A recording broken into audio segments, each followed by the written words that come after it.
Penguin books published by the Penguin Group, USA, Inc.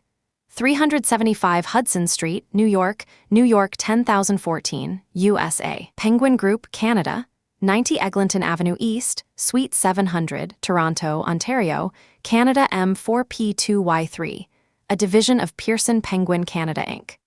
Penguin Books Limited, 80 Strand, London WC2R Oral, England Penguin Ireland, 25 St Stephen's Green, Dublin 2. Ireland, a division of Penguin Books Limited, Penguin Group, Australia, 250 Camberwell Road, Camberwell, Victoria 3124, Australia, a division of Pearson Australia Group Thai Limited, Penguin Books India PVT Limited, 11 Community Centre, Panchshil Park, New Delhi 110017, India Penguin Group, NZ, 67 Apollo Drive, Marangi Bay, Auckland 1311, New Zealand AD. Division of Pearson New Zealand Limited, Penguin Books, South Africa. Thai Limited, 24 Sturdy Avenue, Rosebank, Johannesburg 2196, South Africa Penguin Books Limited, Registered Offices. 80 Strand, London WC2R Oral. England, first published in the United States of America by the Viking Press, 1953, published in a Viking Compass edition, 1964, published in Penguin Books, 1976, published with an introduction by Christopher Bigsby in Penguin Books, 1995. This edition published 2003, copyright Arthur Miller. 1952, 1953, 1954, copyright renewed Arthur Miller. 1980, 1981, 1982, introduction copyright Christoph Bigsby, 1995, all rights reserved earlier version copyrighted under the title Those Familiar Spirits EISBN.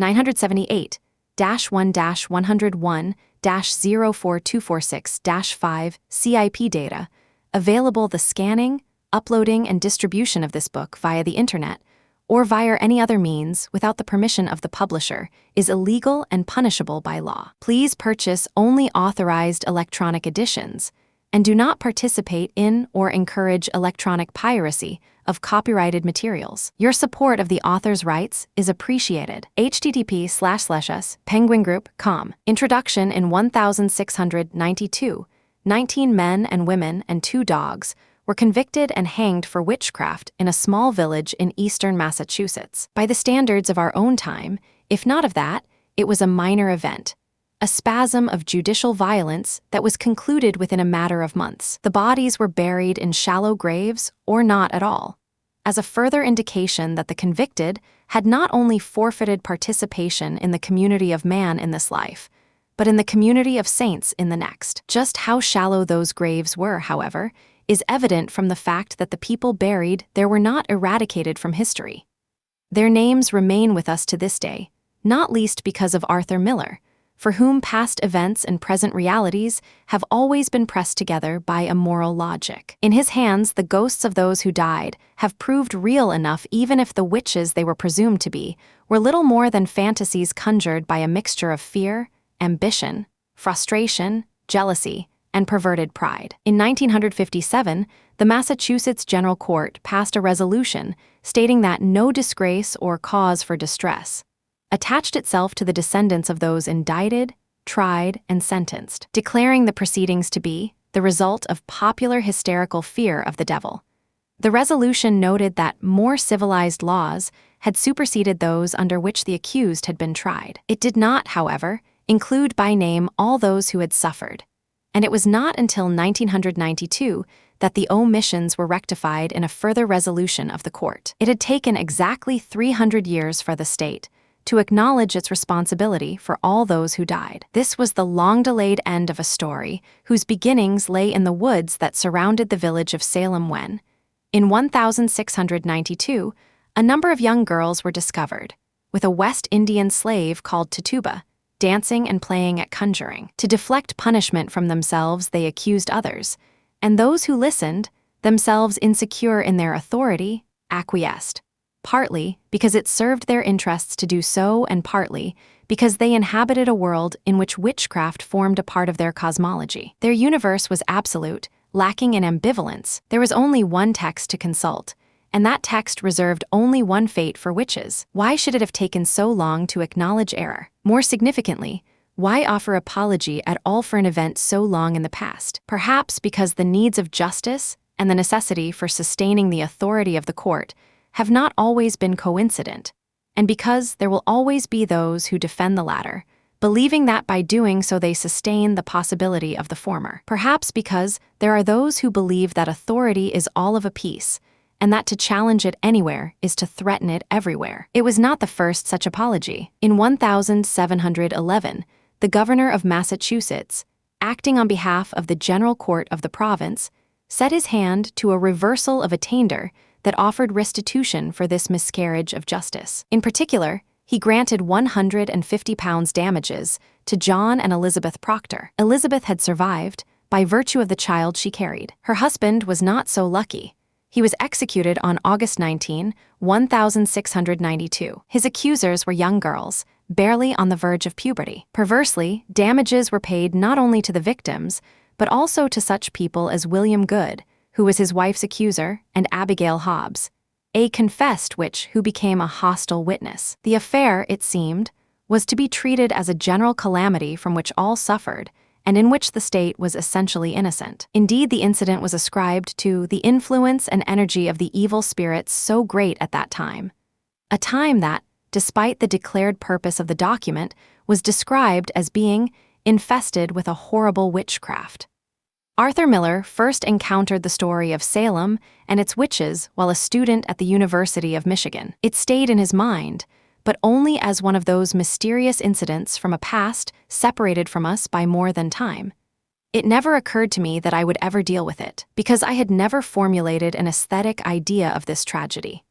Then, in 1949, he came upon a new book about the trials, by Marion Starkey, called The Devil in Massachusetts. Not the least fascinating aspect of the book lay in the fact that the author recognized the dramatic potential of the events. Claiming to have tried to uncover the classic dramatic form of the story itself, Starkey insisted that here is real Greek tragedy, with a beginning, a middle, and an end.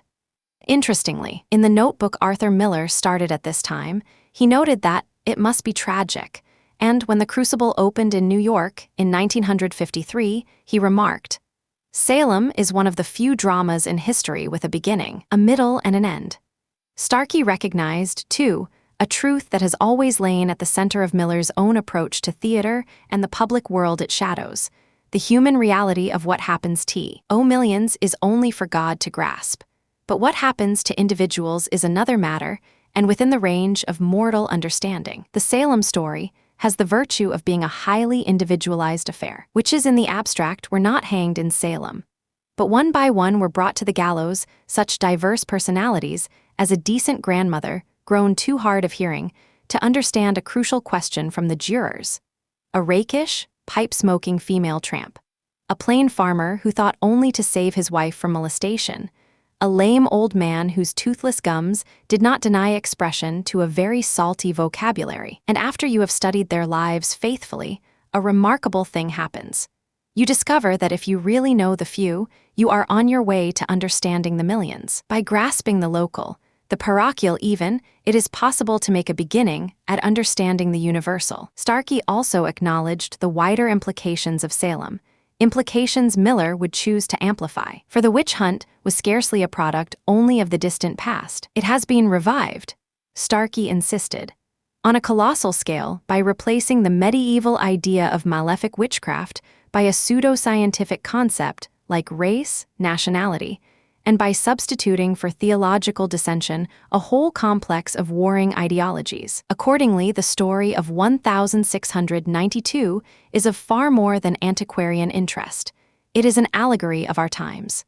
It was as an allegory of our times that Miller seized upon it, and though it was to be the McCarthyite witch hunts of the House Un-American Activities Committee that seemed to offer the most direct parallel, he, like Starkey, recognized other parallels. In a war then only 4 years behind them, for the Nazis, too, had their demons, and deployed a systematic pseudoscience to identify those they regarded as tainted and impure. But for the moment, it was the domestic danger that commanded Miller's imagination. It was the maturation of the hysteria at the time which pulled the trigger, Without the latter, I'd never have launched. As he remarked at the time, to his friend and colleague Elia Kazan, director of All My Sons and Death of a Salesman, the Salem trials offered a persuasive parallel. It's all here, every scene. And certainly, Miller's own account suggests that what had once struck him as an impenetrable mystery had now begun to make psychological and social sense. As he has explained in his autobiography, at first, I rejected the idea of a play on the subject, but gradually, over weeks, a living connection between myself and Salem, and between Salem and Washington, was made in my mind.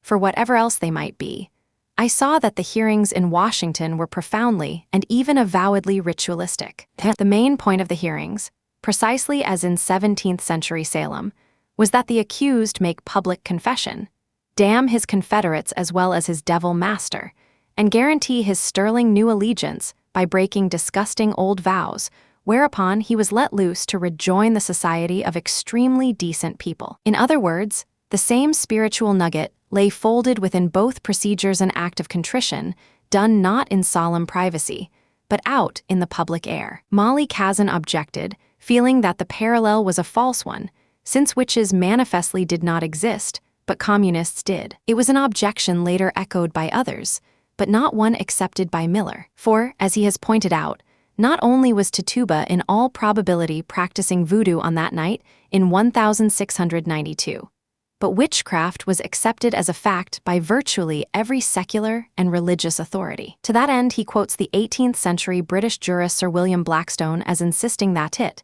is a truth to which every nation in the world hath in its turn borne testimony, and John Wesley, founder of Methodism, as stating, "The giving up of witchcraft is, in effect, giving up the Bible."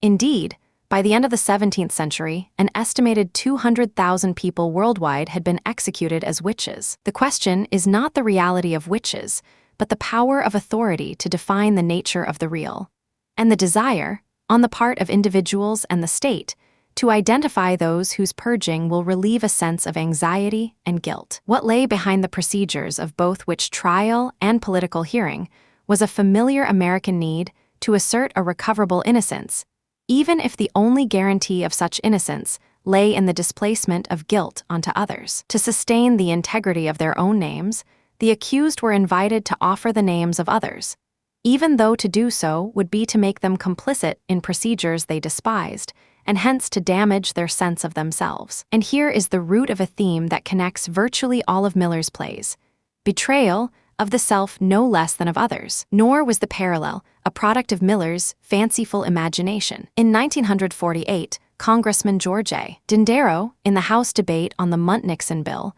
to protect the United States against un-American and subversive activities, observed that the world is dividing into two camps: freedom versus communism, Christian civilization versus paganism.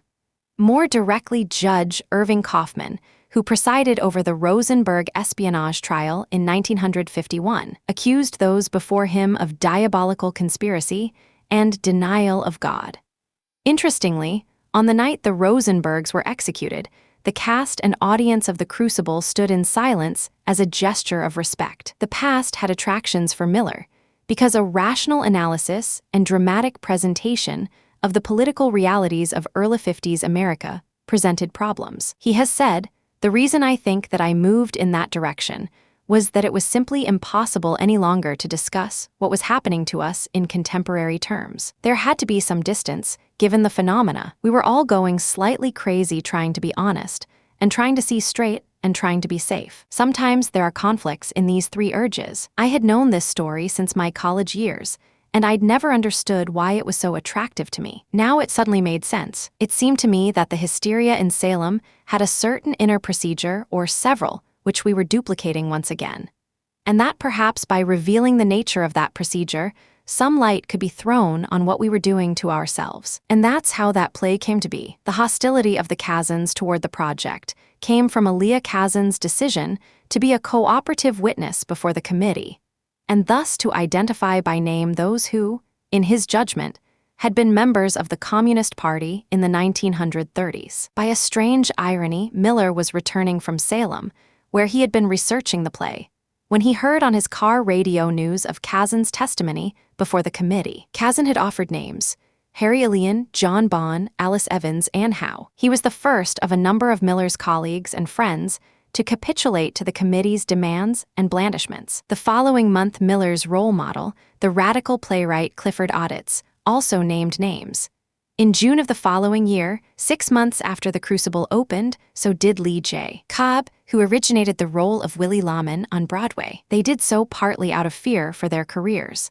Uncooperative witnesses would almost inevitably find themselves dismissed from their jobs, and partly because they genuinely felt guilty about the naivete of their earlier commitments. The committee thus offered what religion offers: the opportunity for confession and the grace of redemption. The irony lay not only in the fact that in doing so they replicated the processes of the 1,692 trials, where the children cried out against Sarah Good, Bridget Bishop, George Jacobs, Martha Bellows, Alice Barrow, but that in Miller's plays there usually comes a moment when the central character cries out his own name, determined to invest it with meaning and integrity. Almost invariably, this moment occurs when he is on the point of betraying himself and others. A climactic scene in The Crucible comes when John Proctor, on the point of trading his integrity for his life, finally refuses to pay the price, which is to offer the names of others to buy his life. I like not to spoil their names.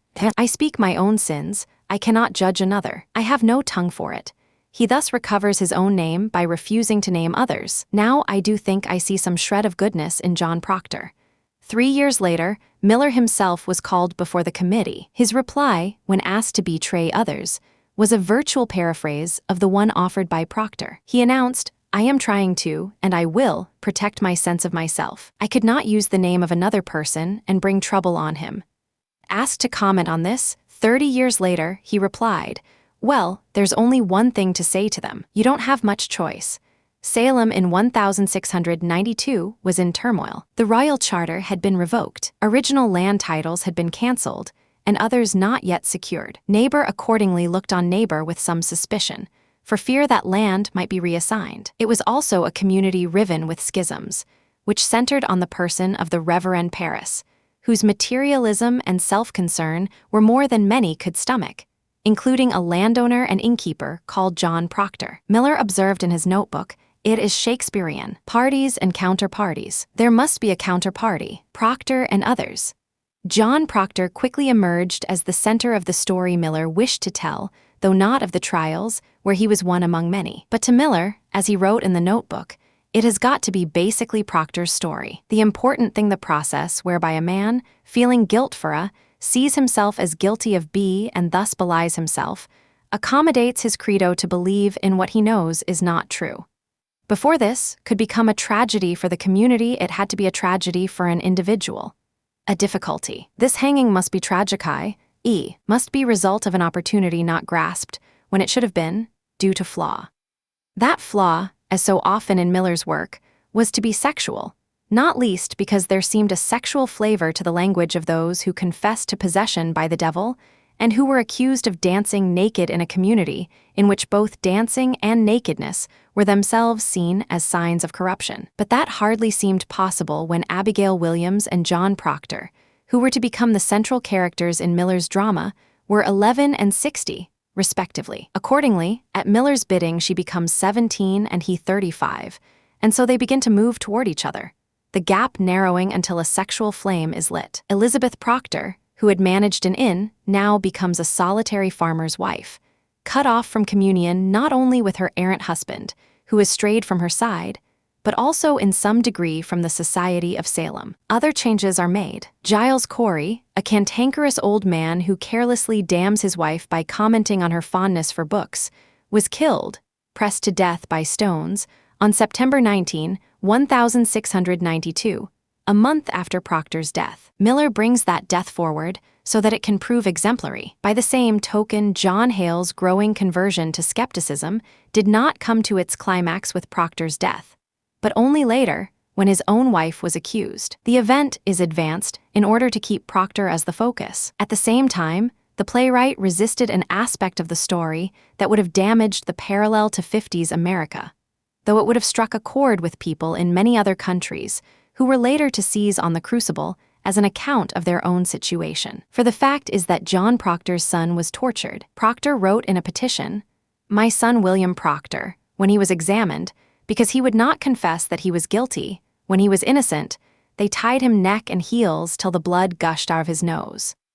The effect on the play of including this detail would have been to transform Proctor's motivation and diminish the significance of the sexual guilt that disables him. Historically, John Proctor did not immediately intervene on learning of the trials, and does not do so in the play. The historical account offers no explanation. In the notebooks Miller searched for one, Proctor guilt stays his hand against what action?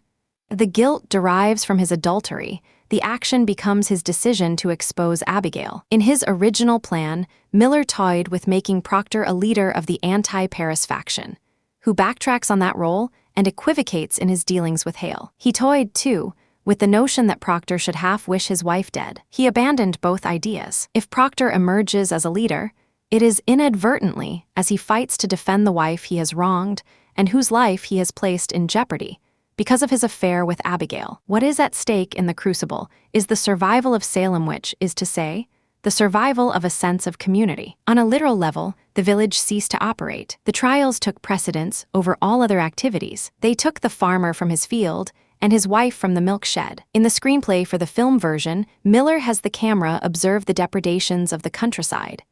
Unharvested crops, untended animals, houses in disrepair. But more fundamentally than this, Miller is concerned with the breaking of the social contract that binds a community together, as love and mutual respect bind individuals. What took him to Salem was not, finally, an obsession with McCarthyism, nor even a concern with a bizarre, and at the time, obscure historical incident, but a fascination with the most common experience of humanity, the shifts of interest that turned loving husbands and wives into stony enemies, loving parents into indifferent supervisors or even exploiters of their children, what they called the breaking of charity with one another. There was evidence for all of these in 17th century Salem, but, as Miller implies, the breaking of charity was scarcely restricted to a small New England settlement in a time distant from our own. For him, the parallel between Salem in 1692 and America in 1953 was clear. People were being torn apart, their loyalty to one another crushed, and common human decency was going down the drain. It's indescribable, really, because you'd get the feeling that nothing was going to be sacred anymore. The situations were so exact it was quite amazing. The ritual was the same. What they were demanding of Proctor was that he expose this conspiracy of witches whose aim was to bring down the rule of the church, of Christianity. If he gave them a couple of names, he could go home. And if he didn't, he was going to hang for it. It was quite the same, excepting we weren't hanged. But the ritual was exactly the same. You told them anyone you knew had been a left-winger or a communist, and you went home. But I wasn't going to do that. Neither was John Proctor. One dictionary definition of a crucible is a place of extreme heat, a severe test. John Proctor and the others summoned before the court in Salem discovered the meaning of that. Yet such tests, less formal, less judicial, less public, are the small change of daily life. Betrayal, denial, rash judgment, self-justification are remote neither in time nor place. The Crucible, then, is not finally concerned with reanimating history, or even merely with implying contemporary analogies for past crimes. It is Arthur Miller's most frequently produced play, not, I think, because it addresses affairs of state, nor even because it offers us the tragic sight of a man who dies to save his conception of himself and the world, but because audiences understand all too well that the breaking of charity is no less a truth of their own lives than it is an account of historical process. There is, thus, more than one mystery here. Beyond the question of witchcraft lies the more fundamental question of human nature, for which betrayal seems an ever-present possibility. The Crucible reminds us how fragile is our grasp on those shared values that are the foundation of any society. It is a play written not only at a time when America seemed to sanction the abandonment of the normal decencies and legalities of civilized life, but in the shadow of a still greater darkness. For Miller has acknowledged that the fact of the Holocaust was in his mind, as it had been in the mind of Marion Starkey. What replaces the sense of natural community in the Crucible?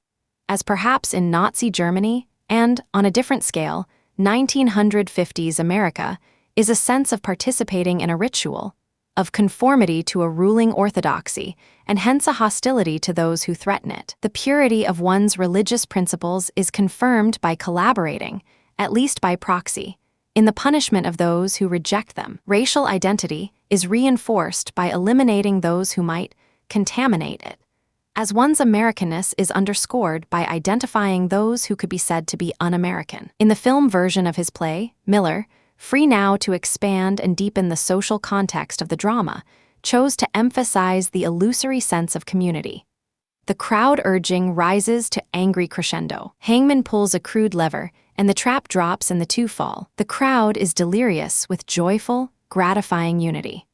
Alexis de Tocqueville identified the pressure toward conformity even in the early years of the Republic. It was a pressure acknowledged equally by Hawthorne, Melville, Emerson, and Thoreau. When Sinclair Lewis's Babbitt abandons his momentary rebellion to return to his conformist society, he is described as being almost tearful with joy.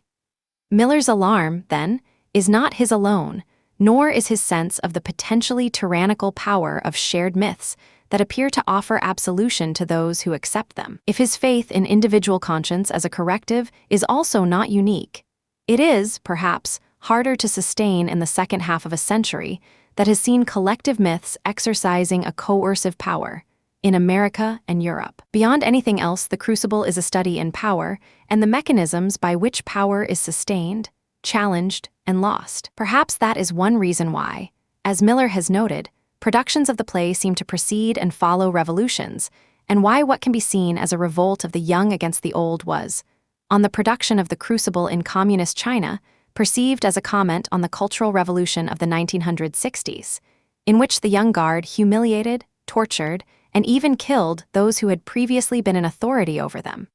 Parents, teachers, members of the cultural elite. In the landscape of The Crucible, on the one hand stands the church, which provides the defining language within which all social, political, and moral debate is conducted. On the other stand those usually deprived of power, the black slave Tituba and the young children, who suddenly gain access to an authority as absolute as that which had previously subordinated them. Those ignored by history become its motor force. Those socially marginalized move to the very center of social action. Those whose opinions and perceptions carried neither personal nor political weight suddenly acquire an authority so absolute that they come to feel they can challenge even the representatives of the state. As Miller observes, in a note to the unpublished film script, Tituba has the feel of a power she has never known in her life. To be a young girl in Salem was to have no role but obedience, no function but unquestioning faith, no freedom except a willingness to submit to those with power over her life. Sexuality was prescribed, the imagination distrusted, emotions focused solely on the stirring of the spirit. Rebellion, when it came, was thus likely to take as its target first those with least access to power, then those for whom virtue alone was insufficient protection. Next would come those who were regarded as politically vulnerable, and finally, those who possessed real power. Predictably, it was at this final stage that the conspiracy collapsed, just as Senator McCarthy was to thrive on those who possessed no real purchase on the political system, and to lose his credibility when he chose to challenge the U.S. Army. The first three witches named were a slave, a laborer's wife who had become little more than a tramp, and a woman who had absented herself from church and reportedly lived in sin. The Crucible is a play about the seductive nature of power,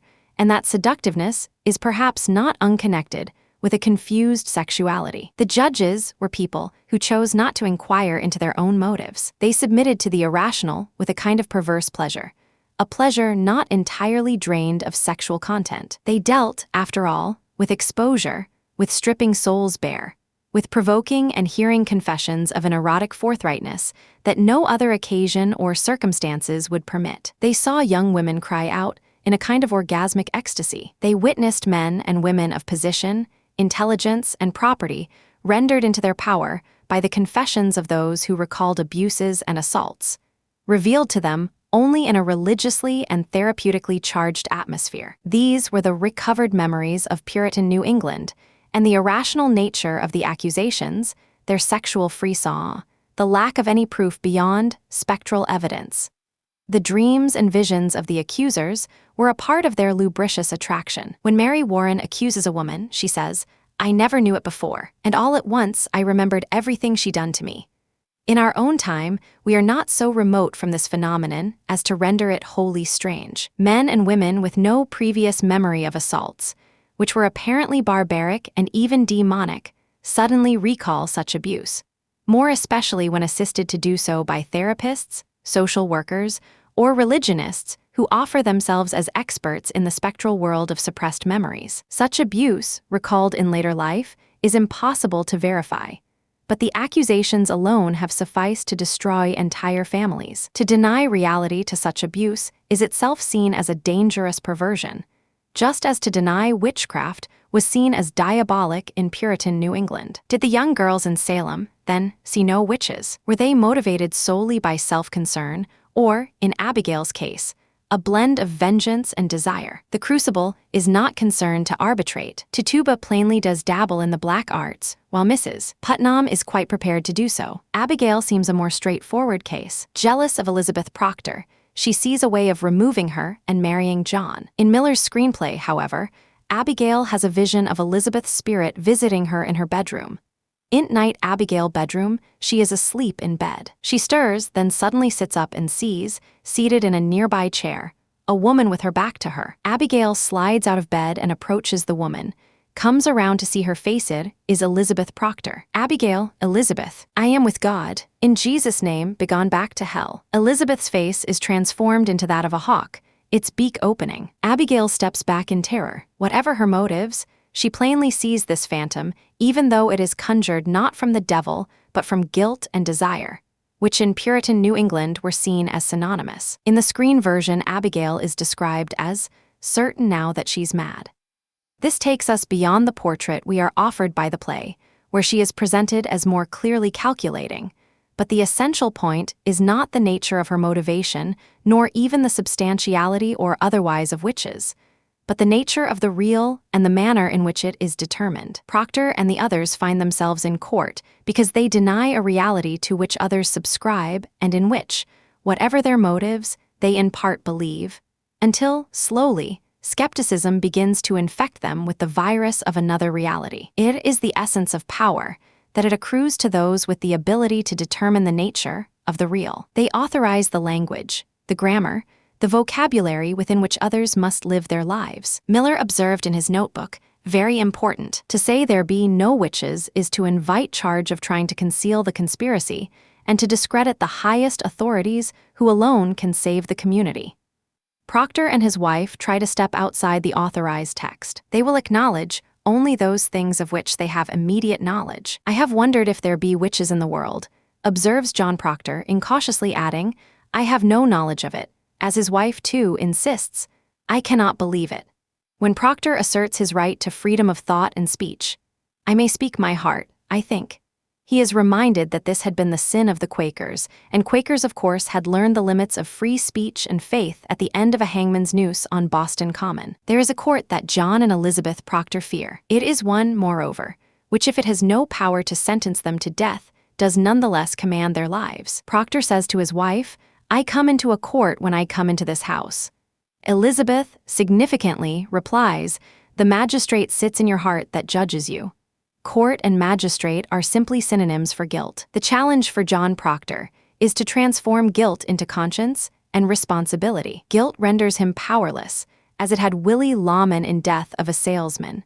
Individual conscience restores personal integrity and identity and places him at the center of social action. Miller has remarked of Proctor, "I suppose I had been searching a long time for a tragic hero, and now I had him.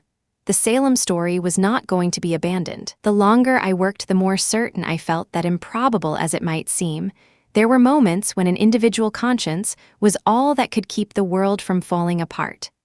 Despite the suspicions of his judges, though, Proctor does not offer himself as social rebel. If he seeks to overthrow the court, it is apparently for one reason only, to save his wife. But behind that, there is another motive, to save not himself but his sense of himself. In common with so many other Miller protagonists, he is forced to ask the meaning of his own life. As Tom Wilkinson, who played the part of Proctor in a National Theater production, has said, It is rare for people to be asked the question which puts them squarely in front of themselves.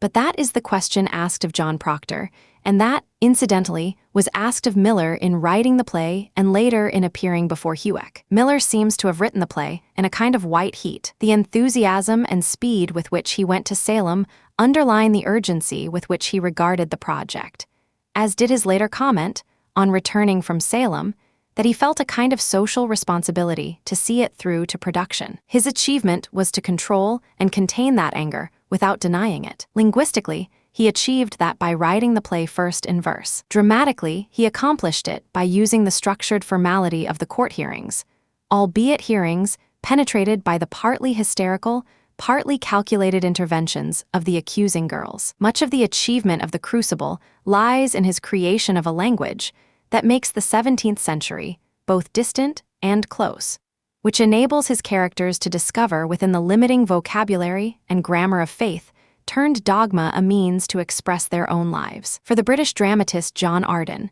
who first encountered the play at a time when his own attempts at historical writing had, in his own words, proved embarrassingly bad, it showed me how it could be done. In particular, it was not just the monosyllabic Anglo-Saxon strength of the words chosen so much as the rhythms that impregnated the speeches.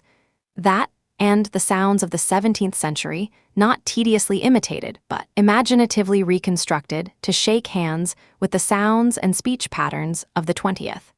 The language of the Crucible is not authentic in the sense of reproducing archaisms or reconstructing a 17th century lexis. It is authentic in that it makes fully believable the words of those who speak out of a different time and place, but whose human dilemmas are recognizably our own. Proctor and his judges were articulate people, even if they were fluent in different languages. He, in that of a common-sense practicality, they in that of a bureaucratic theocracy. He believed what he saw, and finally accepted responsibility for his actions. They believed in a shadow world in which visions were substantial, and the observable world no more than a delusion. They saw themselves as the agents of an abstract justice, and hence freed of personal responsibility. These figures speak to one another across an unbridgeable divide, and that gulf is the flaw that fractures their community. But there is never any sense that those involved in this social and psychological dance of death are rhetoricians, pushing words forward in place of emotions. There may have come a time when the judges ceased defending the faith and began defending themselves.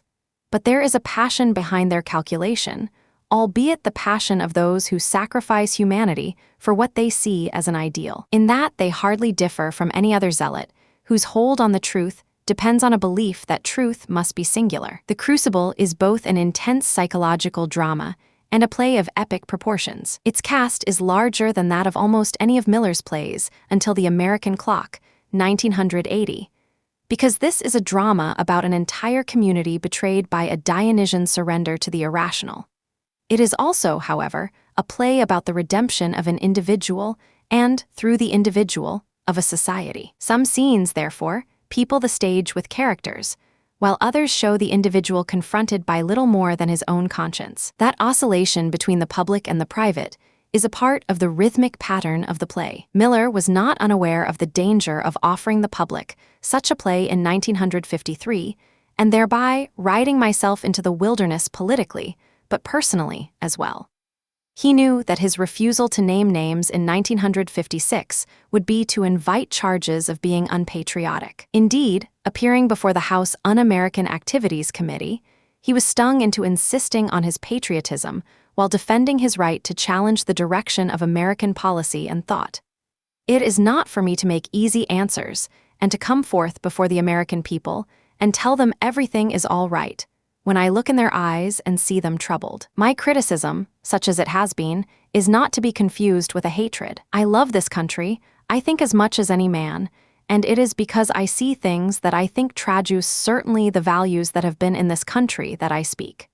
The result was much as he had anticipated. The Crucible ran for only 197 performances, compared with 742 for Death of a Salesman, and was sustained on Broadway only by virtue of the casts accepting a pay cut. Miller's next play, A View from the Bridge, ran for 149 performances, and for the following 9 years no new play by Miller appeared on the American stage, though he did write the screenplay for The Misfits. He was, meanwhile, cited for contempt of Congress and received a fine and prison sentence, subsequently quashed on appeal. He later explained, "I was just out of sync with the whole country. I simply couldn't find a way into the country anymore. I had a sense that the time had gotten away from me." He found himself increasingly ostracized, but he recognized in that sense of isolation not only a fate he shared with others called before the committee, but one that the French writer Alexis de Tocqueville had identified well over a century earlier when he observed, "In America, the majority raises formidable barriers around the liberty of opinion.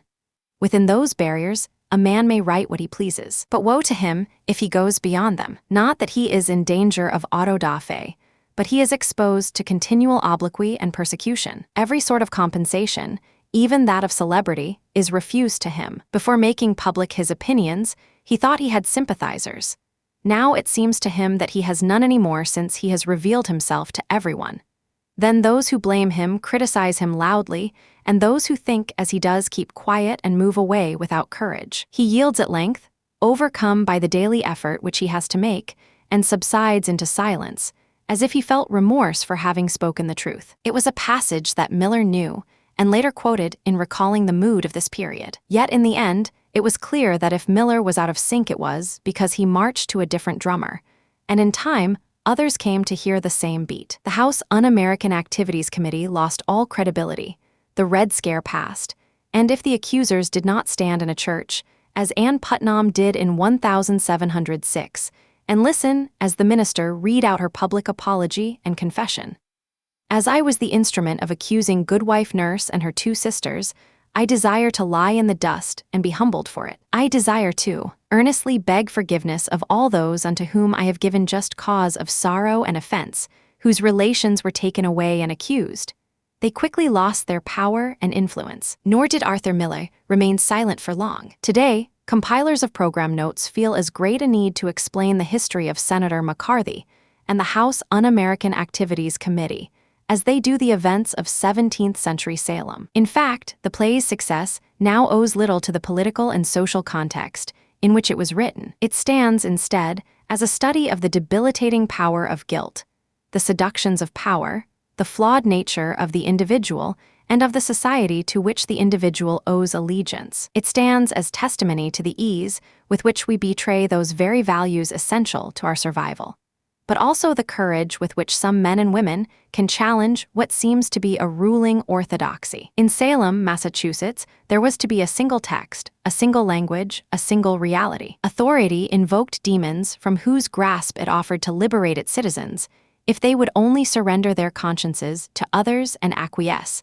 in the silencing of those who appeared to threaten order. But the Crucible is full of other texts. At great danger to themselves, men and women put their names to depositions, signed testimonials, wrote appeals. There was, it appeared, another language, less absolute, more compassionate. There were those who proposed a reality that differed from the one offered to them by the state, nor would these signatories deny themselves by denying their fellow citizens. There have been many more such since the 1690s, many more, too, since the 1950s, who have done no less. But the Crucible is not to be taken as merely a celebration of the resister, of the individual who refuses incorporation. For John Proctor had denied himself, and others long before Tituba, and a group of young girls ventured into the forest that fringed the village of Salem. Like so many of Miller's other plays, it is a study of a man who wishes, above all, to believe that he has invested his life with meaning, but cannot do so if he betrays himself through betraying others. It is a study of a society that believes in its unique virtues and seeks to sustain that dream of perfection by denying all possibility of its imperfection. Evil can only be external, for theirs is a city on a hill. John Proctor's flaw is his failure, until the last moment, to distinguish guilt from responsibility.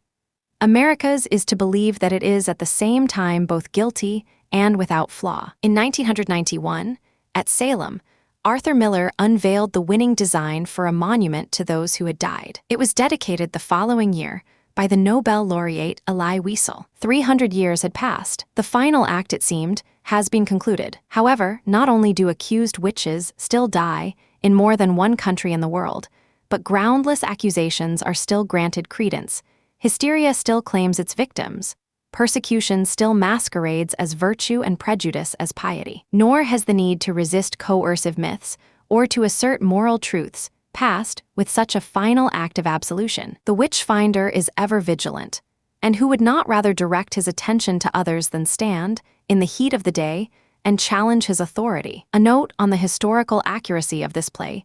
This play is not history in the sense in which the word is used by the academic historian. Dramatic purposes have sometimes required many characters to be fused into one. The number of girls involved in the crying out has been reduced. Abigail's age has been raised. While there were several judges of almost equal authority, I have symbolized them all in Hathorne and Danforth. However, I believe that the reader will discover here the essential nature of one of the strangest and most awful chapters in human history. The fate of each character is exactly that of his historical model, and there is no one in the drama who did not play a similar and, in some cases, exactly the same role in history. As for the characters of the persons, little is known about most of them excepting what may be surmised from a few letters, the trial record, certain broadsides written at the time, and references to their conduct in sources of varying reliability. They may therefore be taken as creations of my own, drawn to the best of my ability in conformity with their known behavior, except as indicated in the commentary I have written for this text. Act 1, an overture, a small upper bedroom in the home of Reverend Samuel Parris, Salem, Massachusetts, in the spring of the year 1692. There is a narrow window at the left. Through its leaded panes the morning sunlight streams. A candle still burns near the bed, which is at the right. A chest, a chair, and a small table are the other furnishings. At the back, a door opens on the landing of the stairway to the ground floor. The room gives off an air of clean spareness. The roof rafters are exposed, and the wood colors are raw and unmellowed. As the curtain rises, Reverend Parris is discovered kneeling beside the bed, evidently in prayer. His daughter, Betty Parris, aged 10, is lying on the bed inert. At the time of these events, Parris was in his middle 40s. In history, he cut a villainous path, and there is very little good to be said for him. He believed he was being persecuted wherever he went, despite his best efforts to win people and God to his side. In meeting, he felt insulted if someone rose to shut the door without first asking his permission. He was a widower with no interest in children or talent with them. He regarded them as young adults. And until this strange crisis he, like the rest of Salem, never conceived that the children were anything but thankful for being permitted to walk straight, eyes slightly lowered, arms at the sides, and mouths shut until bidden to speak. His house stood in the town, but we today would hardly call it a village. The meeting house was nearby, and from this point outward, toward the bay or inland, there were a few small-windowed, dark houses snuggling against the raw Massachusetts winter. Salem had been established hardly 40 years before. To the European world, the whole province was a barbaric frontier inhabited by a sect of fanatics, who, nevertheless, were shipping out products of slowly increasing quantity and value. No one can really know what their lives were like. They had no novelists and would not have permitted anyone to read a novel if one were handy. Their creed forbade anything resembling a theater or vain enjoyment. They did not celebrate Christmas, and a holiday from work meant only that they must concentrate even more upon prayer, which is not to say that nothing broke into this strict and somber way of life. When a new farmhouse was built, friends assembled to raise the roof, and there would be special foods cooked and probably some potent cider passed around. There was a good supply of ne'er-do-wells in Salem, who dallied at the shovelboard in Bridget Bishop's tavern. Probably more than the creed, hard work kept the morals of the place from spoiling, for the people were forced to fight the land like heroes for every grain of corn, and no man had very much time for fooling around. That there were some jokers, however, is indicated by the practice of appointing a two-man patrol, whose duty was to walk forth in the time of God's worship, to take notice of such as either lie about the meeting house, without attending to the word and ordinances, or that lie at home or in the fields without giving good account thereof, and to take the names of such persons, and to present them to the magistrates, whereby they may be accordingly proceeded against. This predilection for minding other people's business was time-honored among the people of Salem, and it undoubtedly created many of the suspicions which were to feed the coming madness. It was also, in my opinion, one of the things that a John Proctor would rebel against, for the time of the armed camp had almost passed, and since the country was reasonably, although not wholly, safe, the old disciplines were beginning to rankle. But as in all such matters, the issue was not clear-cut, for danger was still a possibility, and in unity still lay the best promise of safety. The edge of the wilderness was close by. The American continent stretched endlessly west, and it was full of mystery for them. It stood, dark and threatening, over their shoulders night and day, for out of it Indian tribes marauded from time to time, and Reverend Paris had parishioners who had lost relatives to these heathen. The parochial snobbery of these people was partly responsible for their failure to convert the Indians. Probably they also preferred to take land from heathens rather than from fellow Christians. At any rate, very few Indians were converted, and the Salem folk believed that the virgin forest was the devil's last preserve, his home base, and the citadel of his final stand. To the best of their knowledge, the American forest was the last place on earth that was not paying homage to God. For these reasons, among others, they carried about an air of innate resistance, even of persecution. Their fathers had, of course, been persecuted in England, so now they and their church found it necessary to deny any other sect its freedom, lest their New Jerusalem be defiled and corrupted by wrong ways and deceitful ideas. They believed, in short, that they held in their steady hands the candle that would light the world. We have inherited this belief, and it has helped and hurt us. It helped them with the discipline it gave them. They were a dedicated folk, by and large, and they had to be to survive the life they had chosen or been born into in this country. The proof of their belief's value to them may be taken from the opposite character of the first Jamestown settlement, farther south, in Virginia. The Englishmen who landed there were motivated mainly by a hunt for profit. They had thought to pick off the wealth of the new country and then return rich to England. They were a band of individualists and a much more ingratiating group than the Massachusetts men. But Virginia destroyed them. Massachusetts tried to kill off the Puritans, but they combined.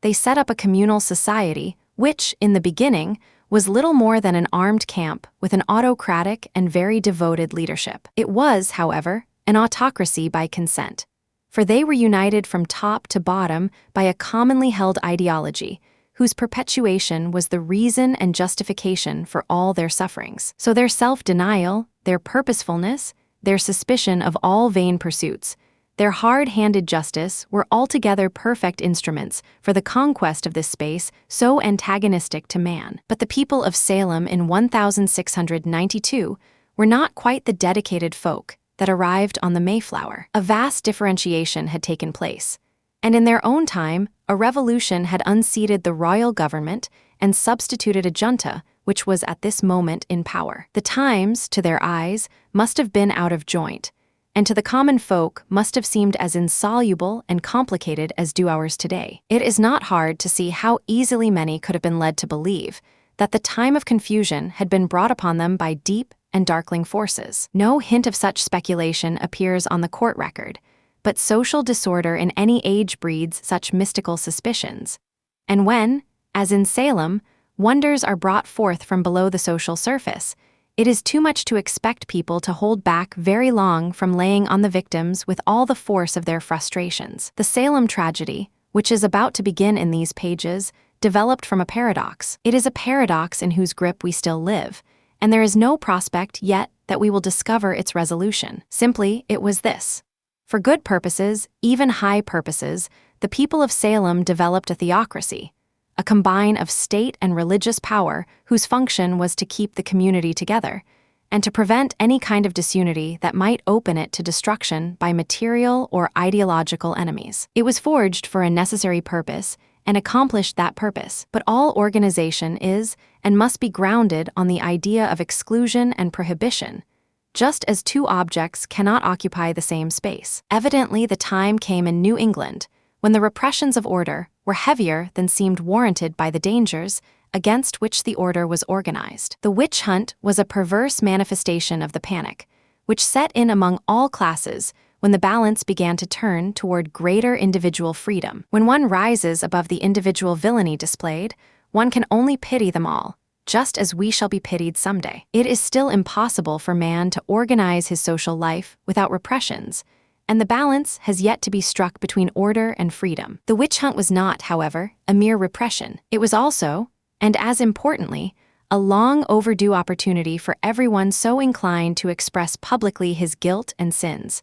Under the cover of accusations against the victims, it suddenly became possible and patriotic and holy for a man to say that Martha Corey had come into his bedroom at night, and that, while his wife was sleeping at his side, Martha laid herself down on his chest and nearly suffocated him. Of course it was her spirit only, but his satisfaction at confessing himself was no lighter than if it had been Martha herself. One could not ordinarily speak such things in public. Long-held hatreds of neighbors could now be openly expressed, and vengeance taken, despite the Bible's charitable injunctions. Landlust, which had been expressed by constant bickering over boundaries and deeds, could now be elevated to the arena of morality. One could cry witch against one's neighbor and feel perfectly justified in the bargain. Old scores could be settled on a plane of heavenly combat between Lucifer and the Lord. Suspicions and the envy of the miserable toward the happy could and did burst out in the general revenge. Reverend Paris is praying now, and though we cannot hear his words, a sense of his confusion hangs about him. He mumbles, then seems about to weep. Then he weeps, then prays again, but his daughter does not stir on the bed. The door opens, and his Negro slave enters. Tituba is in her 40s. Paris brought her with him from Barbados, where he spent some years as a merchant before entering the ministry. She enters as one does who can no longer bear to be barred from the sight of her beloved, but she is also very frightened because her slave sense has warned her that, as always, trouble in this house eventually lands on her back. Tituba already taking a step backward. My Betty be hardy soon. Paris, out of here. Tituba backing to the door. My Betty not go and die. Paris scrambling to his feet in a fury. Out of my sight. She is gone. Out of my. He is overcome with sobs. He clamps his teeth against them and closes the door and leans against it, exhausted. Oh my God. God help me. Quaking with fear, mumbling to himself through his sobs, he goes to the bed and gently takes Betty's hand. Betty, child, dear child. Will you wake? Will you open up your eyes? Betty, little one. He is bending to kneel again when his niece, Abigail Williams, 17, enters. A strikingly beautiful girl, an orphan with an endless capacity for dissembling. Now she is all worry and apprehension and propriety. Abigail, uncle. He looks to her. Susanna Walcott's here from Dr. Griggs. Paris, oh. Let her come, let her come. Abigail leaning out the door to call to Susanna, who is down the hall a few steps. Come in, Susanna. Susanna Walcott, a little younger than Abigail, a nervous, hurried girl, enters. Paris eagerly, what does the doctor say, child? Susanna, craning around Paris to get a look at Betty. He bid me come and tell you, reverend sir, that he cannot discover no medicine for it in his books. Paris, then he must search on. Susanna, I, sir, he have been search in his books since he left you, sir. But he bid me tell you, that you might look to unnatural things for the cause of it. Paris, his eyes going wide. No, no, there be no unnatural cause here. Tell him I have sent for Reverend Hale of Beverly, and Mr. Hale will surely confirm that. Let him look to medicine, and put out all thought of unnatural causes here. There be none. Susanna, I, sir, he bid me tell you. She turns to go. Abigail, speak nothing of it in the village, Susanna. Paris, go directly home and speak nothing of unnatural causes. Susanna, I, sir, I pray for her. She goes out. Abigail, uncle, the rumor of witchcraft is all about. I think you'd best go down and deny it yourself. The parlor's packed with people, sir. I'll sit with her. Paris pressed turns on her. And what shall I say to them? That my daughter and my niece, I discovered dancing like heathen in the forest. Abigail, uncle, we did dance.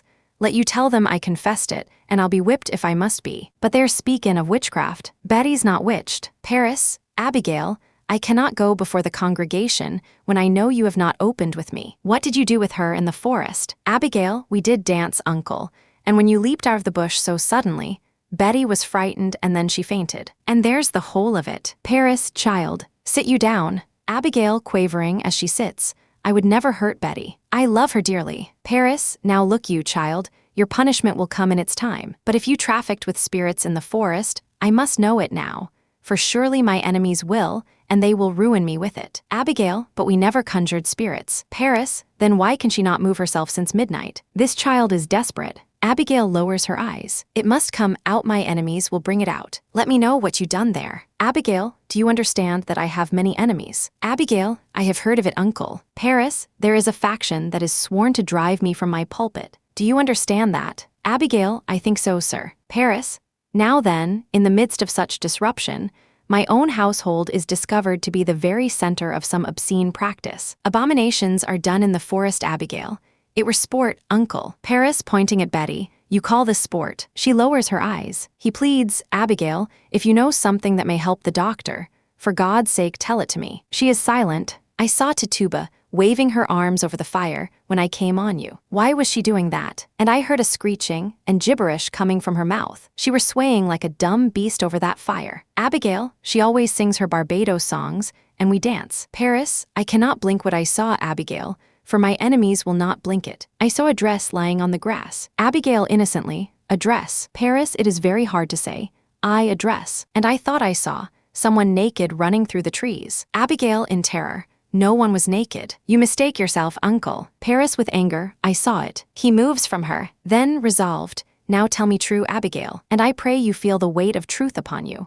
For now my ministry is at stake, my ministry and perhaps your cousin's life. Whatever abomination you have done, give me all of it now, for I dare not be taken unaware when I go before them down there. Abigail, there is nothing more. I swear it, uncle. Paris studies her, then nods, half convinced.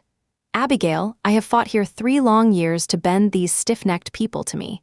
And now, just now when some good respect is rising for me in the parish, you compromise my very character. I have given you a home, child, I have put clothes upon your back. Now give me upright answer. Your name in the town, it is entirely white, is it not? Abigail with an edge of resentment.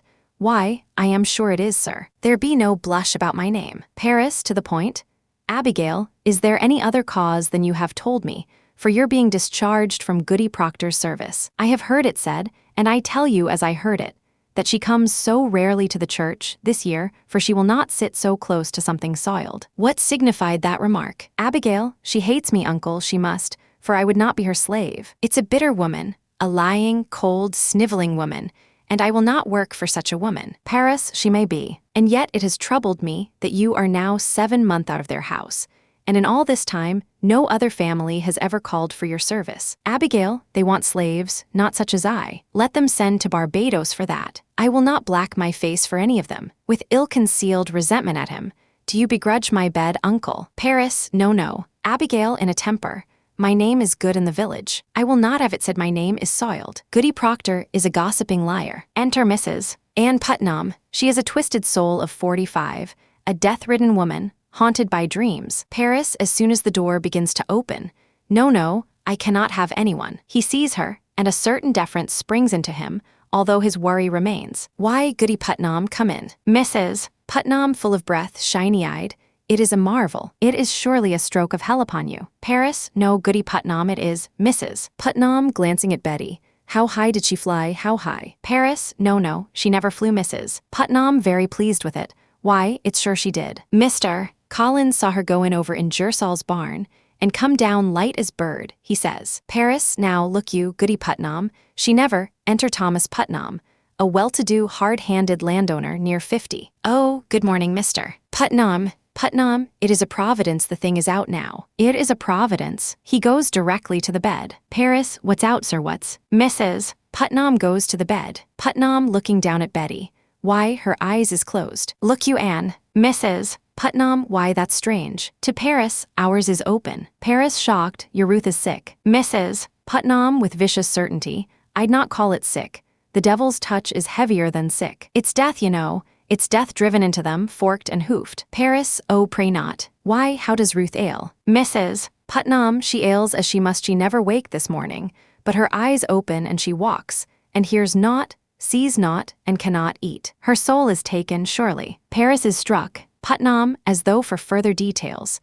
They say you've sent for Reverend Hale of Beverly. Paris with dwindling conviction now. A precaution only. He has much experience in all demonic arts, and I misses. Putnam, he has indeed, and found a witch in Beverly last year, and let you remember that. Paris, now, Goody Anne, they only thought that were a witch, and I am certain there be no element of witchcraft here. Putnam, no witchcraft. Now look you, Mr. Paris Barris, Thomas, I pray you, leap not to witchcraft. I know that you least of all, Thomas, would ever wish so disastrous a charge laid upon me. We cannot leap to witchcraft. They will howl me out of Salem for such corruption in my house. A word about Thomas Putnam. He was a man with many grievances, at least one of which appears justified. Some time before, his wife's brother-in-law, James Bailey, had been turned down as minister of Salem. Bailey had all the qualifications and a 2/3 vote into the bargain, but a faction stopped his acceptance, for reasons that are not clear. Thomas Putnam was the eldest son of the richest man in the village. He had fought the Indians at Narragansett and was deeply interested in parish affairs. He undoubtedly felt it poor payment that the village should so blatantly disregard his candidate for one of its more important offices, especially since he regarded himself as the intellectual superior of most of the people around him. His vindictive nature was demonstrated long before the witchcraft began. A former Salem minister, George Burroughs, had had to borrow money to pay for his wife's funeral, and since the parish was remiss in his salary, he was soon bankrupt. Thomas and his brother John had Burroughs jailed for debts the man did not owe. The incident is important only in that Burroughs succeeded in becoming minister, where Bailey, Thomas Putnam's brother-in-law, had been rejected. The motif of resentment is clear here. Thomas Putnam felt that his own name and the honor of his family had been smirched by the village, and he meant to right matters however he could. Another reason to believe him a deeply embittered man was his attempt to break his father's will, which left a disproportionate amount to a stepbrother. As with every other public cause in which he tried to force his way, he failed in this, so it is not surprising to find that so many accusations against people are in the handwriting of Thomas Putnam, or that his name is so often found as a witness corroborating the supernatural testimony, or that his daughter led the crying out at the most opportune junctures of the trials, especially when. But we'll speak of that when we come to it. Putnam, at the moment he is intent upon getting Paris, for whom he has only contempt, to move toward the abyss. Mr. Paris, I have taken your part in all contention here, and I would continue, but I cannot if you hold back in this. There are hurtful, vengeful spirits laying hands on these children. Paris, but Thomas you cannot. Putnam, Anne. Tell Mr. Paris what you have done. Mrs. Putnam, Reverend Paris, I have laid 7 babies unbaptized in the earth. Believe me, sir, you never saw more hardy babies born. And yet, each would wither in my arms the very night of their birth. I have spoke nothing, but my heart has clamored intimations. And now, this year, my Ruth, my only I see her turning strange. A secret child she has become this year, and shrivels like a sucking mouth were pulling on her life too. And so I thought to send her to your Tituba, Paris. To Tituba. What may Tituba? Mrs. Putnam, Tituba knows how to speak to the dead, Mr. Paris, Goody Anne, it is a formidable sin to conjure up the dead. Mrs. Putnam, I take it on my soul, but who else may surely tell us what person murdered my babies? Paris, horrified, woman. Mrs. Putnam, they were murdered, Mr. Paris, and mark this proof. Mark it, last night my Ruth were ever so close to their little spirits.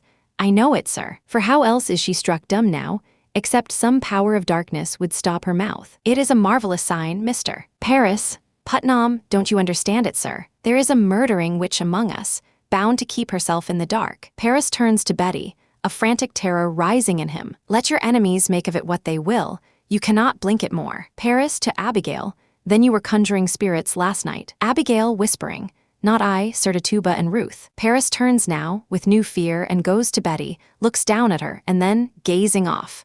Oh, Abigail, what proper payment for my charity. Now I am undone. Putnam, you are not undone. Let you take hold here. Wait for no one to charge you. Declare it yourself. You have discovered witchcraft, Paris. In my house, Thomas. They will topple me with this. They will make of it a enter Mercy Lewis, the Putnam servant, a fat, sly, merciless girl of 18. Mercy, your pardons. I only thought to see how Betty is. Putnam, why aren't you home? Who's with Ruth? Mercy, her grandma come. She's improved a little. I think she give a powerful sneeze before. Mrs. Putnam, ah, there's a sign of life. Mercy, I'd fear no more, Goody Putnam. It were a grand sneeze. Another like it will shake her wits together, I'm sure. She goes to the bed to look. Paris, will you leave me now, Thomas? I would pray a while alone. Abigail, uncle, you've prayed since midnight. Why do you not go down in Paris? No. To Putnam, I have no answer for that crowd. I'll wait till Mr. Hale arrives, to get Mrs. Putnam to leave, if you will, Goody Anne. Putnam, now look you, sir. Let you strike out against the devil, and the village will bless you for it. Come down, speak to them, pray with them. They are thirsting for your word, Mr. Surely you'll pray with them. Paris swayed. I'll lead them in a psalm, but let you say nothing of witchcraft yet. I will not discuss it. The cause is yet unknown. I have had enough contention since I came. I want no more. Mrs. Putnam, Mercy, you go home to Ruth D. here. Mercy, I mum. Mrs. Putnam goes out. Paris to Abigail. If she starts for the window, cry for me at once. Abigail, I will, uncle. Paris to Putnam. There is a terrible power in her arms today. He goes out with Putnam. Abigail with hushed trepidation. How is Ruth sick? Mercy, it's weirdish. I know not, she seems to walk like a dead one since last night. Abigail turns at once and goes to Betty. And now, with fear in her voice, Betty. Betty doesn't move. She shakes her. Now stop this. Betty, sit up now. Betty doesn't stir. Mercy comes over. Mercy, have you tried beatin' her? I gave Ruth a good one, and it waked her for a minute. Here, let me have her. Abigail holding Mercy back. No, he'll be calmin' up. Listen, now. If they be questioning us, tell them we danced. I told him as much already. Mercy, and what more? Abigail, he knows Tituba conjured Ruth's sisters to come out of the grave. Mercy, and what more? Abigail, he saw you naked. Mercy, clapping her hands together with a frightened laugh. Oh, Jesus. Enter Mary Warren, breathless. She is 17, a subservient, naive, lonely girl. Mary Warren, what'll we do? The village is out. I just come from the farm. The whole country's talkin' witchcraft. They'll be callin' us witches, Abby. Mercy, pointing and looking at Mary Warren. She means to tell, I know it. Mary Warren, Abby, we've got to tell. Witchery's a hangin' error. A hangin' like they done in Boston 2 years ago. We must tell the truth, Abby. You'll only be whipped for dancin', and the other things. Abigail, oh, we'll be whipped. Mary Warren, I never done none of it, Abby. I only looked. Mercy, moving menacingly toward Mary. Oh, you're a great one for lookin', aren't you, Mary Warren? What a grand peeping courage you have. Betty, on the bed, whimpers. Abigail turns to her at once. Abigail, Betty. She goes to Betty. Now, Betty, dear, wake up now. It's Abigail. She sits Betty up and furiously shakes her. I'll beat you, Betty. Betty whimpers. My, you seem improving. I talked to your papa, and I told him everything. So there's nothing to Betty, darts off the bed, frightened of Abigail, and flattens herself against the wall. I want my mama. Abigail with alarm, as she cautiously approaches Betty.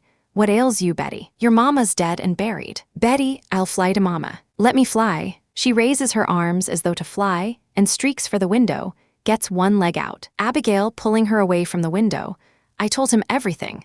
He knows now, he knows everything, we Betty. You drank blood, Abby. You didn't tell him that. Abigail, Betty, you never say that again. You will never, Betty. You did, you did. You drank a charm to kill John Proctor's wife. You drank a charm to kill Goody Proctor. Abigail smashes her across the face. Shut it. Now shut it. Betty collapsing on the bed. Mama, mama. She dissolves into sobs. Abigail, now look you. All of you. We danced, and Tituba conjured Ruth Putnam's dead sisters. And that is all. And mark this, let either of you breathe a word, or the edge of a word, about the other things, and I will come to you in the black of some terrible night, and I will bring a pointy reckoning that will shudder you, and you know I can do it. I saw Indians smash my dear parents' heads on the pillow next to mine, and I have seen some reddish work done at night, and I can make you wish you had never seen the sun go down. She goes to Betty and roughly sits her up. Now, you sit up and stop this. But Betty collapses in her hands and lies inert on the bed. Mary Warren with hysterical fright. What's got her? Abigail stares in fright at Betty. Abby, she's going to die. It's a sin to conjure, and we Abigail starting for Mary.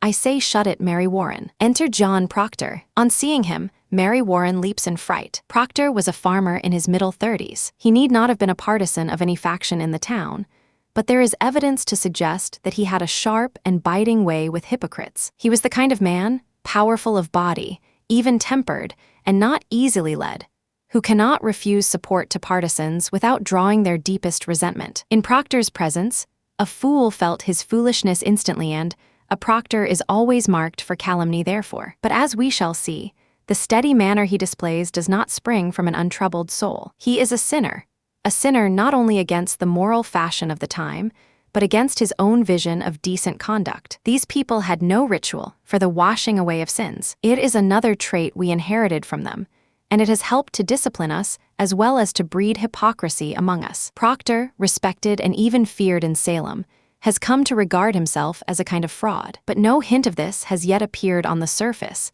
and as he enters from the crowded parlor below it is a man in his prime we see, with a quiet confidence and an unexpressed, hidden force. Mary Warren, his servant, can barely speak for embarrassment and fear. Mary Warren, oh, I'm just going home, Mr. Proctor, Proctor, be you foolish, Mary Warren? Be you deaf? I forbid you leave the house, did I not? Why shall I pay you? I am looking for you more often than my cows. Mary Warren, I only come to see the great doings in the world. Proctor, I'll show you a great doin' on your arse one of these days. Now get you home. My wife is waitin' with your work. Trying to retain a shred of dignity, she goes slowly out. Mercy Lewis, both afraid of him and strangely titillated. I'd best be off. I have my Ruth to watch. Good morning, Mr. Proctor. Mercy sidles out. Since Proctor's entrance, Abigail has stood as though on tiptoe, absorbing his presence, wide-eyed. He glances at her, then goes to Betty on the bed. Abigail, gah, I'd almost forgot how strong you are, John Proctor. Proctor, looking at Abigail now, the faintest suggestion of a knowing smile on his face.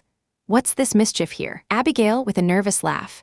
Oh, she's only gone silly somehow. Proctor, the road past my house is a pilgrimage to Salem all morning. The town's mumbling witchcraft. Abigail, oh posh. Winningly, she comes a little closer, with a confidential, wicked air. We were dancin' in the woods last night, and my uncle leaped in on us. She took fright is all. Proctor, his smile widening. Ah, you're wicked yet, aren't why? A trill of expectant laughter escapes her, and she dares come closer, feverishly looking into his eyes. You'll be clapped in the stocks before you're 20. He takes a step to go, and she springs into his path. Abigail, give me a word, John. A soft word. Her concentrated desire destroys his smile. Proctor, no, Abby. That's done with. Abigail, tauntingly. You come 5 miles to see a silly girl fly. I know you better. Proctor, setting her firmly out of his path. I come to see what mischief your uncle's brewin' now. With final emphasis, put it out of mind, Abby. Abigail, grasping his hand before he can release her. John, I am waitin' for you every night. Proctor, Abby, I never give you hope to wait for me. Abigail, now beginning to anger, she can't believe it. I have something better than hope, I think. Proctor, Abby, you'll put it out of mind. I'll not be common for you more. Abigail, you're surely sportin' with me. Proctor, you know me better. Abigail, I know how you clutched my back behind your house and sweated like a stallion whenever I come near. Or did I dream that? It's she put me out. You cannot pretend it were you. I saw your face when she put me out, and you loved me then, and you do now. Proctor, Abby, that's a wild thing to say, Abigail. A wild thing may say wild things, but not so wild, I think. I have seen you since she put me out. I have seen you nights. Proctor, I have hardly stepped off my farm this 7 month. Abigail, I have a sense for heat. John and yours has drawn me to my window, and I have seen you looking up, burning in your loneliness. Do you tell me you've never looked up at my window? Proctor, I may have looked up. Abigail now softening, and you must. You are no wintry man. I know you, John. I know you. She is weeping. I cannot sleep for dreamin'. I cannot dream, but I wake and walk about the house as though I'd find you comin' through some door. She clutches him desperately. Proctor, gently pressing her from him, with great sympathy but firmly. Child Abigail, with a flash of anger. How do you call me child? Proctor, Abby, I may think of you softly from time to time, but I will cut off my hand before I'll ever reach for you again. Wipe it out of mind. We never touched Abby. Abigail, aye, but we did. Proctor, aye, but we did not. Abigail, with a bitter anger. Oh, I marvel how such a strong man may let such a sickly wife be. Proctor, angered, at himself as well. You'll speak nothin' of Elizabeth. Abigail, she is blackening my name in the village. She is telling lies about me. She is a cold, sniveling woman, and you bend to her. Let her turn you like a, Proctor, shaking her. Do you look for whippin'? A psalm is heard being sung below. Abigail, in tears. I look for John Proctor that took me from my sleep and put knowledge in my heart. I never knew what pretense Salem was. I never knew the lying lessons I was taught by all these Christian women and their covenanted men. And now you bid me tear the light out of my eyes. I will not, I cannot. You loved me, John Proctor, and whatever sin it is, you love me yet. He turns abruptly to go out. She rushes to him. John, pity me, pity me. The words going up to Jesus are heard in the psalm, and Betty claps her ears suddenly and whines loudly. Abigail, Betty. She hurries to Betty, who is now sitting up and screaming. Proctor goes to Betty as Abigail is trying to pull her hands down, calling Betty. Proctor, growing unnerved. What's she doing? Girl, what ails you? Stop that wailing. The singing has stopped in the midst of this, and now Paris rushes in. Paris, what happened? What are you doing to her? Betty. He rushes to the bed, crying, Betty, Betty. Mrs. Putnam enters, feverish with curiosity, and with her Thomas Putnam and Mercy Lewis. Paris, at the bed, keeps lightly slapping Betty's face, while she moans and tries to get up. Abigail, she heard you singin', and suddenly she's up and screamin'. Mrs. Putnam, the psalm. She cannot bear to hear the Lord's name. Paris, no, God forbid. Mercy, run to the doctor. Tell him what's happened here. Mercy Lewis rushes out. Mrs. Putnam, market for a sign, market. Rebecca Nurse, 72, enters. She is white-haired, leaning upon her walking stick. Putnam, pointing at the whimpering Betty. That is a notorious sign of witchcraft afoot. Goody Nurse, a prodigious sign. Mrs. Putnam, my mother told me that. When they cannot bear to hear the name of Paris, trembling. Rebecca, Rebecca, go to her, we're lost. She suddenly cannot bear to hear the Lord's. Giles Corey, 83, enters. He is knotted with muscle, canny, inquisitive, and still powerful. Rebecca, there is hard sickness here. Giles Corey, so please to keep the quiet. Giles, I've not said a word. No one here can testify. I've said a word. Is she going to fly again? I hear she flies. Putnam, man, be quiet now. Everything is quiet. Rebecca walks across the room to the bed. Gentleness exudes from her. Betty is quietly whimpering, eyes shut. Rebecca simply stands over the child, who gradually quiets, and while they are so absorbed, we may put a word in for Rebecca. Rebecca was the wife of Francis Nurse, who, from all accounts, was one of those men for whom both sides of the argument had to have respect. He was called upon to arbitrate disputes, as though he were an unofficial judge. And Rebecca also enjoyed the high opinion most people had for him. By the time of the delusion, they had 300 acres, and their children were settled in separate homesteads within the same estate. However, Francis had originally rented the land, and one theory has it that, as he gradually paid for it and raised his social status, there were those who resented his rise. Another suggestion to explain the systematic campaign against Rebecca and inferentially against Francis is the land war he fought with his neighbors, one of whom was a Putnam. This squabble grew to the proportions of a battle in the woods between partisans of both sides, and it is said to have lasted for 2 days. As for Rebecca herself, the general opinion of her character was so high that to explain how anyone dared cry her out for a witch, and more, how adults could bring themselves to lay hands on her, we must look to the fields and boundaries of that time. As we have seen, Thomas Putnam's man for the Salem ministry was Bailey. The Nurse clan had been in the faction that prevented Bailey's taking office. In addition, certain families allied to the Nurses by blood or friendship, and whose farms were contiguous with the Nurse farm or close to it, combined to break away from the Salem town authority and set up Topsfield, a new and independent entity whose existence was resented by old Salemites. That the guiding hand behind the outcry was Putnam's is indicated by the fact that, as soon as it began, this Topsfield Nurse faction absented themselves from church in protest and disbelief. It was Edward and Jonathan Putnam who signed the first complaint against Rebecca, and Thomas Putnam's little daughter was the one who fell into a fit at the hearing and pointed to Rebecca as her attacker. To top it all, Mrs. Putnam, who is now staring at the bewitched child on the bed, soon accused Rebecca's spirit of tempting her to iniquity, a charge that had more truth in it than Mrs. Putnam could know. Mrs. Putnam, astonished, what have you done? Rebecca, in thought, now leaves the bedside and sits. Paris, wondrous and relieved. What do you make of it, Rebecca? Putnam, eagerly. Goody Nurse, will you go to my Ruth and see if you can wake her? Rebecca, sitting, I think she'll wake in time. Pray calm yourselves. I have 11 children, and I am 26 times a grandma, and I have seen them all through their silly seasons. And when it come on them, they will run the devil bowligid keeping up with their mischief. I think she'll wake when she tires of it. A child's spirit is like a child. You can never catch it by running after it.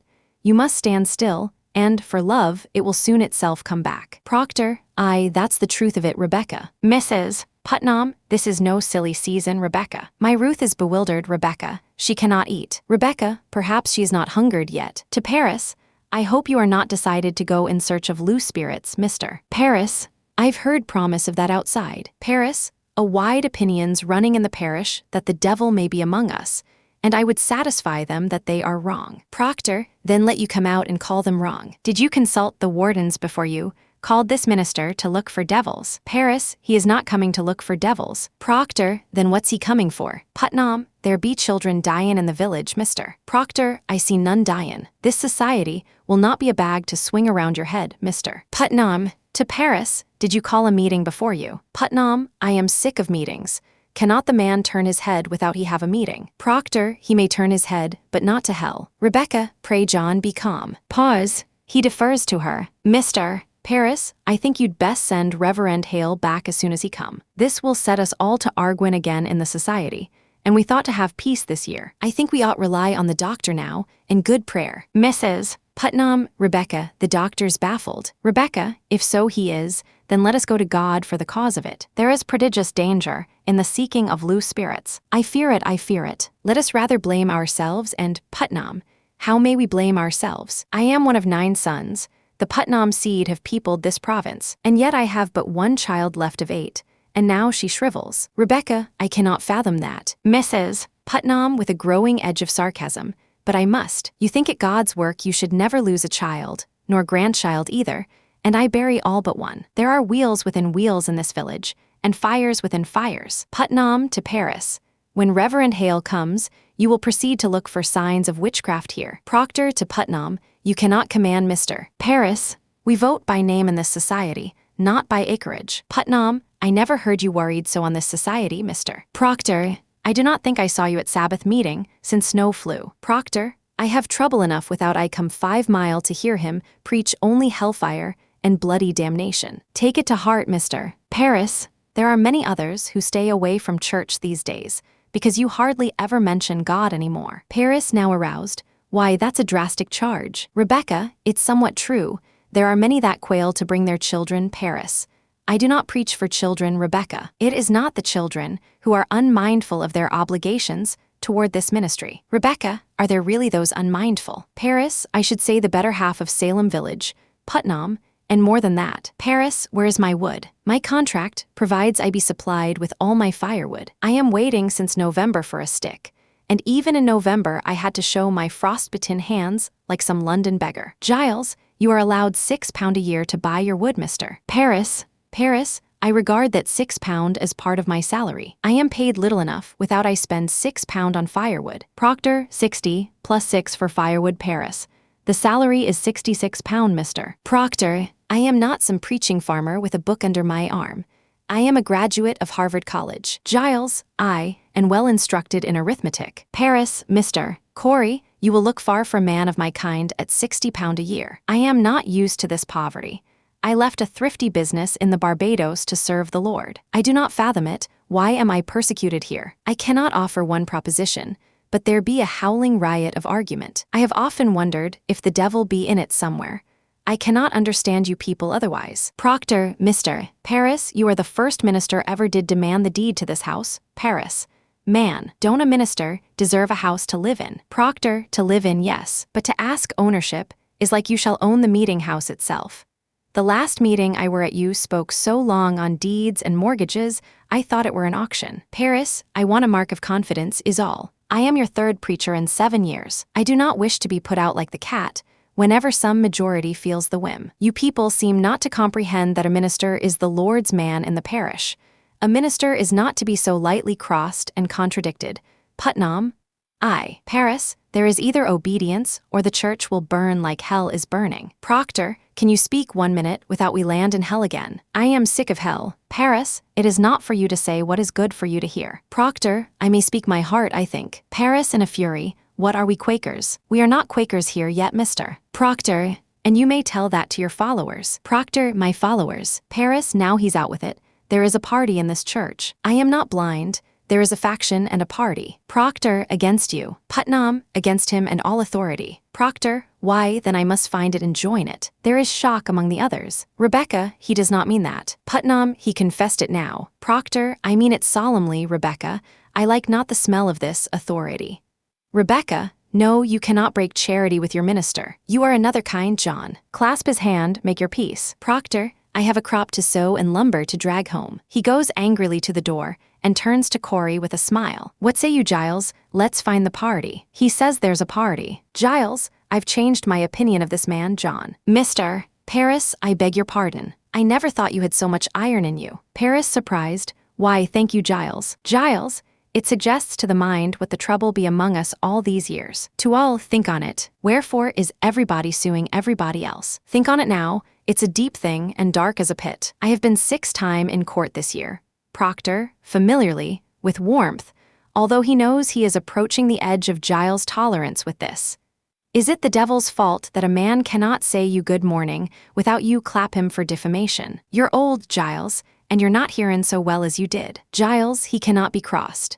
John Proctor, I have only last month collected £4 damages for you publicly sayin' I burned the roof off your house, and I, Proctor, laughing, I never said no such thing, but I've paid you for it, so I hope I can call you deaf without charge. Now come along, Giles, and help me drag my lumber home. Putnam, a moment, mister. Proctor, what lumber is that you're draggin', if I may ask you? Proctor, my lumber. From out my forest by the riverside. Putnam, why, we are surely gone wild this year. What anarchy is this? That tract is in my bounds. It's in my bounds, mister. Proctor, in your bounds. Indicating Rebecca.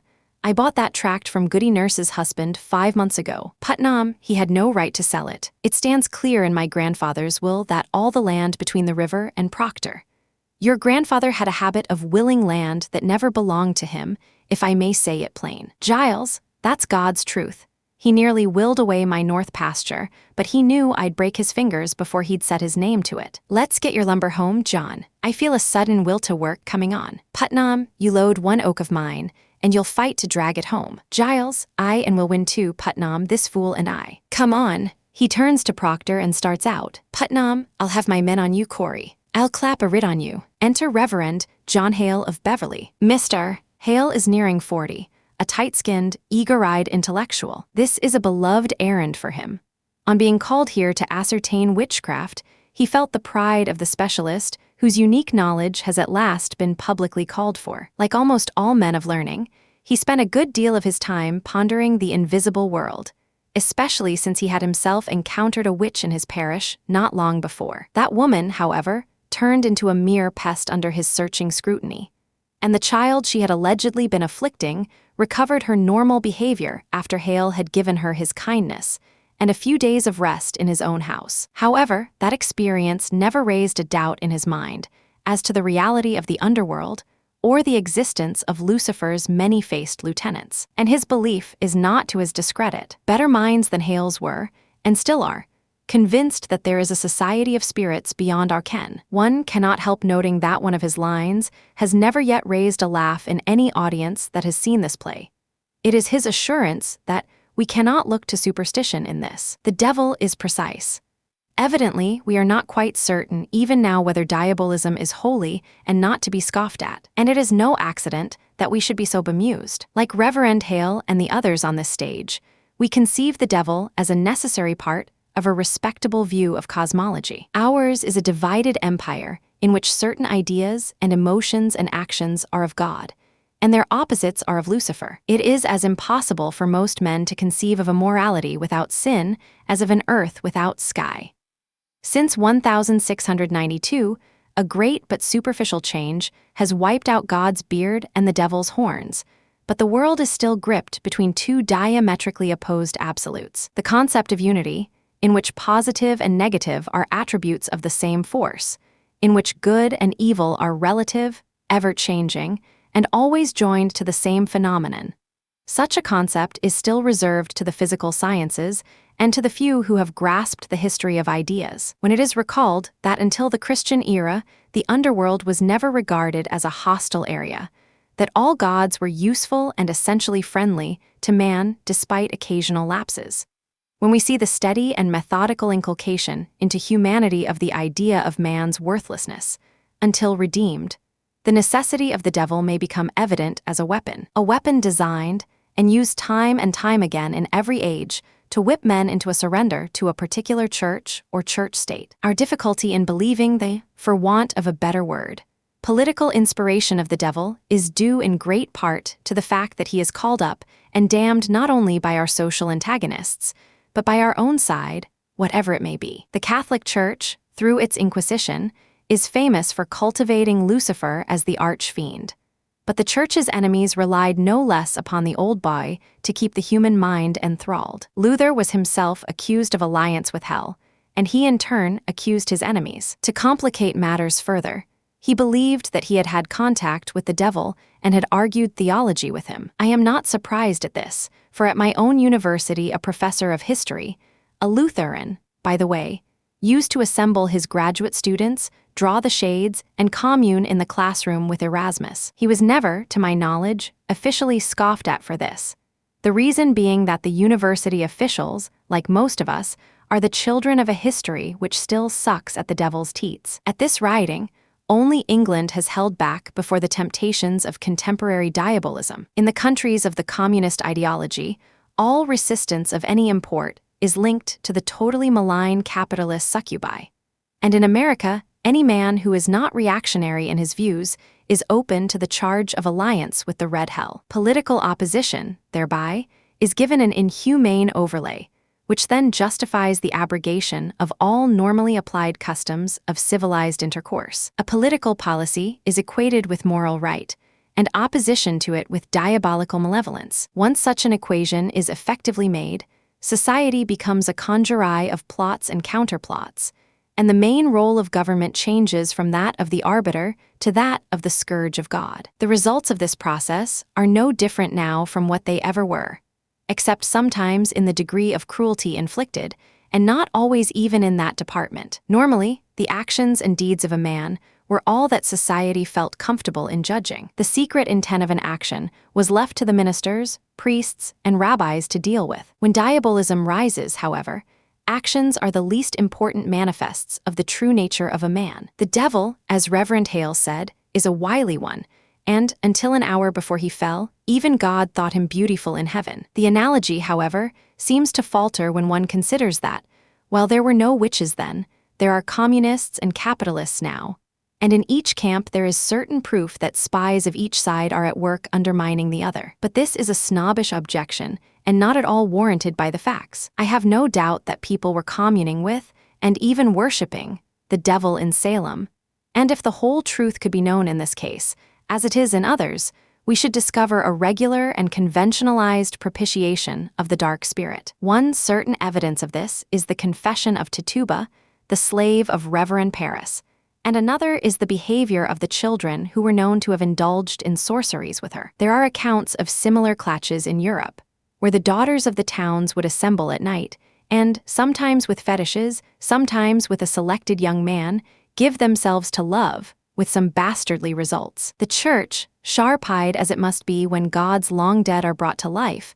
condemned these orgies as witchcraft and interpreted them rightly, as a resurgence of the Dionysiac forces it had crushed long before. Sex, sin, and the devil were early linked, and so they continued to be in Salem and are today. From all accounts, there are no more puritanical mores in the world than those enforced by the communists in Russia, where women's fashions, for instance, are as prudent and all-covering as any American Baptist would desire. The divorce laws lay a tremendous responsibility on the father for the care of his children. Even the laxity of divorce regulations in the early years of the Revolution was undoubtedly a revulsion from the 19th century Victorian immobility of marriage and the consequent hypocrisy that developed from it. If for no other reasons, a state so powerful, so jealous of the uniformity of its citizens, cannot long tolerate the atomization of the family. And yet, in American eyes at least, there remains the conviction that the Russian attitude toward women is lascivious. It is the devil working again,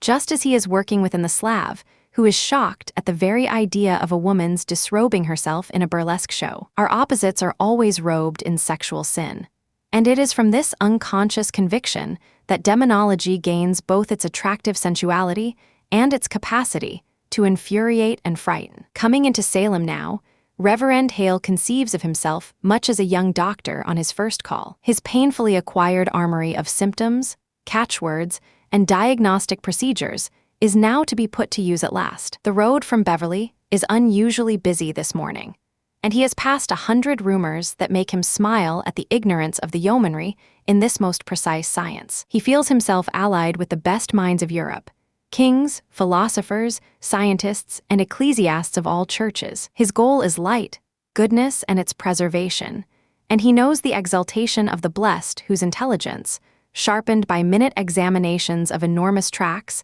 is finally called upon to face what may be a bloody fight with the fiend himself. He appears loaded down with half a dozen heavy books. "Hale, pray you, someone take these." Paris, delighted. "Mr. Hale, oh, it's good to see you again." Taking some books, My, they are heavy. Hale, setting down his books. They must be. They are weighted with authority. Paris, a little scared.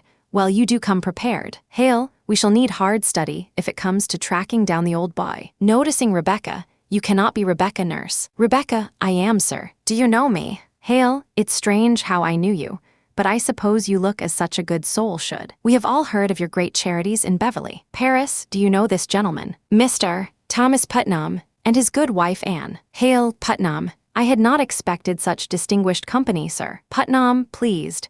It does not seem to help us today, Mr. Hale, we look to you to come to our house and save our child. Hale, your child ails too. Mrs. Putnam, her soul seems flown away. She sleeps and yet she walks. Putnam, she cannot eat. Hale cannot eat. Thinks on it. Then to Proctor and Giles Corey.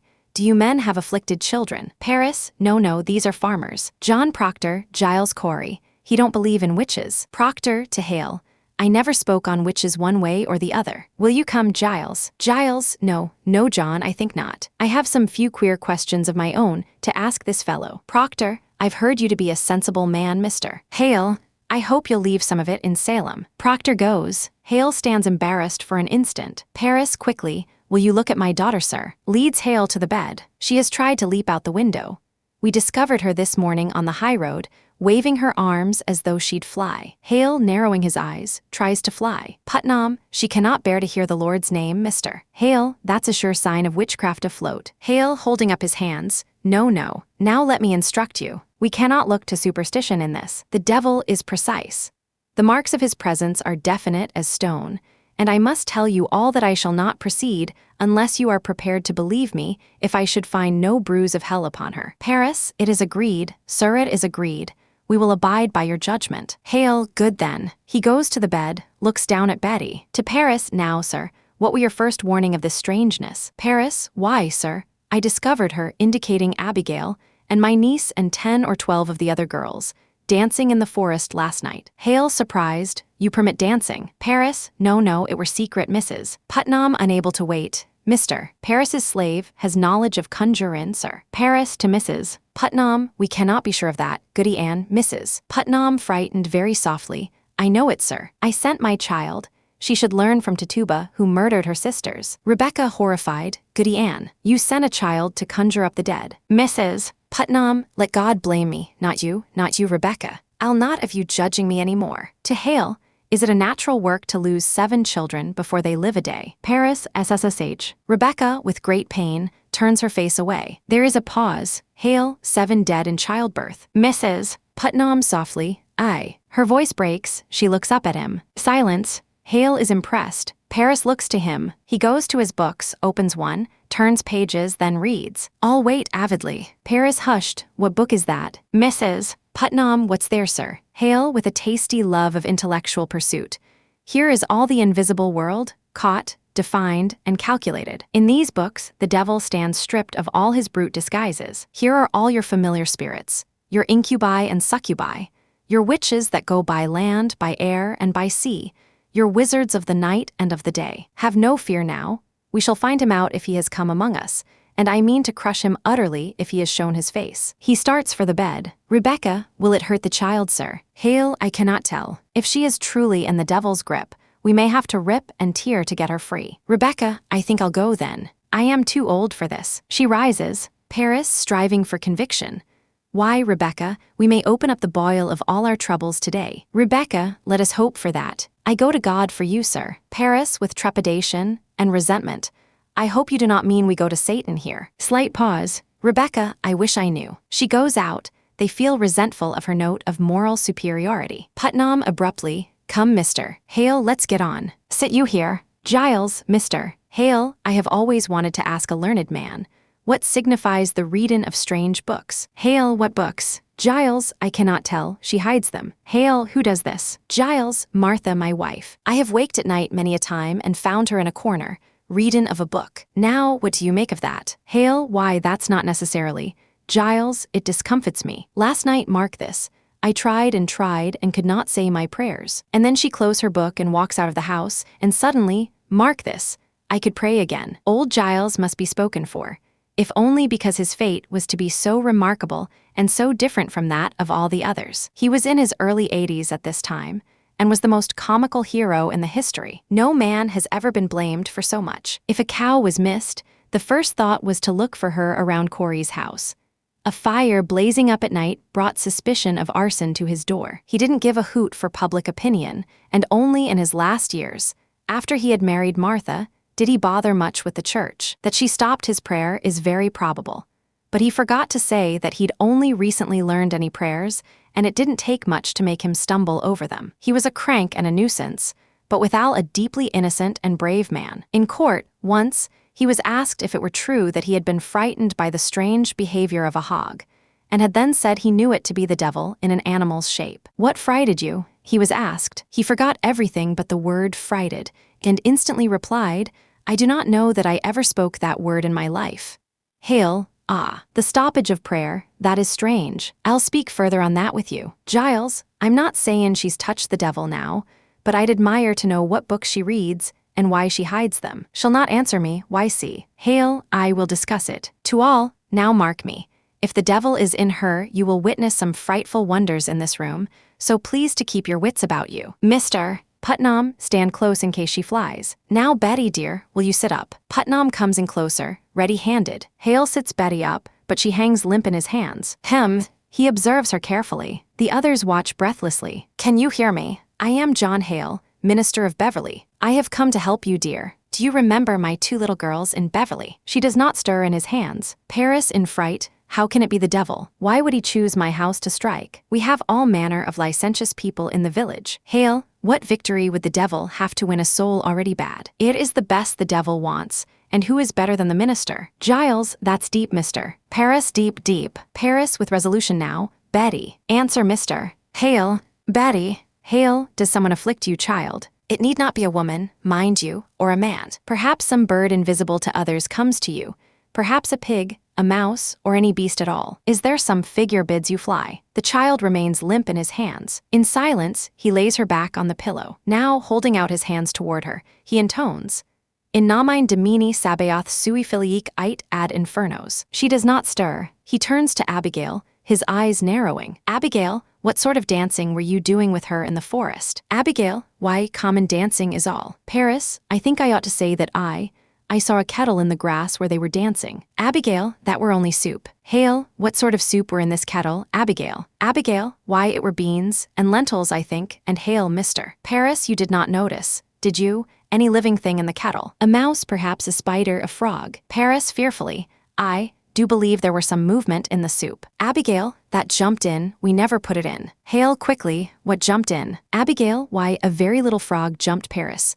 A frog, Abby. Hale, grasping Abigail. Abigail, it may be your cousin is dying. Did you call the devil last night? Abigail, I never called him. Tituba, Tituba. Paris blanched, she called the devil. Hale, I should like to speak with Tituba. Paris, Goody Ann, will you bring her up? Mrs. Putnam exits. Hale, how did she call him? Abigail, I know not. She spoke Barbados. Hale, did you feel any strangeness when she called him? A sudden cold wind, perhaps. A trembling below the ground. Abigail, I didn't see no devil. Shaking Betty, Betty, wake up. Betty, Betty. Hale, you cannot evade me, Abigail. Did your cousin drink any of the brew in that kettle? Abigail, she never drank it. Hale, did you drink it? Abigail, no, sir. Hale, did Tituba ask you to drink it? Abigail, she tried, but I refused. Hale, why are you concealing? Have you sold yourself to Lucifer? Abigail, I never sold myself. I'm a good girl. I'm a proper girl. Mrs. Putnam enters with Tituba, and instantly Abigail points at Tituba. Abigail, she made me do it. She made Betty do it. Tituba, shocked and angry. Abigail, she makes me drink blood. Paris, blood. Mrs. Putnam, my baby's blood. Tituba, no, chicken blood. I give she chicken blood. Hale, woman, have you enlisted these children for the devil? Tituba, no, sir, I don't truck with no devil. Hale, why can she not wake? Are you silencing this child? Tituba, I love me Betty. Hale, you have sent your spirit out upon this child, have you not? Are you gathering souls for the devil? Abigail, she sends her spirit on me in church. She makes me laugh at prayer. Paris, she have often laughed at prayer. Abigail, she comes to me every night to go and drink blood. Tituba, you beg me to conjure. She beg me make charm. Abigail, don't lie. To Hale, she comes to me while I sleep. She's always making me dream corruptions. Tituba, why you say that, Abby? Abigail, sometimes I wake and find myself standing in the open doorway and not a stitch on my body. I always hear her laughing in my sleep. I hear her singing her Barbados songs and tempting me with Tituba. Mr. Reverend, I never hail, resolved now. Tituba, I want you to wake this child. Tituba, I have no power on this child, sir. Hail, you most certainly do, and you will free her from it now. When did you compact with the devil? Tituba, I don't compact with no devil. Paris, you will confess yourself, or I will take you out and whip you to your death. Tituba, Putnam, this woman must be hanged. She must be taken and hanged. Tituba, terrified, falls to her knees. No, don't hang Tituba. I tell him I don't desire to work for him, sir. Paris, the devil. Hail, then you saw him. Tituba weeps. Now, Tituba, I know that when we bind ourselves to hell, it is very hard to break with it. We are going to help you tear yourself free. Tituba, frightened by the coming process. Mr. Reverend, I do believe somebody else bewitchin' these children. Hails who? Tituba, I don't know, sir, but the devil got him numerous witches. Hail, does he? It is a clue. Tituba, look into my eyes. Come, look into me. She raises her eyes to his fearfully. You would be a good Christian woman, would you not, Tituba? Tituba, I, sir, a good Christian woman. Hail, and you love these little children. Tituba, oh, yes, sir, I don't desire to hurt little children. Hail, and you love God, Tituba. Tituba, I love God with all my bane. Hail now in God's holy name, Tituba. Bless him. Bless him. She is rocking on her knees, sobbing in terror. Hail and to his glory, Tituba. Eternal glory. Bless him, bless God. Hail, open yourself, Tituba. Open yourself and let God's holy light shine on you. Tituba, oh, bless the Lord. Hail, when the devil comes to you, does he ever come? With another person. She stares up into his face. Perhaps another person in the village. Someone you know. Paris, who came with him. Putnam, Sarah Good. Did you ever see Sarah Good with him? Or Osborne? Paris, was it man or woman came with him? Tituba, man or woman? Was woman. Paris, what woman? A woman, you said. What woman? Tituba, it was black dark and I, Paris. You could see him, why could you not see her? Tituba, well, they was always talking. They was always runnin' round and carryin' on Paris. You mean our Salem. Salem witches. Tituba, I believe so, yes, sir. Now Hale takes her hand. She is surprised. Hale, Tituba, you must have no fear to tell us who they are. Do you understand? We will protect you. The devil can never overcome a minister. You know that, do you not? Tituba, she kisses Hale's hand. I, sir, oh, I do. Hale, you have confessed yourself to witchcraft, and that speaks a wish to come to heaven's side. And we will bless you, Tituba. Tituba, deeply relieved. Oh, God bless you, mister. Hale, with rising exultation. You are God's instrument put in our hands to discover the devil's agents among us. You are selected, Tituba. You are chosen to help us cleanse our village. So speak utterly, Tituba. Turn your back on him and face God. Face God, Tituba, and God will protect you. Tituba joining with him. Oh God, protect Tituba. Hail kindly, who came to you with the devil. 2, 3, 4. How many? Tituba pants and begins rocking back and forth again, staring ahead. Tituba, there was 4. There was 4. Paris pressing in on her. Who? 2. Their names. Tituba suddenly bursting out. Oh, how many times he bid me kill you, mister. Paris, kill me. Tituba in a fury. He say, mister. Paris must be kill. Mister. Paris no goodly man, mister. Paris mean man and no gentle man. And he bid me rise out of my bed and cut your throat. They gasp, but I tell him no. I don't hate that man. I don't want kill that man. But he say, you work for me, Tituba, and I make you free. I give you pretty dress to wear, and put you way high up in the air, and you gone fly back to Barbados. And I say, you lie, devil, you lie. And then he come one stormy night to me, and he say, look, I have white people belong to me. And I look, and there was Goody Good. Paris, Sarah Good. Tituba rocking and weeping. I, sir, and Goody Osborne. Mrs. Putnam, I knew it. Goody Osborne were midwife to me 3 times. I begged you, Thomas, did I not? I begged him not to call Osborne, because I feared her. My baby's always shriveled in her hands. Hail, take courage. You must give us all their names. How can you bear to see this child suffering? Look at her, Tituba. He is indicating Betty on the bed. Look at her God-given innocence. Her soul is so tender. We must protect her, Tituba. The devil is out and preying on her like a beast upon the flesh of the pure lamb. God will bless you for your help. Abigail rises, staring as though inspired, and cries out, Abigail, I want to open myself. They turn to her, startled. She is enraptured, as though in a pearly light. I want the light of God. I want the sweet love of Jesus. I danced for the devil, I saw him, I wrote in his book. I go back to Jesus, I kiss his hand. I saw Sarah Good with the devil. I saw Goody Osborne with the devil. I saw Bridget Bishop with the devil. As she is speaking, Betty is rising from the bed, a fever in her eyes, and picks up the chant. Betty staring too. I saw George Jacobs with the devil. I saw Goody Howe with the devil. Paris, she speaks. He rushes to embrace Betty. She speaks, Hail, glory to God. It is broken, they are free. Betty, calling out hysterically and with great relief. I saw Martha Bellows with the devil. Abigail, I saw Goody Sibber with the devil. It is rising to a great glee. Putnam, the marshal, I'll call the marshal. Paris is shouting a prayer of thanksgiving. Betty, I saw Alice Barrow with the devil. The curtain begins to fall. Hail, as Putnam goes out. Let the marshal bring irons. Abigail, I saw Goody Hawkins with the devil. Betty, I saw Goody Bibber with the devil. Abigail, I saw Goody Booth with the devil. On their ecstatic cries, the curtain falls. ACT 2, the common room of Proctor's house.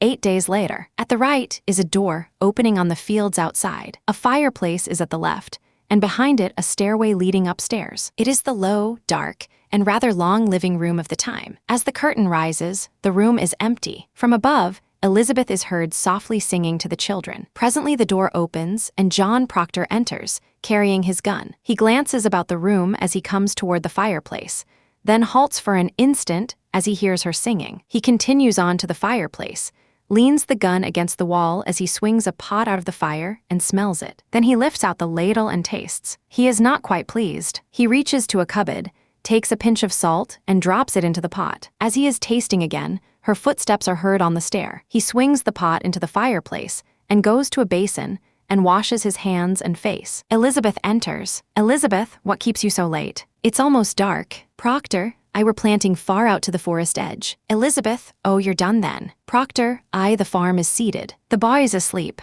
Elizabeth, they will be soon. And she goes to the fireplace, proceeds to ladle up stew in a dish. Proctor, pray now for a fair summer. Elizabeth, Proctor, are you well today? Elizabeth, I am. She brings the plate to the table and, indicating the food, it is a rabbit. Proctor going to the table, oh, is it? In Jonathan's trap. Elizabeth, no, she walked into the house this afternoon. I found her sittin' in the corner like she come to visit. Proctor, oh, that's a good sign walkin' in. Elizabeth, pray God. It hurt my heart to strip her, poor rabbit. She sits and watches him taste it. Proctor, it's well seasoned. Elizabeth, blushing with pleasure, I took great care. She's tender. Proctor, he eats. She watches him. I think we'll see green fields soon. It's warm as blood beneath the clods. Elizabeth, that's well. Proctor eats, then looks up. Proctor, if the crop is good, I'll buy George Jacobs' heifer. How would that please you? Elizabeth, it would. Proctor, with a grin, I mean to please you, Elizabeth. Elizabeth, it is hard to say. I know it, John. He gets up, goes to her, kisses her. She receives it. With a certain disappointment, he returns to the table. Proctor, as gently as he can, cider. Elizabeth, with a sense of reprimanding herself for having forgot.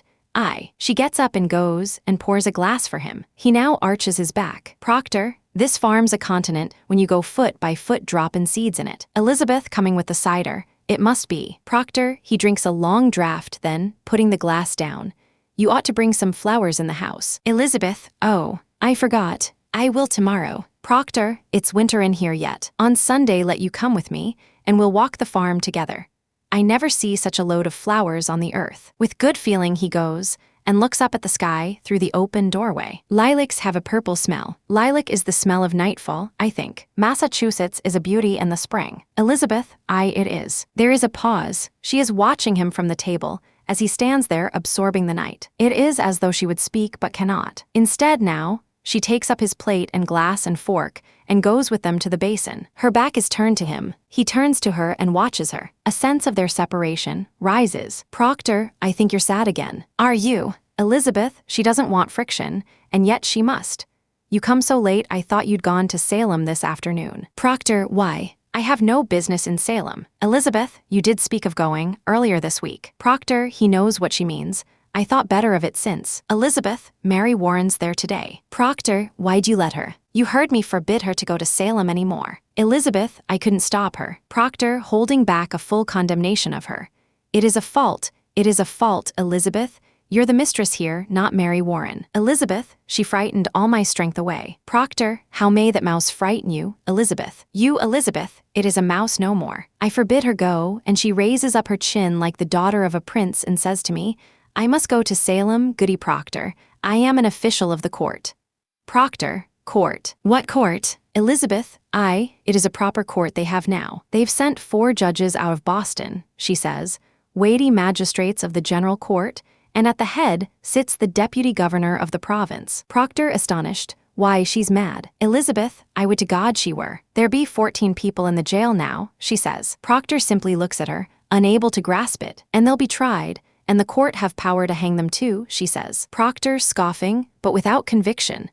They'd never hang. Elizabeth, the deputy governor promise hangin' if they'll not confess, John. The town's gone wild, I think. She speak of Abigail, and I thought she were a saint to hear her. Abigail brings the other girls into the court, and where she walks the crowd will part like the sea for Israel, and folks are brought before them, and if they scream and howl and fall to the floor, the persons clapped in the jail for bewitching them. Proctor, wide-eyed, oh, it is a black mischief. Elizabeth, I think you must go to Salem, John. He turns to her, I think so. You must tell them it is a fraud. Proctor, thinking beyond this, it is surely. Elizabeth, let you go to Ezekiel Cheever. He knows you well. And tell him what she said to you last week in her uncle's house. She said it had naught to do with witchcraft, did she not? Proctor in thought, she did. Now a pause. Elizabeth, quietly, fearing to anger him by prodding. God forbid you keep that from the court, John. I think they must be told. Proctor, quietly, struggling with his thought. They must. It is a wonder they do believe her. Elizabeth, I would go to Salem now, John. Let you go tonight. Proctor, I'll think on it. Elizabeth, with her courage now, you cannot keep it, John. Proctor, angering, I know I cannot keep it. I say I will think on it. Elizabeth, hurt and very coldly. Good then, let you think on it. She stands and starts to walk out of the room. Proctor, I am only wondering how I may prove what she told me. Elizabeth, if the girl's a saint now, I think it is not easy to prove she's fraud. And the town gone so silly. She told it to me in a room, alone, have no proof for it. Elizabeth, you were alone with her. Proctor, stubbornly, for a moment alone, Elizabeth, why then, it is not as you told me. Proctor, his anger rising. For a moment, I say. The others come in soon after. Elizabeth, quietly, she has suddenly lost all faith in him. Do as you wish then. She starts to turn. Proctor, woman, she turns to him. I'll not have your suspicion any more. Elizabeth, a little loftily. I have no Proctor, I'll not have it. Elizabeth, then let you not earn it. Proctor, with a violent undertone, you doubt me yet. Elizabeth, with a smile to keep her dignity. John, if it were not Abigail that you must go to hurt, would you falter now? I think not. Proctor, now look you, Elizabeth, I see what I see, John. Proctor, with solemn warning, you will not judge me more, Elizabeth. I have good reason to think before I charge fraud on Abigail, and I will think on it. Let you look to your own improvement, before you go to judge your husband any more. I have forgot Abigail and Elizabeth and I. Proctor, spare me. You forget nothin' and forgive nothin'. Learn charity, woman. I have gone tiptoe in this house all 7 months since she is gone. I have not moved from there to there, without I think to please you.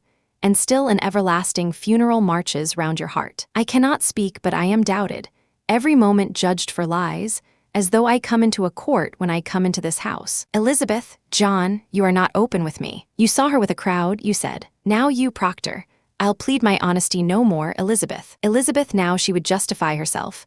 John, I am only Proctor, no more. I should have roared you down when first you told me your suspicion. But I wilted, and like a Christian I confessed. Confessed, some dream I must have mistaken you for God that day. But you're not, and let you remember it. Let you look sometimes for the goodness in me, and judge me not. Elizabeth, I do not judge you. The magistrate sits in your heart that judges you. I never thought you but a good man, John, with a smile, only somewhat bewildered. Proctor, laughing bitterly.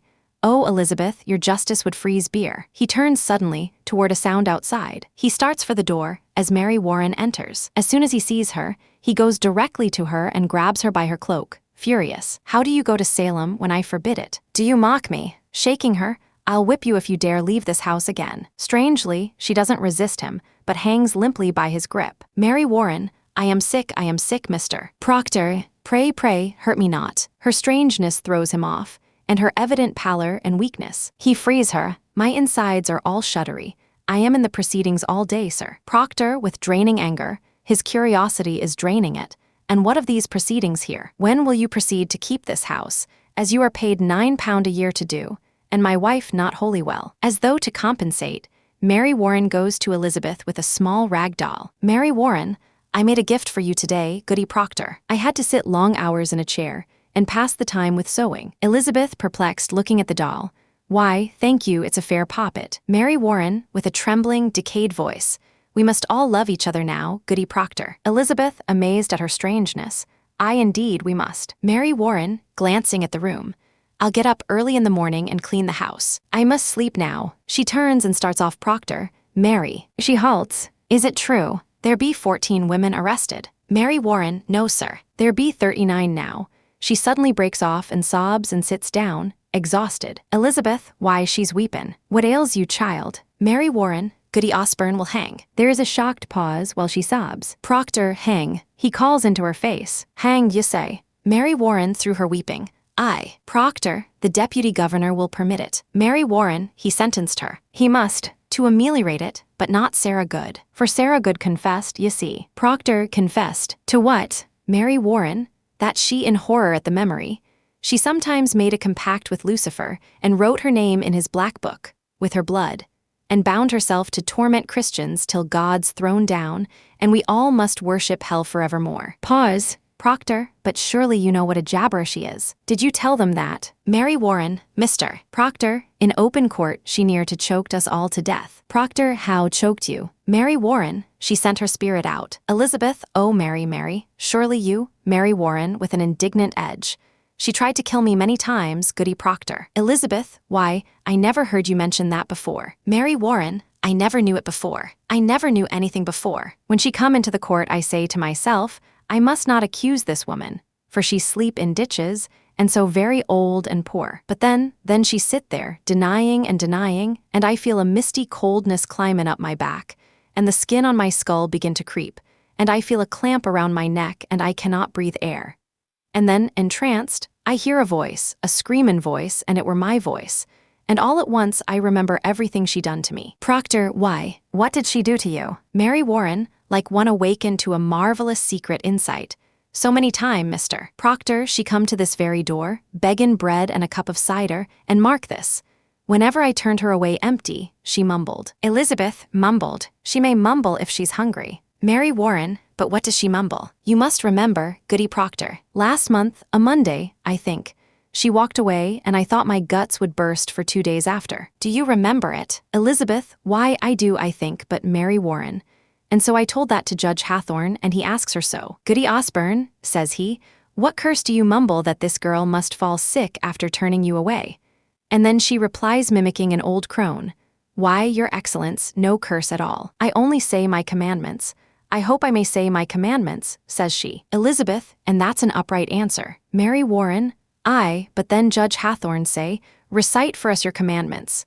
Leaning gavidly toward them, and of all the 10 she could not say a single one. She never knew no commandments, and they had her in a flat lie. Proctor, and so condemned her. Mary Warren, now a little strained, seeing his stubborn doubt. Why, they must when she condemned herself. Proctor, but the proofs. Mary Warren, with greater impatience with him. I told you the proof. It's hard proof, hard as rock, the judges said. Proctor, he pauses an instant, then. You will not go to court again, Mary Warren. Mary Warren, I must tell you, sir, I will be gone every day now. I am amazed you do not see what weighty work we do. Proctor, what work you do. It's strange work for a Christian girl to hang old women. Mary Warren, but Mr. Proctor, they will not hang them if they confess. Sarah Good will only sit in jail some time. Recalling, and here's a wonder for you. Think on this. Goody Good is pregnant. Elizabeth, pregnant. Are they mad? The woman's near to 60. Mary Warren, they had Dr. Griggs examine her, and she's full to the brim. And smockin' a pipe all these years, and no husband either. But she's safe, thank God, for they'll not hurt the innocent child. But be that not a marvel. You must see it, sir. It's God's work we do. So I'll be gone every day for some time. I am an official of the court, they say, and she has been edging toward offstage. Proctor, I'll official you. He strides to the mantel, takes down the whip hanging there. Mary Warren, terrified but coming erect, striving for her authority. I'll not stand whipping any more. Elizabeth hurriedly as Proctor approaches. Mary, promise now you'll stay at home. Mary Warren, backing from him, but keeping her erect posture, striving for her way. The devil's loose in Salem, Mr. Proctor, we must discover where he's hiding. Proctor, I'll whip the devil out of you. With whip raised, he reaches out for her, and she streaks away and yells. Mary Warren, pointing at Elizabeth, I saved her life today. Silence. His whip comes down. Elizabeth softly, I am accused. Mary Warren, quaking, somewhat mentioned, but I said I never see no sign you ever sent your spirit out to hurt no one, and seeing I do live so closely with you, they dismissed it. Elizabeth, who accused me. Mary Warren, I am bound by law, I cannot tell it. To Proctor, I only hope you'll not be so sarcastical no more. 4 judges and the king's deputy sat to dinner with us, but an hour ago. I would have you speak civilly to me, from this out. Proctor in horror, muttering in disgust at her, go to bed. Mary Warren, with a stamp of her foot, I'll not be ordered to bed no more, Mr. Proctor, I am 18 and a woman, however single. Proctor, do you wish to sit up? Then sit up. Mary Warren, I wish to go to bed. Proctor in anger, good night then. Mary Warren, good night. Dissatisfied, uncertain of herself, she goes out. Wide-eyed, both Proctor and Elizabeth stand staring. Elizabeth quietly, oh the noose is up. Proctor, there'll be no noose. Elizabeth, she wants me dead. I knew all week it would come to this. Proctor without conviction, they dismissed it. You heard her say, Elizabeth, and what of tomorrow? She will cry me out until they take me. Proctor, sit you down. Elizabeth, she wants me dead, John, you know it. Proctor, I say sit down. She sits trembling. He speaks quietly, trying to keep his wits. Now we must be wise, Elizabeth. Elizabeth, with sarcasm and a sense of being lost. Oh, indeed, indeed. Proctor, fear nothing. I'll find Ezekiel Cheever. I'll tell him she said it were all sport. Elizabeth, John, with so many in the jail, more than Cheever's help is needed now, I think. Would you favor me with this? Go to Abigail. Proctor, his soul hardening as he senses. What have I to say to Abigail? Elizabeth, delicately. John, grant me this. You have a faulty understanding of young girls. There is a promise made in any bed. Proctor, striving against his anger. What promise? Elizabeth, spoke or silent, a promise is surely made. And she may dote on it now. I am sure she does, and thinks to kill me, then to take my place. Proctor's anger is rising. He cannot speak. Elizabeth, it is her dearest hope, John, I know it. There be 1,000 names, why does she call mine? There be a certain danger in calling such a name. I am no goody-good that sleeps in ditches, nor Osborne, drunk and half-witted. She dare not call out such a farmer's wife, but there be monstrous profit in it. She thinks to take my place, John. Proctor, she cannot think it. He knows it is true. Elizabeth, reasonably. John, have you ever shown her somewhat of contempt? She cannot pass you in the church, but you will blush. Proctor, I may blush for my sin. Elizabeth, I think she sees another meaning in that blush. Proctor, and what see you? What see you, Elizabeth? Elizabeth, conceding. I think you be somewhat ashamed, for I am there, and she so close. Proctor, when will you know me, woman? Were I stone, I would have cracked for shame this 7 month. Elizabeth, then go and tell her she's a whore. Whatever promise she may sense, break it, John, break it. Proctor, between his teeth. Good then, I'll go. He starts for his rifle. Elizabeth, trembling fearfully. Oh, how unwillingly. Proctor, turning on her, rifle in hand.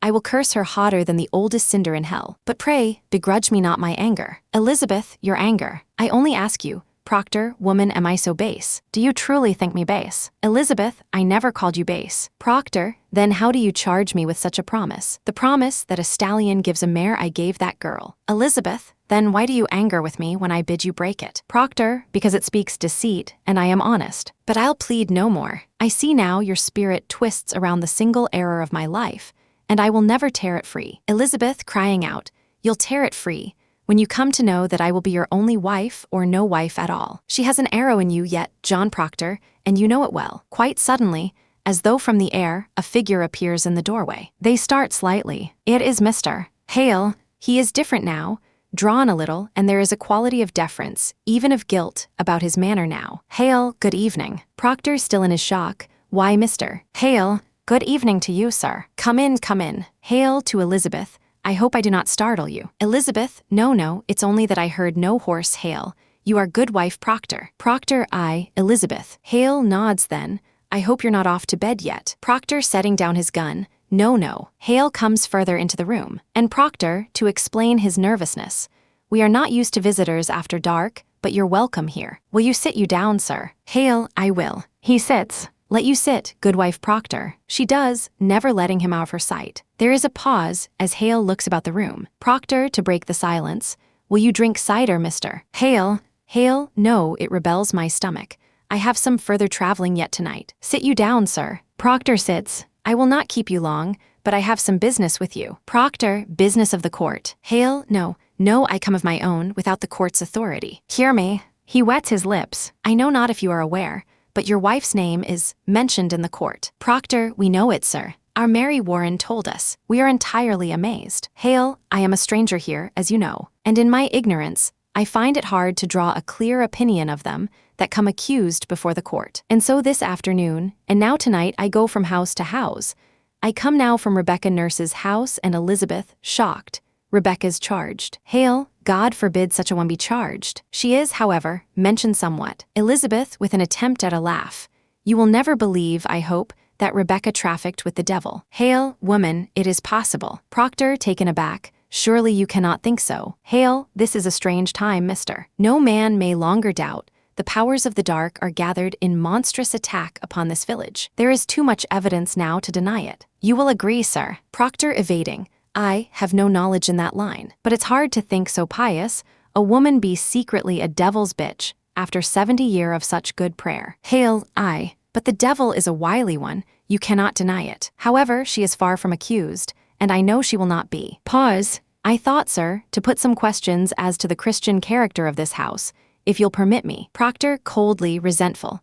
Why, we have no fear of questions, sir. Hail, good then. He makes himself more comfortable. In the book of record that Mr. Paris keeps, I note that you are rarely in the church on Sabbath day. Proctor, no, sir, you are mistaken. Hail, 26 time in 17 months, sir. I must call that rare. Will you tell me why you are so absent? Proctor, Mr. Hail, I never knew I must account to that man, for I come to church or stay at home. My wife were sick this winter. Hail, so I am told. But you, mister, why could you not come alone? Proctor, I surely did come when I could, and when I could not I prayed in this house. Hail, mister. Proctor, your house is not a church. Your theology must tell you that. Proctor, it does, sir, it does. And it tells me that a minister may pray to God without he have golden candlesticks upon the altar. Hail, what golden candlesticks? Proctor, since we built the church there were pewter candlesticks upon the altar. Francis Nurse made them, you know, and a sweeter hand never touched the metal. But Paris came, and for 20 weeks he preached nothing but golden candlesticks until he had them. I labor the earth from dawn of day to blink of night, and I tell you true, when I look to heaven and see my money glaring at his elbows, it hurt my prayer, sir. It hurt my prayer. I think sometimes the man dreams cathedrals, not clapboard meet in houses. Hail thinks then, and yet, mister, a Christian on Sabbath day must be in church. Pause. Tell me you have 3 children. Proctor, I. Boys. Hail, how comes it that only 2 are baptized? Proctor starts to speak, then stops then as though unable to restrain this.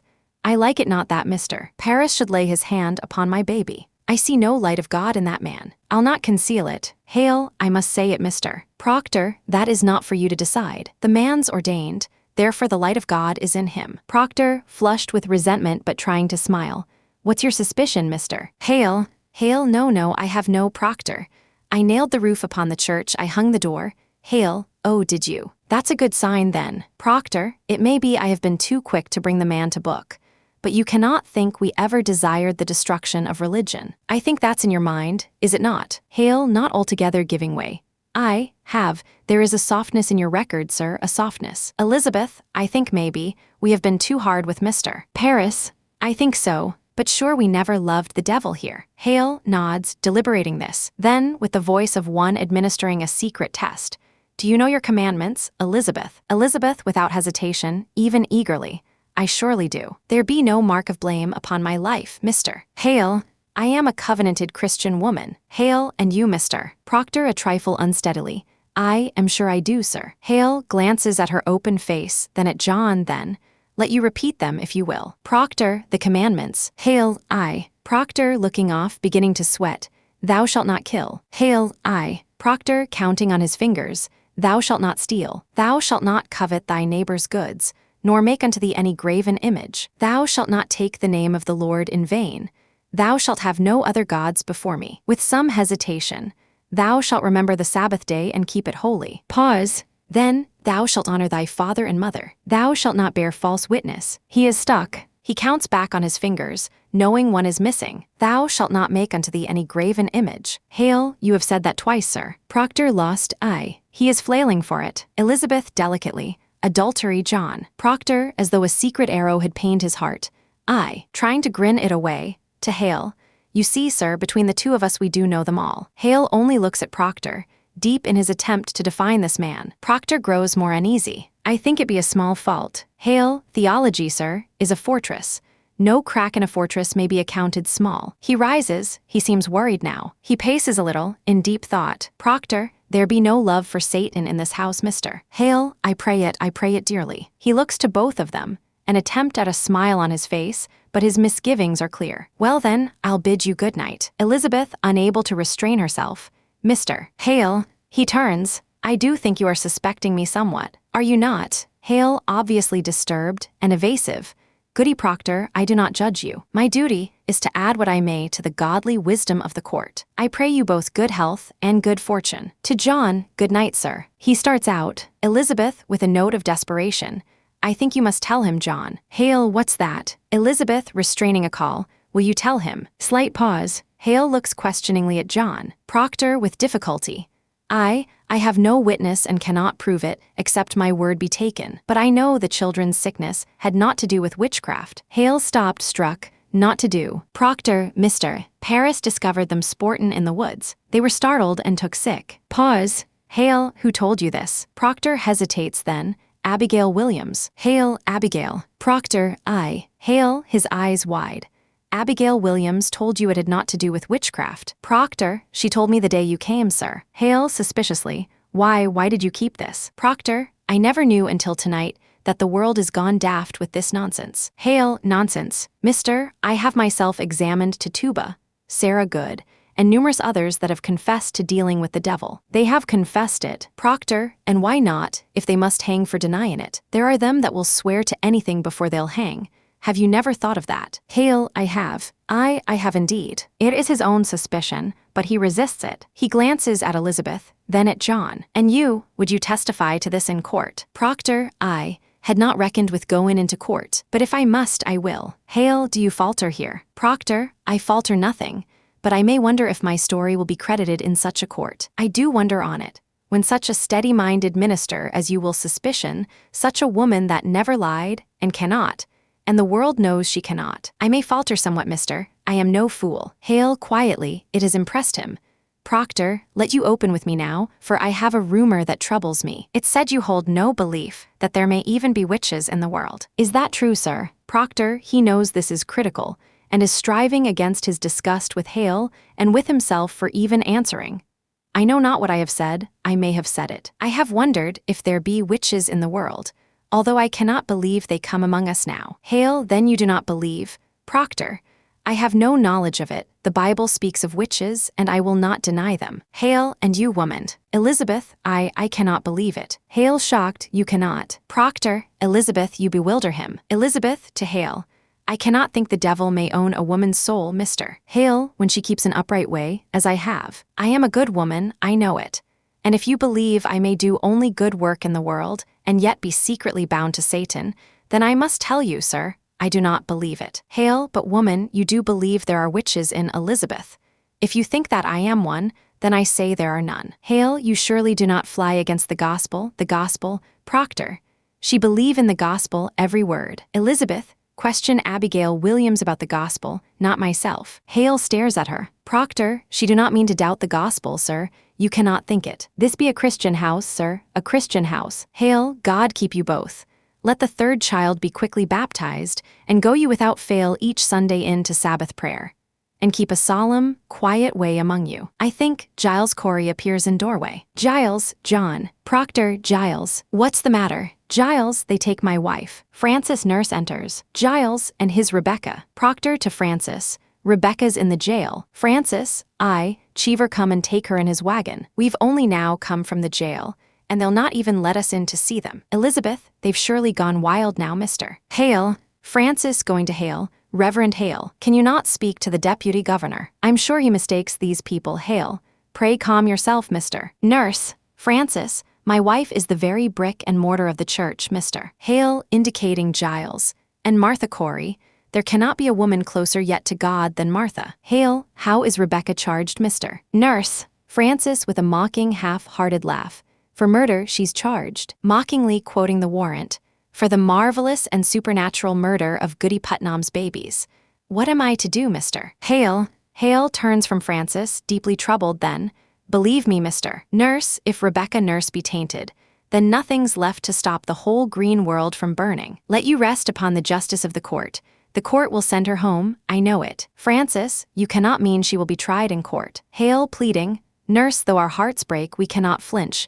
These are new times, sir. There is a misty plot afoot so subtle we should be criminal, to cling to old respects and ancient friendships. I have seen too many frightful proofs in court. The devil is alive in Salem, and we dare not quail to follow wherever the accusing finger points. Proctor, angered, how may such a woman murder children? Hale in great pain.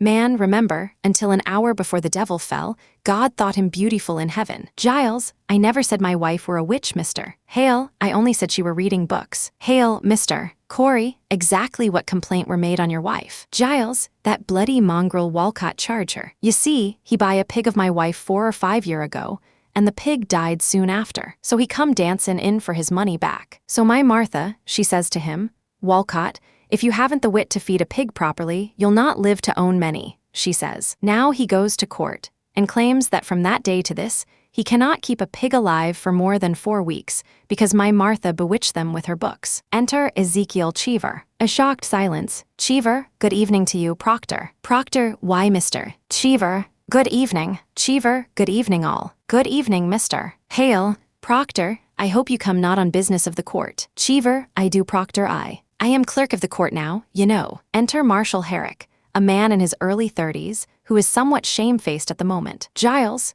it's a pity, Ezekiel, that an honest tailor might have gone to heaven must burn in hell. You'll burn for this, do you know it? Cheever, you know yourself, I must do as I'm told. You surely know that, Giles. And I'd as lief you'd not be sending me to hell. I like not the sound of it, I tell you. I like not the sound of it. He fears Proctor, but starts to reach inside his coat. Now believe me, Proctor, how heavy be the law.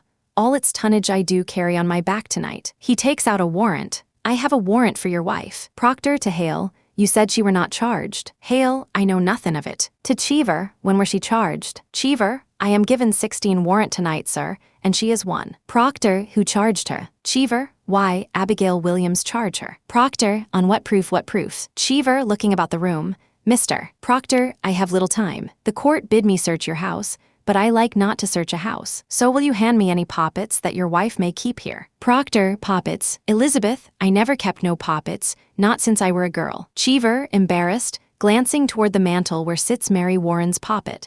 I spy a poppet, Goody Proctor. Elizabeth, oh, going for it, why this is Mary's. Cheever, shyly, would you please to give it to me? Elizabeth, handing it to him, asks Hale, has the court discovered a text in poppets now? Cheever, carefully holding the poppet.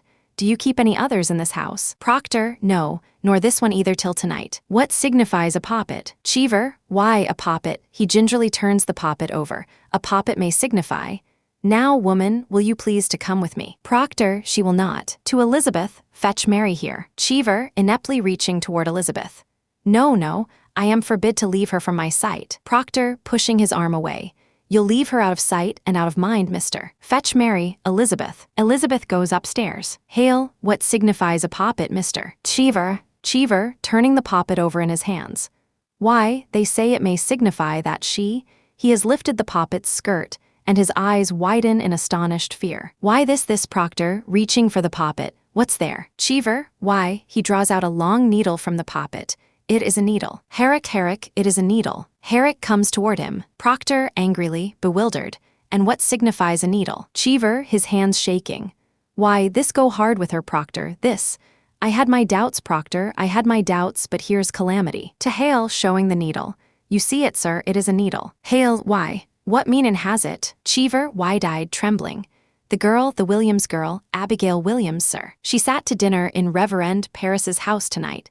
And without word nor warning she falls to the floor. Like a struck beast, he says, and screamed a scream that a bull would weep to hear. And he goes to save her, and stuck 2 inches in the flesh of her belly, he draw a needle out, and demandin' of her how she come to be so stabbed. She, to Proctor now, Testify it were your wife's familiar spirit pushed it in. Proctor, why she done it herself. To Hale, I hope you're not tackin' this for proof, mister. Hale, struck by the proof, is silent. Cheever, 'tis hard proof. To Hale, I find here a poppet Goody Proctor keeps. I have found it, sir, and in the belly of the poppet, a needle stuck. I tell you true, Proctor, I never warranted to see such proof of hell, and I bid you obstruct me not. For I enter Elizabeth with Mary Warren. Proctor, seeing Mary Warren, draws her by the arm to Hale. Proctor, here now. Mary, how did this poppet come into my house? Mary Warren, frightened for herself, her voice very small. What poppet's that, sir? Proctor, impatiently, pointing at the doll in Cheever's hand.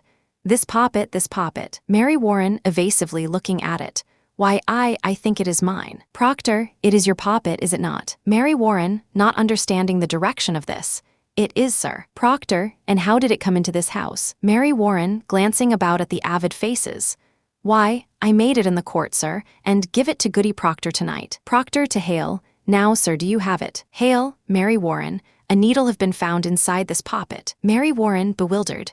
Why, I meant no harm by it, sir. Proctor, quickly, you stuck that needle in yourself. Mary Warren, I believe I did, sir. I, Proctor to Hale, what say you now? Hale, watching Mary Warren closely. Child, you are certain this be your natural memory. May it be, perhaps, that someone conjures you even now to say this? Mary Warren, conjures me. Why no, sir, I am entirely myself, I think. Let you ask Susanna Walcott, she saw me sewing it in court. Or better still, ask Abby. Abby sat beside me when I made it. Proctor to Hale of Cheever, bid him begone. Your mind is surely settled now. Bid him out, mister. Hale, Elizabeth, what signifies a needle? Hale, Mary, you charge a cold and cruel murder on Abigail. Mary Warren, murder. I charge no. Hale, Abigail were stabbed tonight. A needle were found stuck into her belly, Elizabeth, and she charges me. Hale, I. Elizabeth, her breath knocked out. Why? The girl is murder. She must be ripped out of the world. Cheever, pointing at Elizabeth. You've heard that, sir. Ripped out of the world. Herrick, you heard it. Proctor, suddenly snatching the warrant out of Cheever's hands. Out with you. Cheever, Proctor, you dare not touch the warrant. Proctor, ripping the warrant. Out with you. Cheever, you've ripped the deputy governor's warrant, man. Proctor, damn the deputy governor. Out of my house. Hale, now Proctor, Proctor. Proctor, get you gone with them. You are a broken minister. Hale, Proctor, if she is innocent, the court Proctor. If she is innocent, why do you never wonder if Paris be innocent, or Abigail? Is the accuser always holy now? Were they born this morning, as clean as God's fingers? I'll tell you what's walking Salem. Vengeance is walking Salem. We are what we always were in Salem. But now the little crazy children are jangling the keys of the kingdom, and common vengeance writes the law. This warrants vengeance. I'll not give my wife to vengeance. Elizabeth, I'll go. John Proctor, you will not go. Herrick, I have 9 men outside. You cannot keep her. The law binds me, John. I cannot budge. Proctor to Hale, ready to break him. Will you see her taken? Hale, Proctor, the court is just Proctor. Pontius Pilate, God will not let you wash your hands of this. Elizabeth, John, I think I must go with them. He cannot bear to look at her. Mary, there is bread enough for the morning. You will bake in the afternoon. Help, Mr. Proctor, as you were his daughter. You owe me that, and much more. She is fighting her weeping. To Proctor, when the children wake, speak nothing of witchcraft. It will frighten them. She cannot go on. Proctor, I will bring you home. I will bring you soon. Elizabeth, oh John, bring me soon. Proctor, I will fall like an ocean on that court. Fear nothing, Elizabeth. Elizabeth, with great fear, I will fear nothing. She looks about the room, as though to fix it in her mind. Tell the children, I have gone to visit someone sick. She walks out the door, Herrick and Cheever behind her. For a moment, Proctor watches from the doorway. The clank of chain is heard. Proctor, Herrick, don't chain her. He rushes out the door. From outside, damn you, man, you will not chain her. Off with them. I'll not have it. I will not have her chained. There are other men's voices against his. Hale, in a fever of guilt and uncertainty, turns from the door to avoid the sight.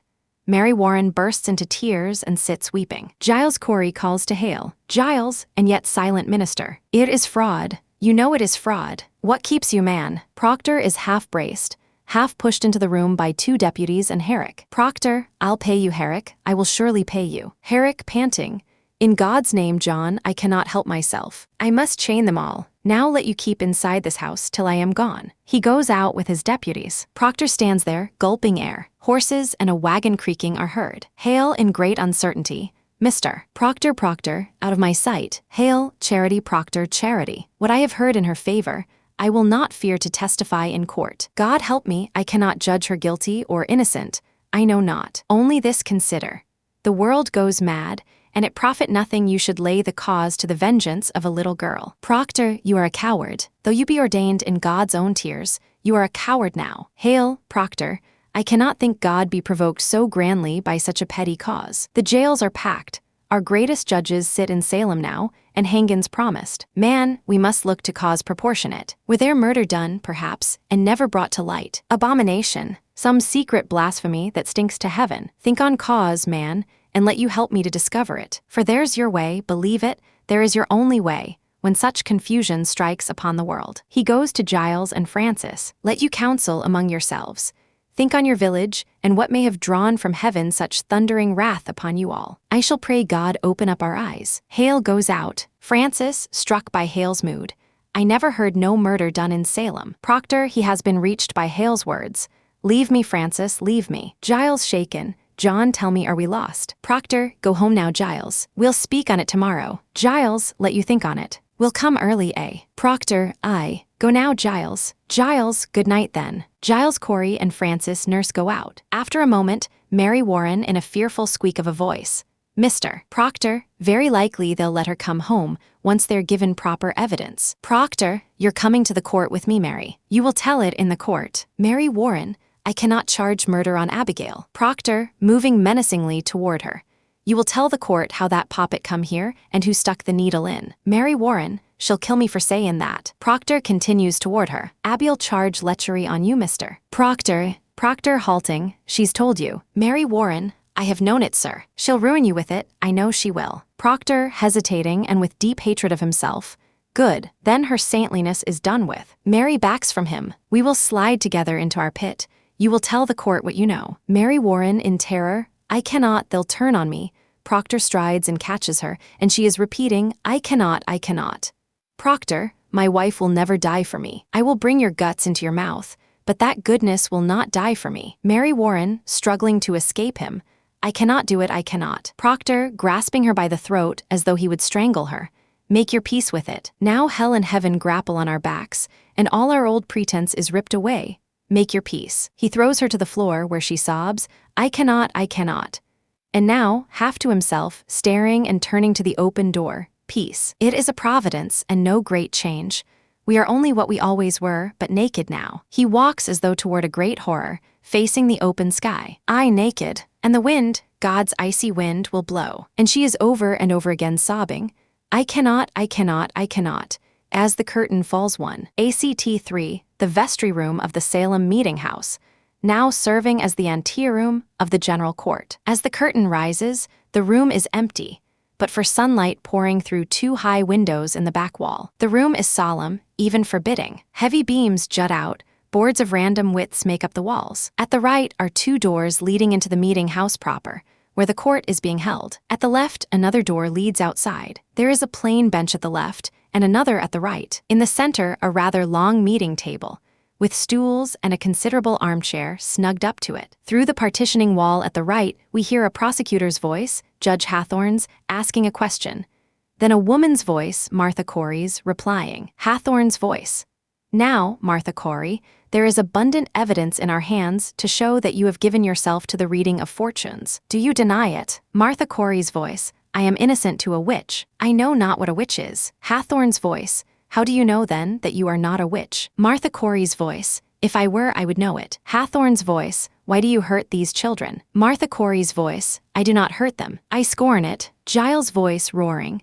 I have evidence for the court. Voices of townspeople rise in excitement. Danforth's voice. You will keep your seat. Giles' voice. Thomas Putnam is reaching out for land. Danforth's voice. Remove that man, Marshall. Giles' voice. You're hearing lies, lies. A roaring goes up from the people. Hathorne's voice. Arrest him, Excellency. Giles' voice. I have evidence. Why will you not hear my evidence? The door opens, and Giles is half carried into the vestry room by Herrick. Francis Nurse enters, trailing anxiously behind Giles. Giles, hands off, damn you, let me go. Herrick, Giles, Giles. Giles, out of my way, Herrick. I bring evidence. Herrick, you cannot go in there, Giles, it's a court. Enter Hale from the court. Hale, pray be calm a moment. Giles, you, mister. Hale, go in there and demand I speak. Hale, a moment, sir, a moment. Giles, they'll be hangin' my wife. Judge Hathorne enters. He is in his 60s, a bitter, remorseless Salem judge. Hathorne, how do you dare come roarin' into this court? Are you gone daft, Corey? Giles, you're not a Boston judge yet, Hathorne. You'll not call me daft. Enter Deputy Governor Danforth, and, behind him,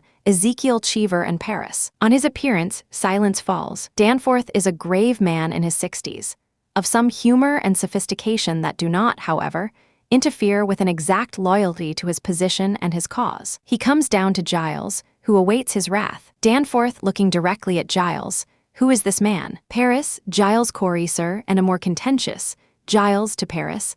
I am asked the question, and I am old enough to answer it. To Danforth, who impresses him and to whom he smiles through his strain.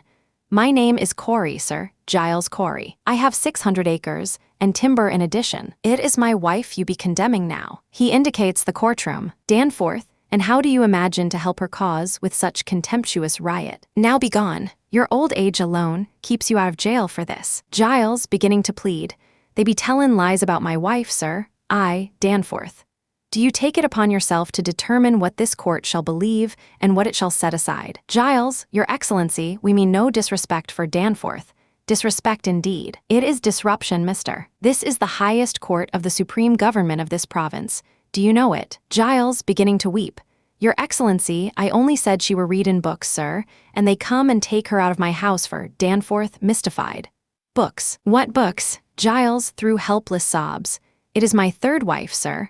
I never had no wife that be so taken with books, and I thought to find the cause of it, D.C., but it were no which I blamed her for. He is openly weeping. I have broke charity with the woman. I have broke charity with her. He covers his face, ashamed. Danforth is respectfully silent. Hail, excellency. He claims hard evidence for his wife's defense. I think that in all justice you must, Danforth. Then let him submit his evidence in proper affidavit. You are certainly aware of our procedure here, mister. Hail. To Herrick, clear this room. Herrick, come now, Giles. He gently pushes Corey out. Francis, we are desperate, sir.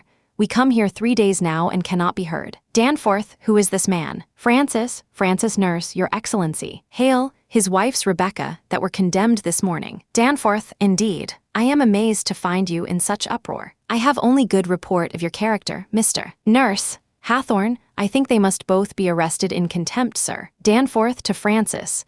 Let you write your plea, and in due time I will, Francis. Excellency, we have proof for your eyes. God forbid you shut them to it. The girls, sir, the girls are frauds. Danforth, what's that? Francis, we have proof of it, sir. They are all deceiving you. Danforth is shocked, but studying Francis. Hathorne, this is contempt, sir, contempt. Danforth, peace, Judge Hathorne. Do you know who I am, mister? Nurse. Francis, I surely do, sir. And I think you must be a wise judge to be what you are. Danforth, and do you know that near to 400 are in the jails from Marblehead to Lynn, and upon my signature? Francis, I, Danforth, and 72 condemned to hang by that signature. Francis, excellency, I never thought to say it to such a weighty judge, but you are deceived. Enter Giles Corey from left. All turn to see as he beckons in Mary Warren with Proctor. Mary is keeping her eyes to the ground. Proctor has her elbow as though she were near collapse. Paris, on seeing her in shock, Mary Warren. He goes directly to bend close to her face. What are you about here? Proctor, pressing Paris away from her with a gentle but firm motion of protectiveness. She would speak with the deputy governor. Danforth, shocked by this, turns to Herrick. Did you not tell me Mary Warren were sick in bed? Herrick, she were, your honor. When I go to fetch her to the court last week, she said she were sick. Giles, she has been striven with her soul all week, your honor. She comes now to tell the truth of this to you. Danforth, who is this? Proctor, John Proctor, sir. Elizabeth Proctor is my wife. Paris, beware this man, your excellency. This man is mischief. Hail, excitedly. I think you must hear the girl, sir. She, Danforth, who has become very interested in Mary Warren and only raises a hand toward Hale. Peace. What would you tell us, Mary Warren? Proctor looks at her, but she cannot speak. Proctor, she never saw no spirits, sir. Danforth, with great alarm and surprise, to Mary. Never saw Rio spirits. Giles eagerly, never. Proctor, reaching into his jacket. She has signed a deposition, sir. Danforth, instantly. No, I accept no depositions. He is rapidly calculating this. He turns from her to Proctor. Tell me, mister. Proctor, have you given out this story in the village? Proctor, we have not. Paris, they've come to overthrow the court, sir. This man is Danforth. I pray you, mister. Paris, Do you know, Mr. Proctor, that the entire contention of the state in these trials is that the voice of heaven is speaking through the children? Proctor, I know that, sir. Danforth thinks, staring at Proctor, then turns to Mary Warren. And you, Mary Warren, how came you to cry out people for sending their spirits against you? Mary Warren, it were pretense, sir. Danforth, I cannot hear you. Proctor, it were pretense, she says. Danforth, ah. And the other girls, Susanna Walcott and the others, they are also pretending. Mary Warren, aye, sir. Danforth wide-eyed, indeed. Pause. He is baffled by this. He turns to study Proctor's face. Paris, in a sweat. Excellency, you surely cannot think to let so vile a lie be spread in open court. Danforth, indeed not. But it strike hard upon me that she will dare come here with such a tale. Now, Mr. Proctor, before I decide whether I shall hear you or not, it is my duty to tell you this. We burn a hot fire here. It melts down all concealment. Proctor, I know that, sir. Danforth, let me continue. I understand well. A husband's tenderness may drive him to extravagance in defense of a wife. Are you certain in your conscience, Mr., that your evidence is the truth? Proctor, it is, and you will surely know it. Danforth, and you thought to declare this revelation in the open court before the public? Proctor, I thought I would, with your permission. Danforth, his eyes narrowing. Now, sir, what is your purpose in so doing? Proctor, why, I would free my wife, sir. Danforth, there lurks nowhere in your heart, nor hidden in your spirit, any desire to undermine this court. Proctor, with the faintest faltering, why, no, sir. Cheever clears his throat, awakening. Aye, your excellency. Danforth, Mr. Cheever, I think it be my duty, sir, kindly to Proctor. You'll not deny it, John. To Danforth, when we come to take his wife, he damned the court and ripped your warrant. Paris, now you have it. Danforth, he did that, Mr. Hale takes a breath. Aye, he did. Proctor, it were a temper, sir. I knew not what I did. Danforth studying him. Mr. Proctor, aye, sir. Danforth straight into his eyes. Have you ever seen the devil? Proctor, no, sir. Danforth, you are in all respects a gospel Christian. Proctor, I am, sir. Paris, such a Christian that will not come to church but once in a month. Danforth, restrained, he is curious. Not come to church. Proctor, I have no love for Mr. Paris, it is no secret, but God I surely love. Cheever, he plow on Sunday, sir. Danforth, plow on Sunday. Cheever, apologetically. I think it be evidence, John. I am an official of the court. I cannot keep it. Proctor, I have once or twice plowed on Sunday. I have 3 children, sir, and until last year my land give little. Giles, you'll find other Christians that do plow on Sunday, if the truth be known. Hale, your honor, I cannot think you may judge the man on such evidence. Danforth, I judge nothing. Pause. He keeps watching Proctor, who tries to meet his gaze. I tell you straight, mister, I have seen marvels in this court. I have seen people choked before my eyes by spirits. I have seen them stuck by pins and slashed by daggers. I have, until this moment, not the slightest reason to suspect that the children may be deceiving me. Do you understand my meaning? Proctor, Excellency, does it not strike upon you that so many of these women have lived so long with such upright reputation? And Paris, do you read the gospel, Mr. Proctor, I read the gospel. Paris, I think not.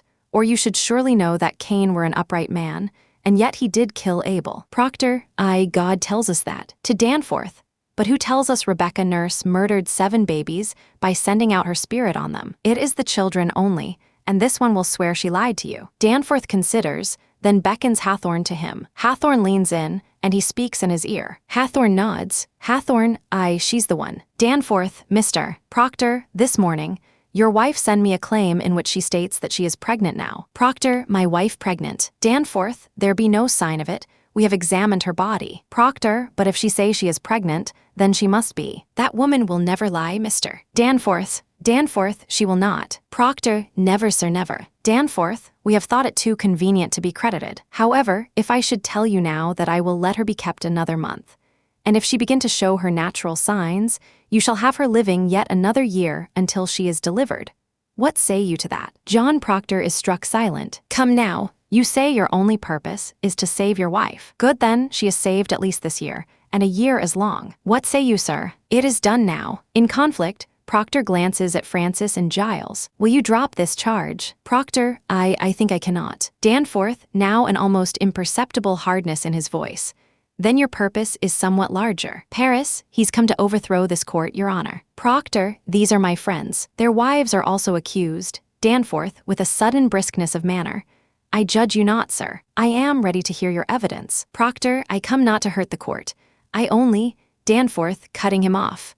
Marshal, go into the court and bid Judge Stoughton and Judge Sewall declare recess for 1 hour, and let them go to the tavern, if they will. All witnesses and prisoners are to be kept in the building. Herrick, I, sir, very deferentially. If I may say it, sir, I know this man all my life. It is a good man, sir. Danforth, it is the reflection on himself he resents. I am sure of it, Marshal. Herrick nods, then goes out. Now, what deposition do you have for us, Mr. Proctor? And I beg you be clear, open as the sky and honest. Proctor, as he takes out several papers. I am no lawyer, so I'll, Danforth. The pure in heart need no lawyers. Proceed as you will. Proctor, handing Danforth a paper.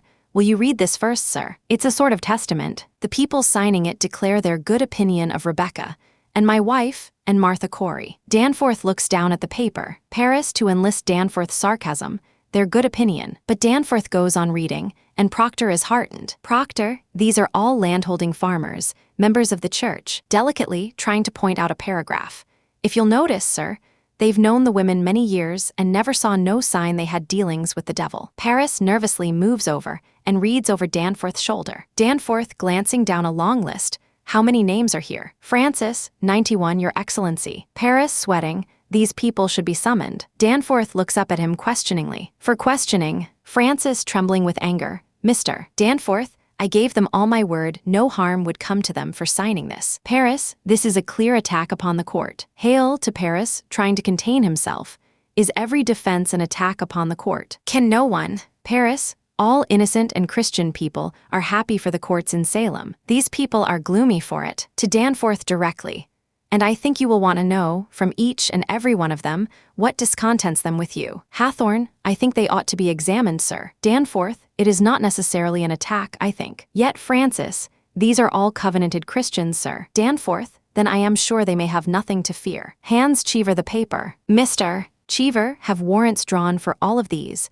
Arrest for examination. To Proctor, now, mister, what other information do you have for us? Francis is still standing, horrified. You may sit, mister. Nurse. Francis, I have brought trouble on these people. I have Danforth.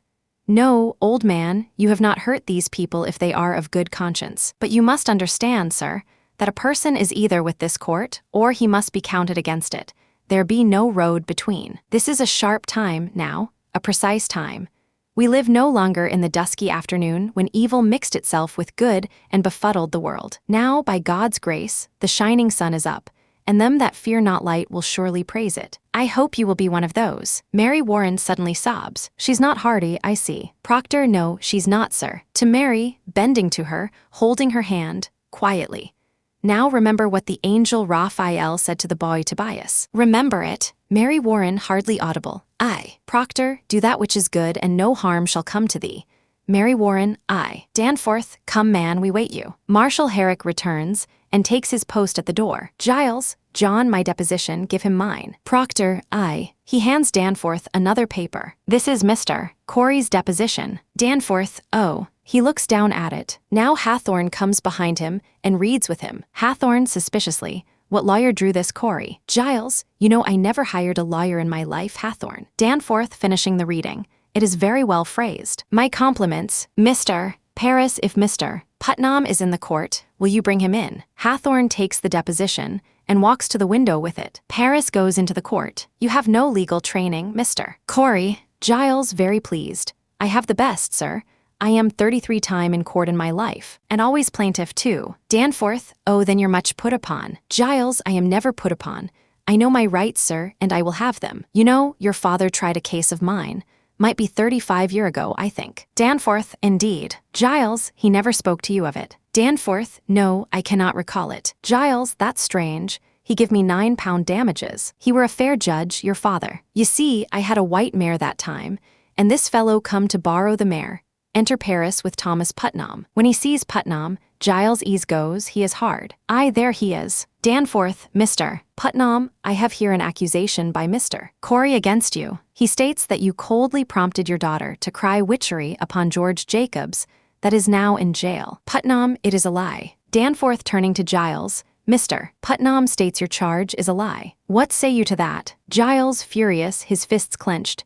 A fart on Thomas Putnam, that is what I say to that. Danforth, what proof do you submit for your charge, sir? Giles, my proof is there. Pointing to the paper. If Jacobs hangs for a witch he forfeit up his property.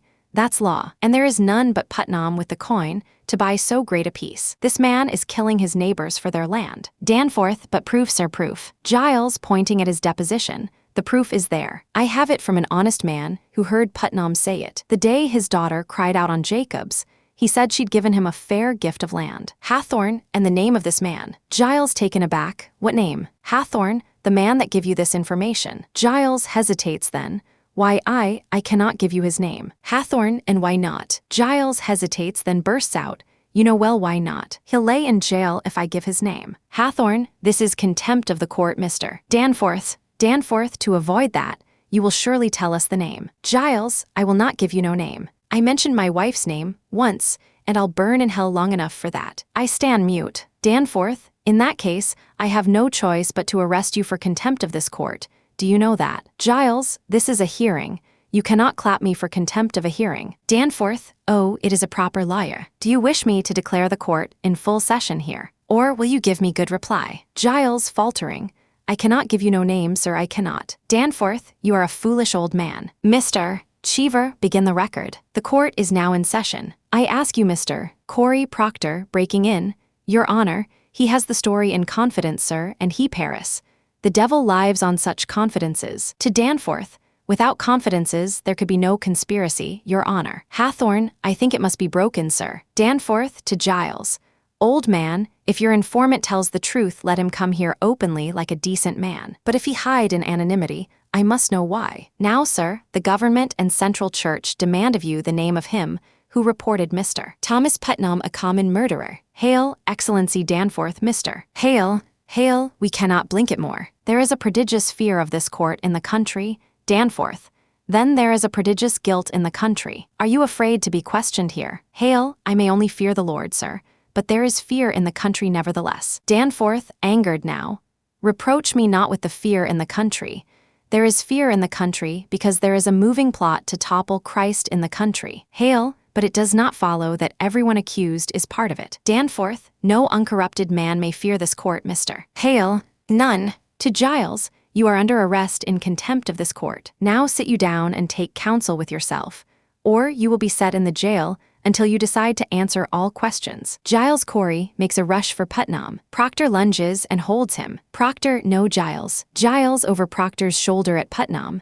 I'll cut your throat, Putnam, I'll kill you yet. Proctor forcing him into a chair. Peace, Giles, peace. Releasing him. We'll prove ourselves. Now we will. He starts to turn to Danforth. Giles, say nothing more, John. Pointing at Danforth, he's only playing you. He means to hang us all. Mary Warren burst into sobs. Danforth, this is a court of law, mister. I'll have no effrontery here. Proctor, forgive him, sir, for his old age. Peace, Giles, we'll prove it all now. He lifts up Mary's chin. You cannot weep, Mary. Remember the angel, what he say to the boy. Hold to it now, there is your rock. Mary quiets, he takes out a paper and turns to Danforth. This is Mary Warren's deposition. I would ask you remember, sir, while you read it, that until 2 weeks ago she were no different than the other children are today. He is speaking reasonably, restraining all his fears, his anger, his anxiety. You saw her scream, she howled, she swore familiar spirits choked her.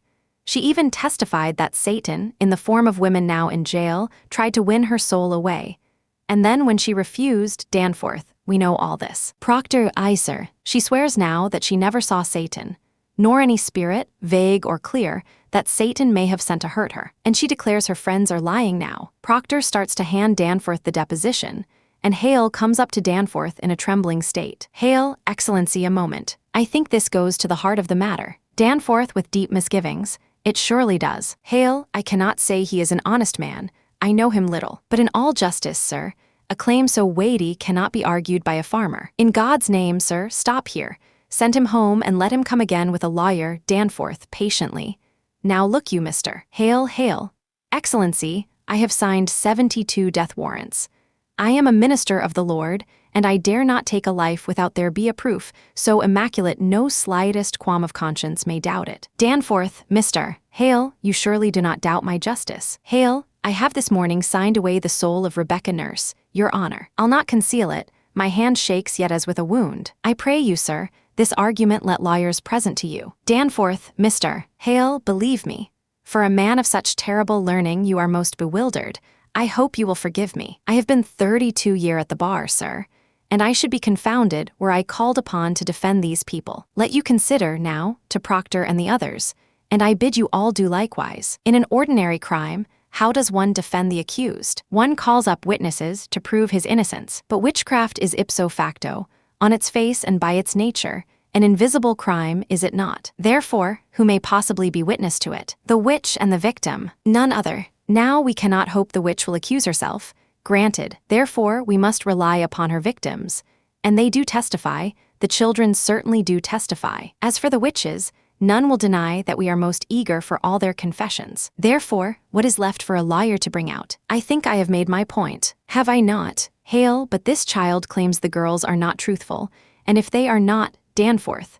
That is precisely what I am about to consider, sir. What more may you ask of me? Unless you doubt my probity. Hale defeated, I surely do not, sir. Let you consider it then, Danforth, and let you put your heart to rest. Her deposition, Mr. Proctor. Proctor hands it to him. Hathorne rises, goes beside Danforth and starts reading. Paris comes to his other side. Danforth looks at John Proctor, then proceeds to read. Hale gets up, finds position near the judge, reads too. Proctor glances at Giles. Francis prays silently, hands pressed together. Cheever waits placidly, the sublime official dutiful. Mary Warren sobs once. John Proctor touches her head reassuringly. Presently Danforth lifts his eyes, stands up, takes out a kerchief and blows his nose. The others stand aside, as he moves in thought toward the window. Paris hardly able to contain his anger and fear.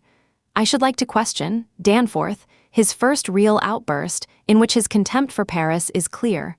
Mr. Paris, I bid you be silent. He stands in silence, looking out the window. Now, having established that he will set the gate, Mr. Cheever, will you go into the court and bring the children here? Cheever gets up and goes out upstage. Danforth now turns to Mary. Mary Warren, how came you to this turnabout? Has Mr. Proctor threatened you for this deposition? Mary Warren, no, sir. Danforth, has he ever threatened you? Mary Warren weaker, no, sir. Danforth sensing a weakening, has he threatened you? Mary Warren, no, sir. Danforth, then you tell me that you sat in my court, callously lying, when you knew that people would hang by your evidence. She does not answer. Answer me. Mary Warren, almost inaudibly. I did, sir. Danforth, how were you instructed in your life? Do you not know that God damns all liars? She cannot speak. Or is it now that you lie? Mary Warren, no, sir, I am with God now. Danforth, you are with God now. Mary Warren, I, sir. Danforth, containing himself.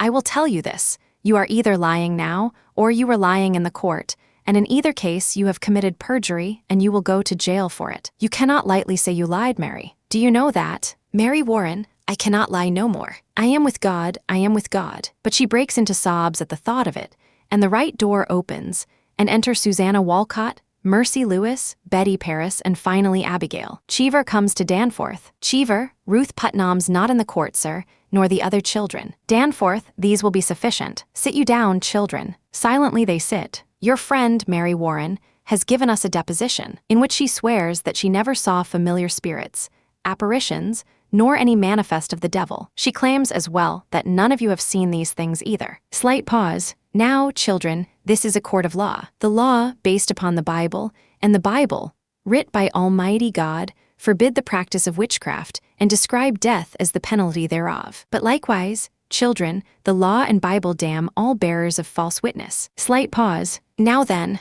it does not escape me that this deposition may be devised to blind us.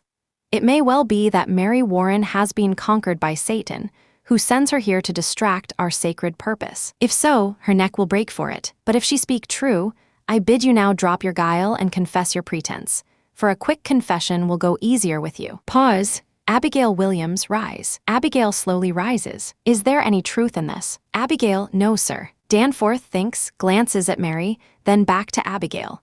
Children, a very augur bit will now be turned into your souls until your honesty is proved. Will either of you change your positions now, or do you force me to hard questioning? Abigail, I have not to change, sir. She lies. Danforth to Mary, you would still go on with this. Mary Warren faintly, aye, sir. Danforth turning to Abigail, a poppet were discovered in Mr. Proctor's house, stabbed by a needle. Mary Warren claims that you sat beside her in the court when she made it, and that you saw her make it, and witnessed how she herself stuck her needle into it for safekeeping. What say you to that? Abigail, with a slight note of indignation. It is a lie, sir. Danforth, after a slight pause. While you worked for Mr. Proctor, did you see poppets in that house? Abigail, Goody Proctor always kept poppets. Proctor, Your Honor, my wife never kept no poppets. Mary Warren confesses it was her poppet. Cheever, Your Excellency. Danforth, Mr. Cheever, when I spoke with Goody Proctor in that house, she said she never kept no poppets, but she said she did keep poppets when she were a girl. Proctor, she has not been a girl these 15 years, Your Honor. Hathorne, but a poppet will keep 15 years, will it not? Proctor, it will keep if it is kept, but Mary Warren swears she never saw no poppets in my house, nor anyone else. Paris, why could there not have been poppets hid where no one ever saw them? Proctor, furious. There might also be a dragon with 5 legs in my house, but no one has ever seen it. Paris, we are here, Your Honor, precisely to discover what no one has ever seen. Proctor, Mr. Danforth, what profit this girl to turn herself about? What may Mary Warren gain, but hard questioning and worse? Danforth, you are charging Abigail Williams with a marvelous cool plot to murder. Do you understand that? Proctor, I do, sir. I believe she means to murder. Danforth, pointing at Abigail, incredulously. This child would murder your wife. Proctor, it is not a child. Now hear me, sir. In the sight of the congregation, she were twice this year put out of this meetin' house for laughter during prayer. Danforth, shocked, turning to Abigail. What's this? Laughter during. Paris, Excellency, she were under Tituba's power at that time, but she is solemn now. Giles, now she is solemn and goes to hang people. Danforth, quiet man. Hathorne, surely it have no bearing on the question, sir. He charges contemplation of murder. Danforth, he studies Abigail for a moment, then. Continue, Mr. Proctor, Mary, now tell the governor how you danced in the woods. Paris, instantly. Excellency, since I come to Salem, this man is blackening my name. He Danforth, in a moment, sir. To Mary Warren, sternly and surprised. What is this dancing? Mary Warren. She glances at Abigail, who is staring down at her remorselessly. Then appealing to Proctor, Mr. Proctor, taking it right up. Abigail leads the girls to the woods, Your Honor, and they have danced there naked. Paris. Your Honor, this Proctor at once. Mr. Paris discovered them himself, in the dead of night. There's the child she is. Danforth, it is growing into a nightmare, and he turns, astonished, to Paris. Mr. Paris. I can only say, sir, that I never found any of them naked, and this man is Danforth. But you discovered them dancing in the woods. Eyes on Paris, he points at Abigail. Abigail, hail, Excellency. When I first arrived from Beverly, Mr. Paris told me that. Danforth, do you deny it, Mr. Paris, I do not, sir, but I never saw any of them naked. Danforth, but she have danced. Paris, unwillingly. Aye, sir. Danforth, as though with new eyes, looks at Abigail. Hathorne, Excellency, will you permit me? He points at Mary Warren. Danforth, with great worry. Pray, proceed. Hathorne, you say you never saw no spirits, Mary. Were never threatened or afflicted by any manifest of the devil or the devil's agents. Mary Warren, very faintly. No, sir. Hathorne, with a gleam of victory. And yet, when people accused of witchery confronted you in court, you would faint, saying their spirits came out of their bodies and choked you. Mary Warren.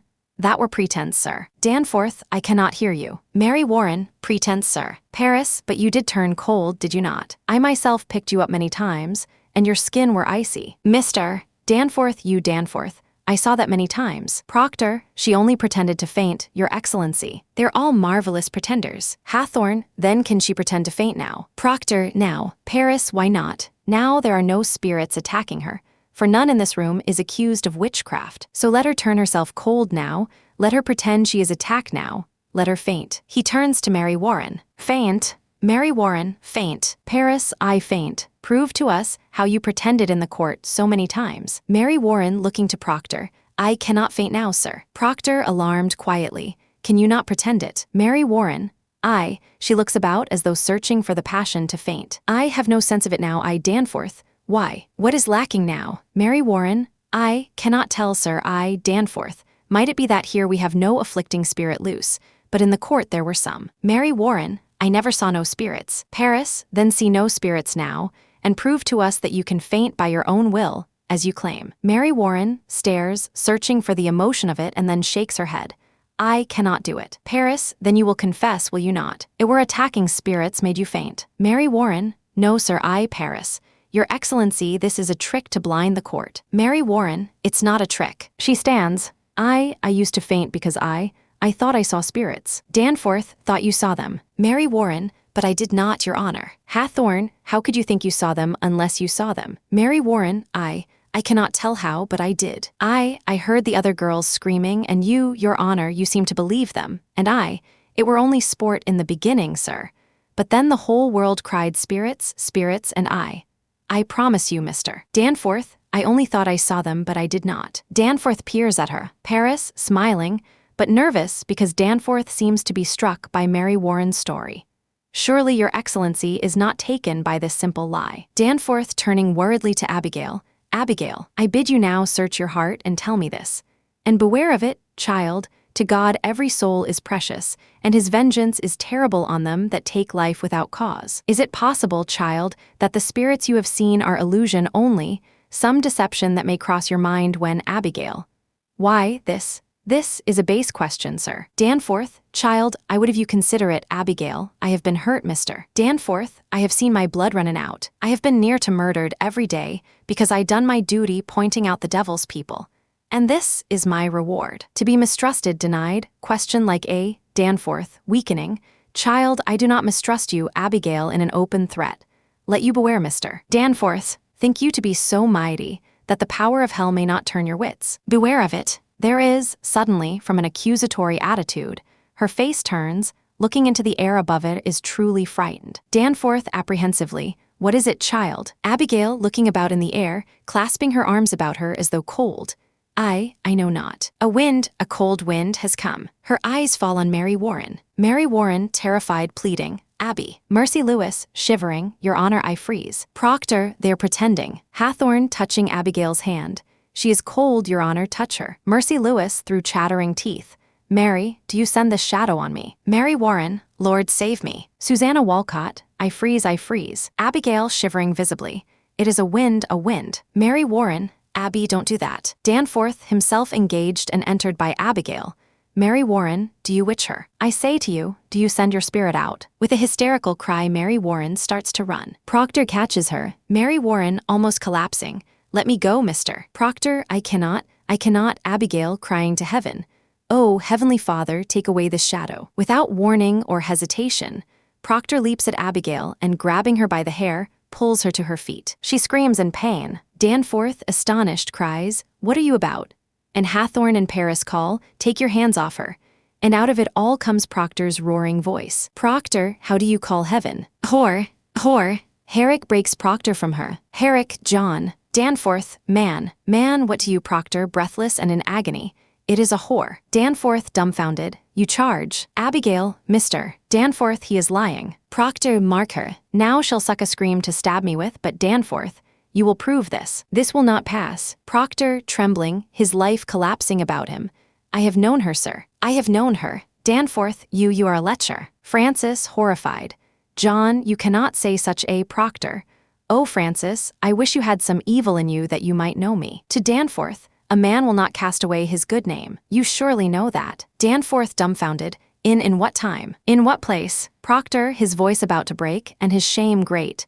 In the proper place, where my beasts are bedded. On the last night of my joy, some 8 months past, she used to serve me in my house, sir. He has to clamp his jaw to keep from weeping. A man may think God sleeps, but God sees everything, I know it now. I beg you, sir, I beg you, see her what she is. My wife, my dear good wife, took this girl soon after, sir, and put her out on the high road. And being what she is, a lump of vanity, sir, he is being overcome. Excellency, forgive me. Angrily against himself, he turns away from the governor for a moment. Then, as though to cry out is his only means of speech left, she thinks to dance with me on my wife's grave. And well she might, for I thought of her softly. God help me, I lusted, and there is a promise in such sweat. But it is a whore's vengeance, and you must see it.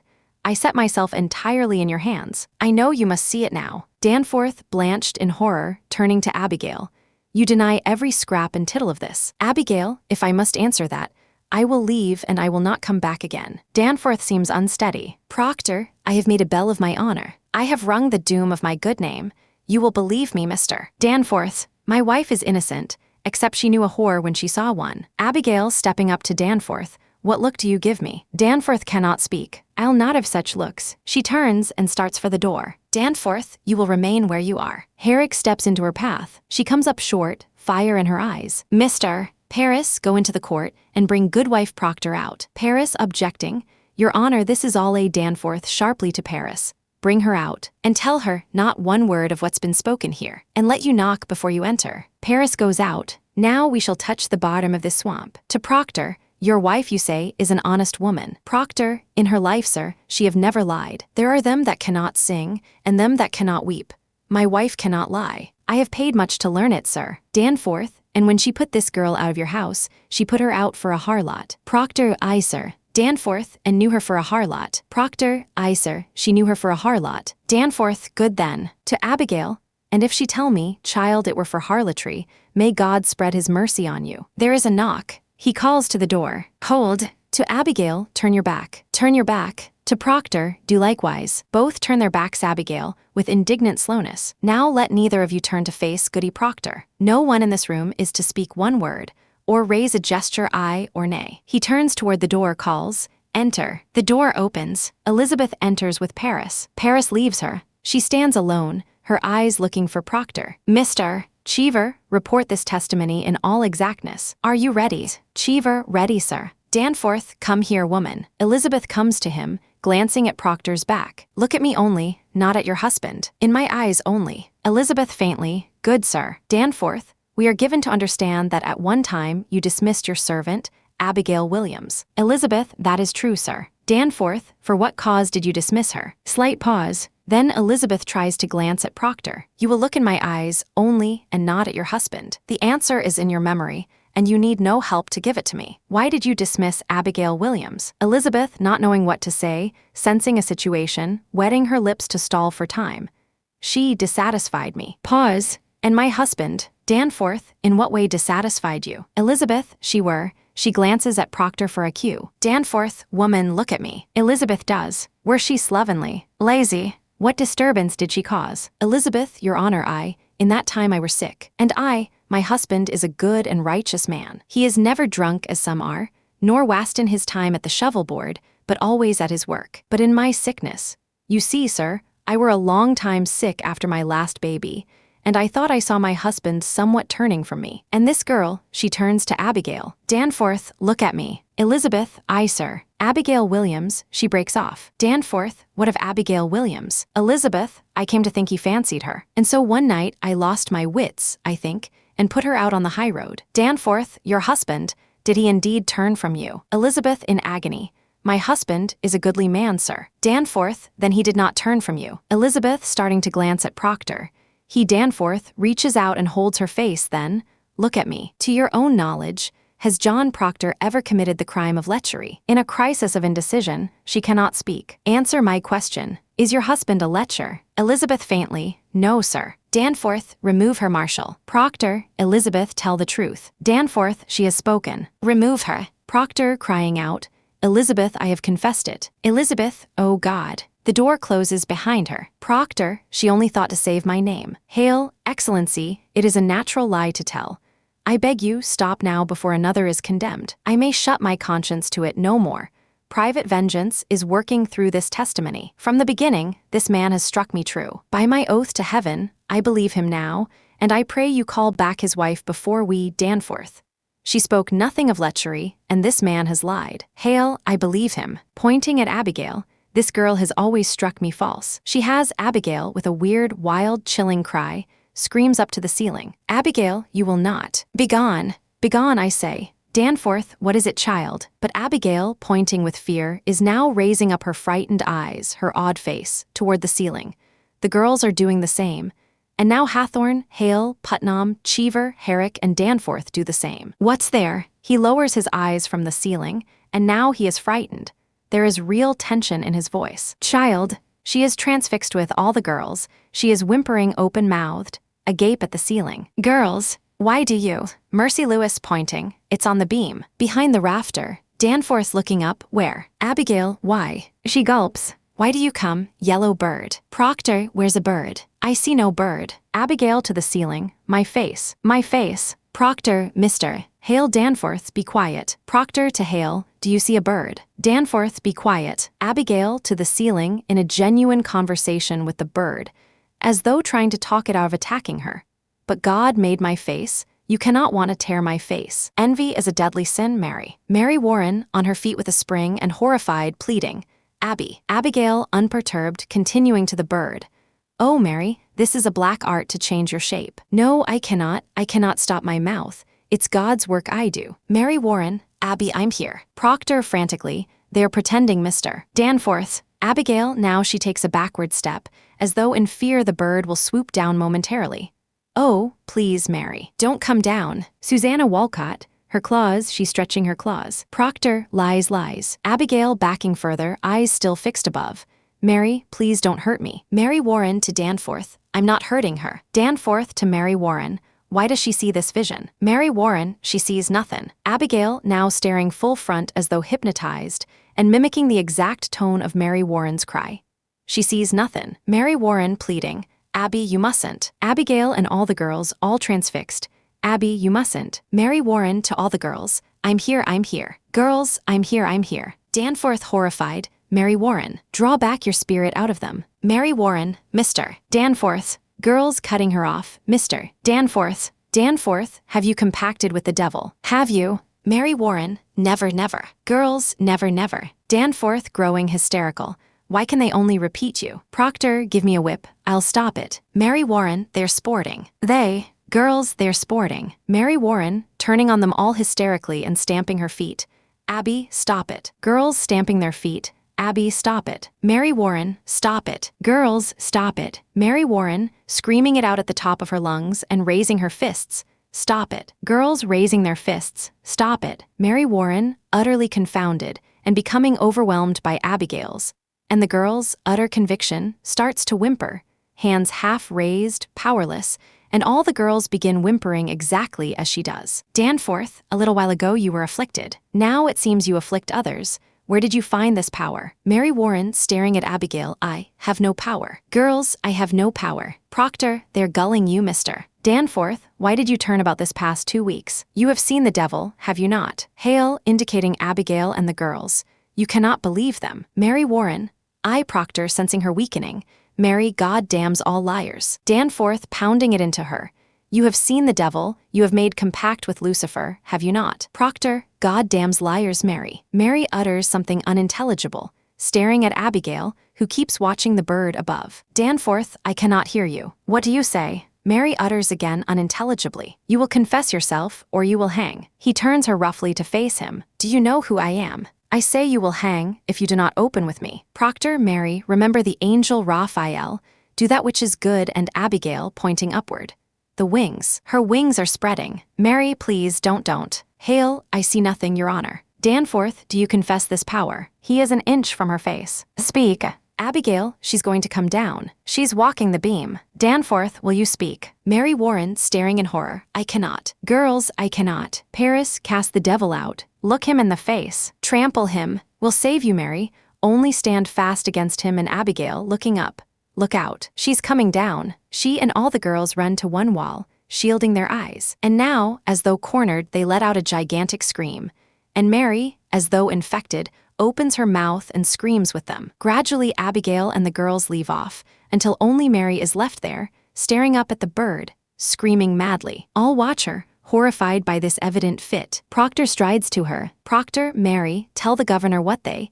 He has hardly got a word out, when, seeing him coming for her, she rushes out of his reach, screaming in horror. Mary Warren, don't touch me, at which the girls halt at the door. Proctor astonished, Mary Warren pointing at Proctor, you're the devil's man. He is stopped in his tracks. Paris, praise God. Girls, praise God. Proctor numbed, Mary how? Mary Warren, I'll not hang with you. I love God. Danforth to Mary, he bid you do the devil's work. Mary Warren, hysterically, indicating Proctor. He come at me by night and every day to sign, to Danforth. Sign what? Paris, the devil's book. He come with a book. Mary Warren, hysterically, pointing at Proctor, fearful of him. My name, he want my name. I'll murder you, he says, if my wife hangs. We must go and overthrow the court, he says. Danforth's head jerks toward Proctor, shock and horror in his face. Proctor turning appealing to Hale. Mr. Hale, Mary Warren, her sobs beginning. He wake me every night, his eyes were like coals and his fingers claw my neck, and I sign. Hail, Excellency, this child's gone wild. Proctor as Danforth's wide eyes pour on him. Mary Warren screaming at him.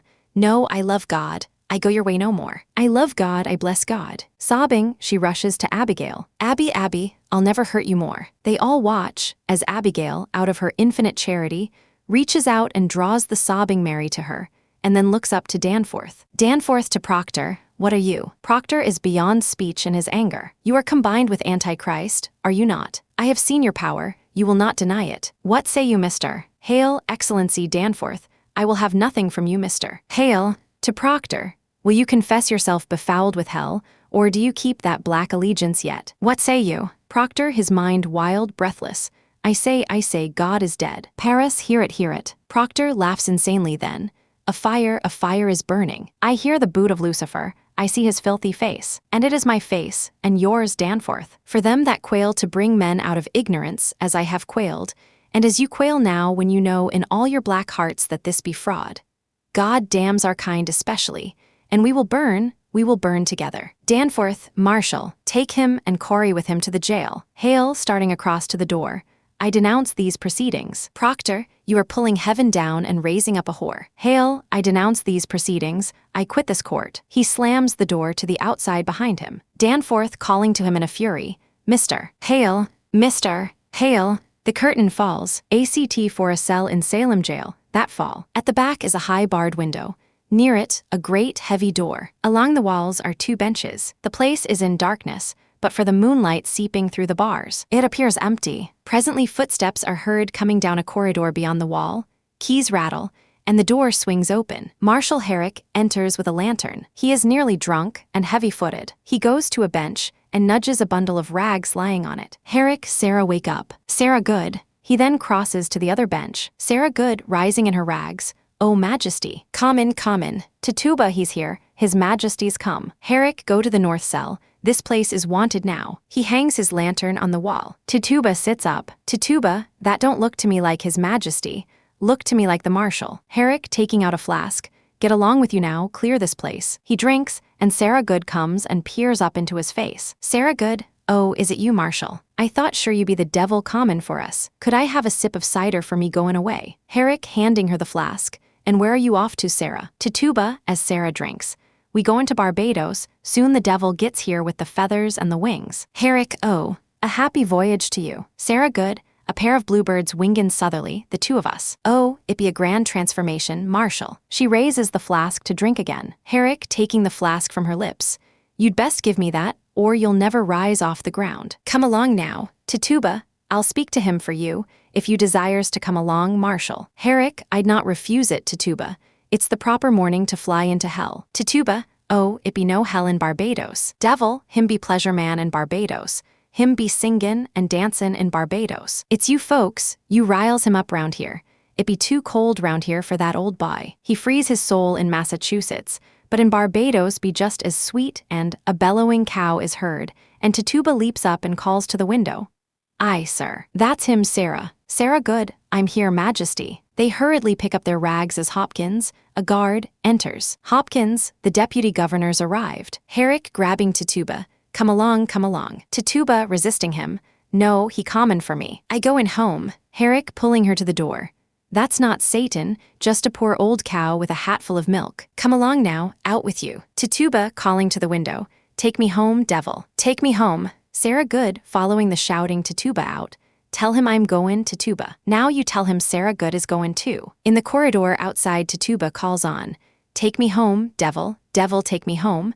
And Hopkins' voice orders her to move on. Herrick returns and begins to push old rags and straw into a corner. Hearing footsteps, he turns and enter Danforth and Judge Hathorne. They are in greatcoats and wear hats against the bitter cold. They are followed in by Cheever, who carries a dispatch case and a flat wooden box containing his writing materials. Herrick, good morning, Excellency. Danforth, where is Mr. Paris? Herrick, I'll fetch him. He starts for the door. Danforth, Marshal. Herrick stops. When did Reverend Hale arrive? Herrick, it were toward midnight, I think. Danforth, suspiciously. What is he about here? Herrick, he goes among them that will hang, sir. And he prays with them. He sits with goody nurse now. And Mr. Paris with him. Danforth, indeed. That man have no authority to enter here. Marshal, why have you let him in? Herrick, why Mr. Paris command me, sir. I cannot deny him. Danforth, are you drunk, Marshal? Herrick, no, sir. It is a bitter night, and I have no fire here. Danforth, containing his anger, fetch Mr. Paris. Herrick, I, sir. Danforth, there is a prodigious stench in this place. Herrick, I have only now cleared the people out for you. Danforth, beware hard drink, Marshal. Herrick, I, sir. He waits an instant for further orders, but Danforth, in dissatisfaction, turns his back on him, and Herrick goes out. There is a pause. Danforth stands in thought. Hathorn, let you question Hale, Excellency. I should not be surprised he have been preaching in Andover lately. Danforth, will come to that. Speak nothing of Andover. Paris prays with him. That's strange. He blows on his hands, moves toward the window, and looks out. Hathorn, Excellency, I wonder if it be wise to let Mr. Paris so continuously with the prisoners. Danforth turns to him, interested. I think, sometimes, the man has a mad look these days. Danforth, mad. Hathorn, I met him yesterday coming out of his house, and I bid him good morning.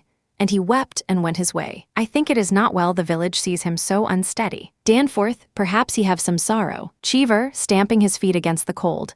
I think it be the cows, sir. Danforth, cows. Cheever, there be so many cows wander in the high roads. Now their masters are in the jails, and much disagreement who they will belong to now. I know Mr. Paris be arguin with farmers all yesterday. There is great contention, sir, about the cows. Contention make him weep, sir. It were always a man that weep for contention. He turns, as do Hathorn and Danforth, hearing someone coming up the corridor. Danforth raises his head as Paris enters. He is gaunt, frightened, and sweating in his greatcoat. Paris to Danforth instantly. Oh, good morning, sir. Thank you for coming. I beg your pardon whacking you so early. Good morning, Judge Hathorn. Danforth, Reverend Hale have no right to enter this Paris. Excellency, a moment. He hurries back and shuts the door. Hathorn, do you leave him alone with the prisoners? Danforth, what's his business here? Paris, prayerfully holding up his hands.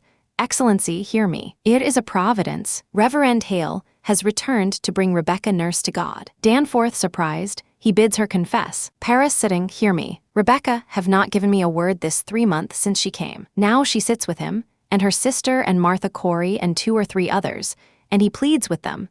Confess their crimes and save their lives. Danforth, why, this is indeed a providence. And they soften. Paris, not yet, not yet. But I thought to summon you, sir, that we might think on whether it be not wise, too. He dares not say it. I had thought to put a question, sir, and I hope you will not. Danforth, Mr. Paris, be plain, what troubles you? Paris, there is news, sir, that the court must reckon with. My niece, sir, my niece. I believe she has vanished. Danforth, vanished. Paris, I had thought to advise you of it earlier in the week, but Danforth, why? How long is she gone? Paris, this be the 3rd night. You see, sir, she told me she would stay a night with Mercy Lewis. And next day, when she does not return, I send to Mr. Lewis to inquire. Mercy told him she would sleep in my house for a night. Danforth, they are both gone. Paris, in fear of him, they are, sir. Danforth, alarmed, I will send a party for them. Where may they be? Paris, Excellency, I think they be aboard a ship. Danforth stands agape. My daughter tells me how she heard them speaking of ships last week, and tonight I discover my strongbox is broke into. He presses his fingers against his eyes to keep back tears. Hathorn, astonished, she have robbed you. Paris, 31 pound is gone. I am penniless. He covers his face and sobs. Danforth, Mr. Paris, you are a brainless man. He walks in thought, deeply worried. Paris, Excellency, it profit nothing you should blame me. I cannot think they would run off, except they fear to keep in Salem any more. He is pleading. Mark it, sir, Abigail had close knowledge of the town, and since the news of Andover has broken here, Danforth, Andover is remedied. The court returns there on Friday, and will resume examinations. Paris, I am sure of it, sir, but the rumor here speaks rebellion in Andover, and at Danforth, there is no rebellion in Andover. Paris, I tell you what is said here, sir. Andover have thrown out the court, they say, and will have no part of witchcraft. There be a faction here, feeding on that news, and I tell you true, sir, I fear there will be riot here. Hathorn, riot. Why at every execution, I have seen naught but high satisfaction in the town. Paris, Judge Hathorn, it were another sort that hanged till now. Rebecca nurse is no Bridget that lived 3 year with Bishop, before she married him. John Proctor is not Isaac Ward, that drank his family to ruin. To Danforth, I would to God it were not so, Excellency, but these people have great weight yet in the town. Let Rebecca stand upon the gibbet and send up some righteous prayer, and I fear she'll wake a vengeance on you. Hathorn, Excellency, she is condemned a witch. The court have Danforth in deep concern, raising a hand to Hathorn. Pray you. To Paris, how do you propose then? Paris, Excellency, I would postpone these hangings for a time. Danforth, there will be no postponement. Paris, now Mr. Hale's returned, there is hope, I think. For if he bring even one of these to God, that confession surely damns the others in the public eye, and none may doubt more that they are all linked to hell. This way, unconfessed and claiming innocence, doubts are multiplied, many honest people will weep for them, and our good purpose is lost in their tears. Danforth, after thinking a moment, then going to Cheever, give me the list. Cheever opens the dispatch case, searches. Paris, it cannot be forgot, sir, that when I summoned the congregation for John Proctor's excommunication, there were hardly 30 people come to hear it. That speak a discontent, I think, and Danforth studying the list. There will be no postponement. Paris, Excellency, Danforth. Now, sir, which of these in your opinion may be brought to God? I will myself strive with him till dawn. He hands the list to Paris, who merely glances at it. Paris, there is not sufficient time till dawn. Danforth, I shall do my utmost. Which of them do you have hope for? Paris, not even glancing at the list now, and in a quavering voice, quietly, Excellency. A dagger, he chokes up. Danforth, what do you say? Paris, tonight, when I open my door to leave my house, a dagger clattered to the ground. Silence. Danforth absorbs this. Now Paris cries out, you cannot hang this sort. There is danger for me. I dare not step outside at night. Reverend Hale enters. They look at him for an instant in silence. He is steeped in sorrow, exhausted, and more direct than he ever was. Danforth, accept my congratulations, Reverend Hale. We are gladdened to see you return to your good work. Hale, coming to Danforth now, you must pardon them. They will not budge. Herrick enters, waits. Danforth, conciliatory. You misunderstand, sir. I cannot pardon these when 12 are already hanged for the same crime. It is not just. Paris, with failing heart. Rebecca will not confess. Hale, the sun will rise in a few minutes. Excellency, I must have more time. Danforth, now hear me, and beguile yourselves no more. I will not receive a single plea for pardon or postponement. Them that will not confess will hang. 12 are already executed. The names of these 7 are given out, and the village expects to see them die this morning. Postponement now speaks a floundering on my part. Reprieve or pardon must cast doubt upon the guilt of them that died till now. While I speak God's law, I will not crack its voice with whimpering. If retaliation is your fear, know this. I should hang 10,000 that dared to rise against the law, and an ocean of salt tears could not melt the resolution of the statutes. Now draw yourselves up like men and help me, as you are bound by heaven to do. Have you spoken with them all, Mr. Hale? Hale, all but Proctor. He is in the dungeon. Danforth to Herrick. What's Proctor's way now? Herrick, he sits like some great bird.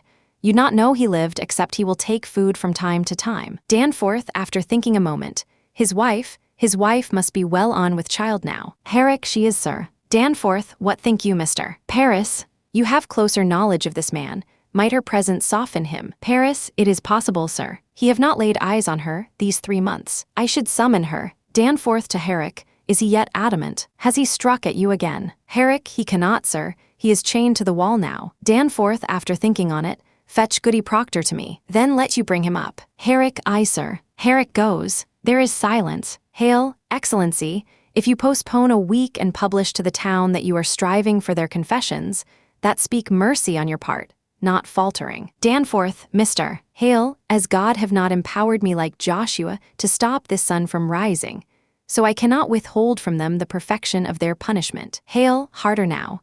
If you think God wills you to raise rebellion, Mr. Danforth, you are mistaken. Danforth, instantly. You have heard rebellion spoken in the town. Hale, Excellency, there are orphans wandering from house to house.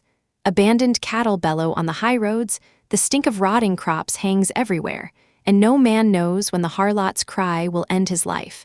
And you wonder yet if rebellion spoke. Better you should marvel how they do not burn your province. Danforth, Mr. Hale, have you preached in Andover this month? Hale, thank God they have no need of me in Andover. Danforth, you baffle me, sir. Why have you returned here? Hale, why, it is all simple. I come to do the devil's work. I come to counsel Christians. They should belie themselves. His sarcasm collapses. There is blood on my head. Can you not see the blood on my head? Paris, hush, for he has heard footsteps. They all face the door. Herrick enters with Elizabeth. Her wrists are linked by heavy chain, which Herrick now removes. Her clothes are dirty. Her face is pale and gaunt. Herrick goes out. Danforth very politely. Goody Proctor. She is silent. I hope you are hardy. Elizabeth, as a warning reminder.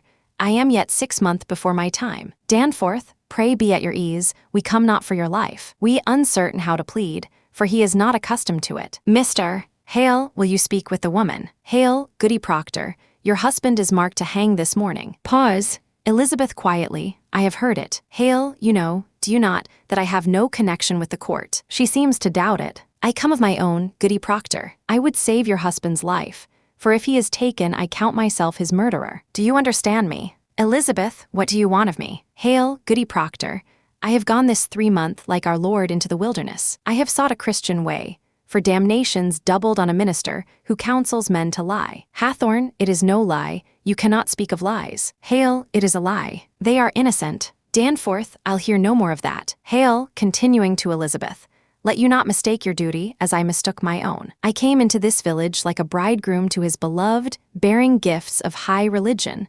The very crowns of holy law I brought, and what I touched with my bright confidence, it died. And where I turned the eye of my great faith, blood flowed up. Beware, Goody Proctor, cleave to no faith when faith brings blood. It is mistaken law that leads you to sacrifice. Life, woman, life is God's most precious gift. No principle, however glorious, may justify the taking of it. I beg you, woman, prevail upon your husband to confess. Let him give his lie. Quail not before God's judgment in this, for it may well be God damns a liar less than he that throws his life away for pride. Will you plead with him? I cannot think he will listen to another. Elizabeth, quietly, I think that be the devil's argument. Hale with a climactic desperation. Woman, before the laws of God we are as swine. We cannot read his will. Elizabeth, I cannot dispute with you, sir. I lack learning for it. Danforth going to her.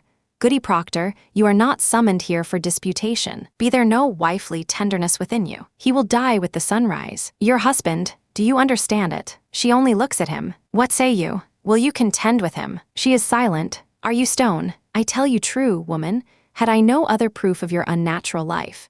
Your dry eyes now would be sufficient evidence that you delivered up your soul to hell. A very ape would weep at such calamity. Have the devil dried up any tear of pity in you? She is silent. Take her out. It profit nothing she should speak to him. Elizabeth, quietly, let me speak with him, Excellency. Paris, with hope, you'll strive with him. She hesitates. Danforth, will you plead for his confession, or will you not? Elizabeth, I promise nothing. Let me speak with him. A sound, the sibilance of dragging feet on stone. They turn. A pause. Herrick enters with John Proctor. His wrists are chained. He is another man, bearded, filthy, his eyes misty as though webs had overgrown them. He halts inside the doorway, his eye caught by the sight of Elizabeth. The emotion flowing between them prevents anyone from speaking for an instant. Now Hale, visibly affected, goes to Danforth and speaks quietly. Hale, pray, leave them, Excellency. Danforth pressing Hale impatiently aside.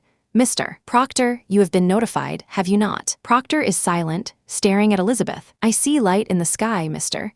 Let you counsel with your wife, and may God help you turn your back on hell. Proctor is silent, staring at Elizabeth. Hale quietly. Excellency, let Danforth brushes past Hale and walks out. Hale follows. Cheever stands and follows, Hathorne behind. Herrick goes. Paris from a safe distance, offers, Paris. If you desire a cup of cider, mister. Proctor, I am sure I. Proctor turns an icy stare at him, and he breaks off. Paris raises his palms toward Proctor. God lead you now. Paris goes out. Alone. Proctor walks to her, halts. It is as though they stood in a spinning world. It is beyond sorrow, above it. He reaches out his hand as though toward an embodiment not quite real. And as he touches her, a strange soft sound, half laughter, half amazement, comes from his throat. He pats her hand. She covers his hand with hers. And then, weak, he sits. Then she sits, facing him. Proctor, the child. Elizabeth, it grows. Proctor, there is no word of the boys. Elizabeth, they are well. Rebecca's Samuel keeps them. Proctor, you have not seen them. Elizabeth, I have not. She catches a weakening in herself and downs it. Proctor, you are a marvel, Elizabeth. Elizabeth, you have been tortured. Proctor, I. Pause. She will not let herself be drowned in the sea that threatens her. They come for my life now. Elizabeth, I know it. Pause. Proctor, none have yet confessed. Elizabeth, there be many confessed. Proctor, who are they? Elizabeth, there be 100 or more, they say. Goody Ballard is one.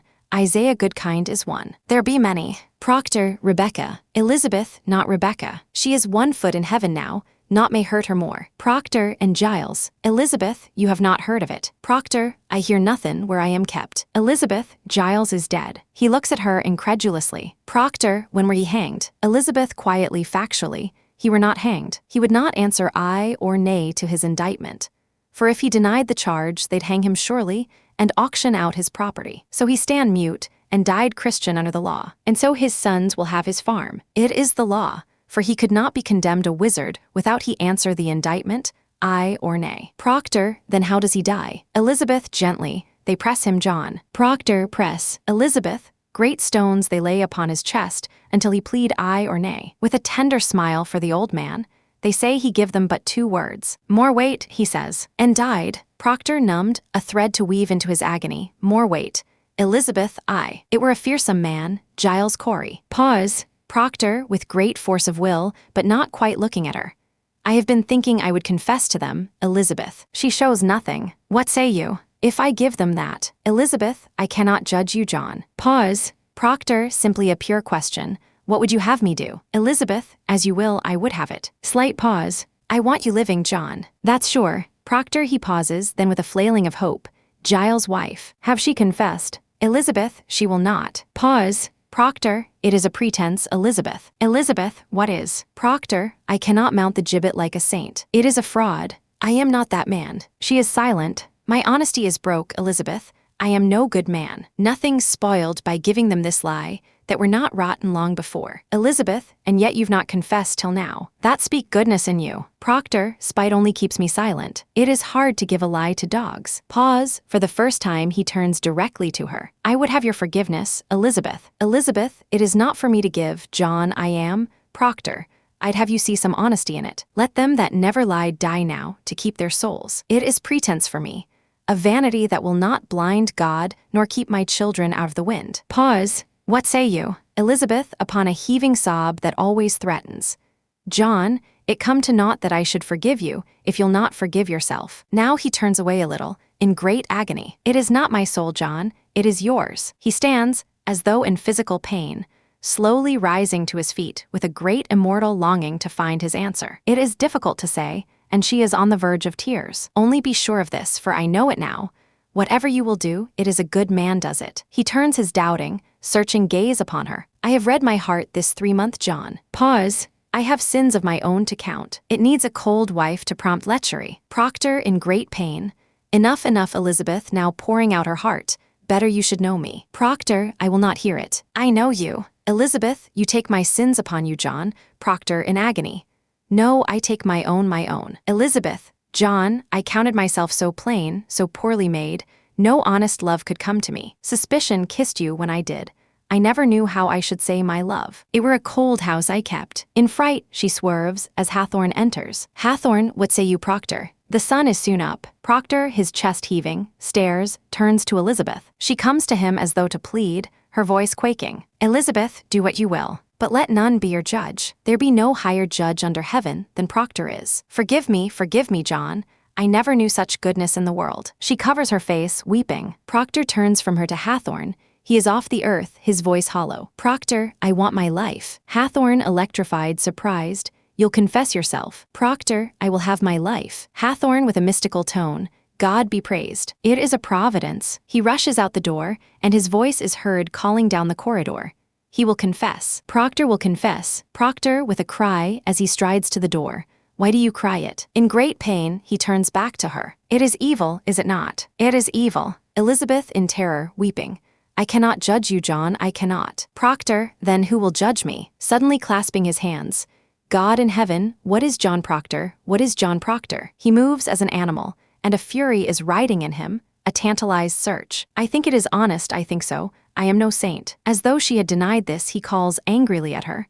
Let Rebecca go like a saint. For me it is fraud. Voices are beard in the hall, speaking together in suppressed excitement. Elizabeth, I am not your judge, I cannot be. as though giving him release. Do as you will, do as you will. Proctor, would you give them such a lie? Say it, would you ever give them this? She cannot answer. You would not. If tongs of fire were singeing you, you would not. It is evil. Good then, it is evil, and I do it. Hathorn enters with Danforth, and with them Cheever, Paris, and Hale. It is a businesslike, rapid entrance, as though the ice had been broken. Danforth with great relief and gratitude. Praise to God, man, praise to God. You shall be blessed in heaven for this. Cheever has hurried to the bench with pen, ink, and paper. Proctor watches him. Now then, let us have it. Are you ready, Mr. Cheever? Proctor with a cold horror at their efficiency. Why must it be written? Danforth, why, for the good instruction of the village, Mr. This we shall post upon the church door. To Paris urgently, where is the marshal? Paris runs to the door and calls down the corridor. Marshal, hurry. Danforth, now then, Mr. Will you speak slowly and directly to the point for Mr. Cheever's sake? He is on record now, and is really dictating to Cheever, who writes, Mr. Proctor, have you seen the devil in your life? Proctor's jaws lock. Come, man, there is light in the sky. The town waits at the scaffold. I would give out this news. Did you see the devil? Proctor, I did. Paris, praise God. Danforth, and when he come to you, what were his demand? Proctor is silent. Danforth helps. Did he bid you to do his work upon the earth? Proctor, he did. Danforth, and you bound yourself to his service. Danforth turns, as Rebecca nurse enters, with Herrick helping to support her. She is barely able to walk. Come in, woman. Rebecca brightening as she sees Proctor. Ah, John, you are well then, eh? Proctor turns his face to the wall. Danforth, courage, man, courage. Let her witness your good example that she may come to God herself. Now hear it, goody nurse. Say on, Mr. Proctor, did you bind yourself to the devil's service? Rebecca astonished. Why, John? Proctor through his teeth, his face turned from Rebecca.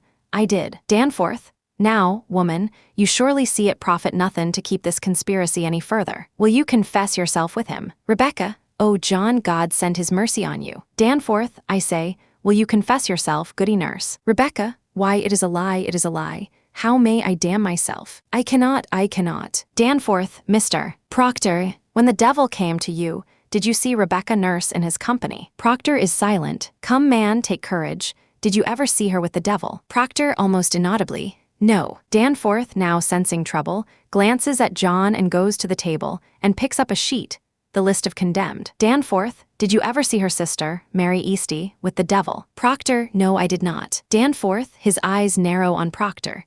Did you ever see Martha Corey with the devil? Proctor, I did not. Danforth, realizing, slowly putting the sheet down. Did you ever see anyone with the devil? Proctor, I did not. Danforth, Proctor, you mistake me. I am not empowered to trade your life for a lie. You have most certainly seen some person with the devil. Proctor is silent. Mr. Proctor, a score of people have already testified.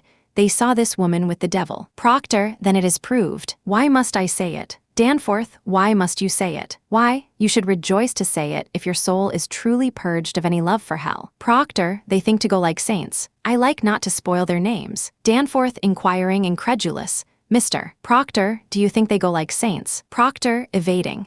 This woman never thought she done the devil's work. Danforth, look you, sir. I think you mistake your duty here. It matters nothing what she thought. She is convicted of the unnatural murder of children. And you for sending your spirit out upon Mary Warren. Your soul alone is the issue here, mister. And you will prove its whiteness, or you cannot live in a Christian country. Will you tell me now what persons conspired with you in the devil's company? Proctor is silent. To your knowledge, was Rebecca nurse ever? Proctor, I speak my own sins, I cannot judge another. Crying out with hatred, I have no tongue for it. Hale quickly to Danforth. Excellency, it is enough he confess himself. Let him sign it, let him sign it. Paris feverishly, it is a great service, sir. It is a weighty name. It will strike the village that Proctor confess. I beg you, let him sign it. The sun is up, Excellency. Danforth considers, then with dissatisfaction. Come then, sign your testimony. To Cheever, give it to him. Cheever goes to Proctor, the confession and a pen in hand. Proctor does not look at it. Come man, sign it. Proctor, after glancing at the confession, you have all witnessed it. It is enough. Danforth, you will not sign it. Proctor, you have all witnessed it. What more is needed? Danforth, do you sport with me? You will sign your name, or it is no confession, mister. His breast heaving with agonized breathing, Proctor now lays the paper down and signs his name. Paris, praise be to the Lord. Proctor has just finished signing when Danforth reaches for the paper, but Proctor snatches it up, and now a wild terror is rising in him, and a boundless anger. Danforth, perplexed, but politely extending his hand. "If you please, sir." "Proctor, no." Danforth, as though Proctor did not understand. "Mr. Proctor, I must have." "Proctor, no, no. I have signed it. You have seen me. It is done. You have no need for this." "Paris, Proctor, the village must have proof that." "Proctor, damn the village. I confess to God, and God has seen my name on this. It is enough." Danforth, "No, sir, it is." "Proctor, you came to save my soul, did you not?" "Here, I have confessed myself. It is enough." Danforth, "You have not con Proctor. I have confessed myself. Is there no good penitence, but it be public? God does not need my name nailed upon the church. God sees my name. God knows how black my sins are. It is enough." Danforth, "Mr. Proctor, Proctor, you will not use me. I am no Sarah Good or Tituba. I am John Proctor. You will not use me. It is no part of salvation that you should use me." Danforth, "I do not wish to Proctor. I have 3 children. How may I teach them to walk like men in the world? And I sold my friends." Danforth, "You have not sold your friends. Proctor, beguile me not. I blacken all of them, when this is nailed to the church, the very day they hang for silence." Danforth, "Mr. Proctor, I must have good and legal proof that you, Proctor, you are the high court, your word is good enough. Tell them I confessed myself. Say Proctor broke his knees and wept like a woman. Say what you will, but my name cannot." Danforth, with suspicion, "It is the same, is it not? If I report it, or you sign to it." Proctor, he knows it is insane.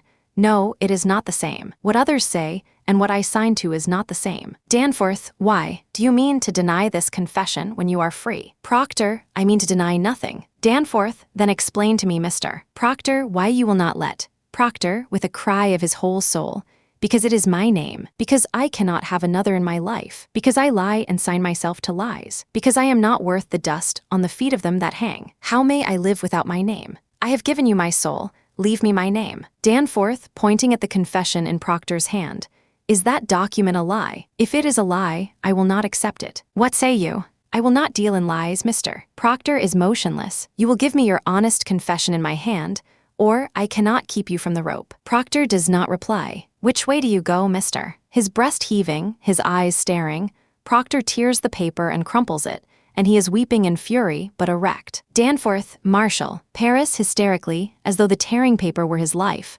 "Proctor, Proctor. Hail, man, you will hang." "You cannot." Proctor, his eyes full of tears, "I can. And there's your first marvel, that I can. You have made your magic now.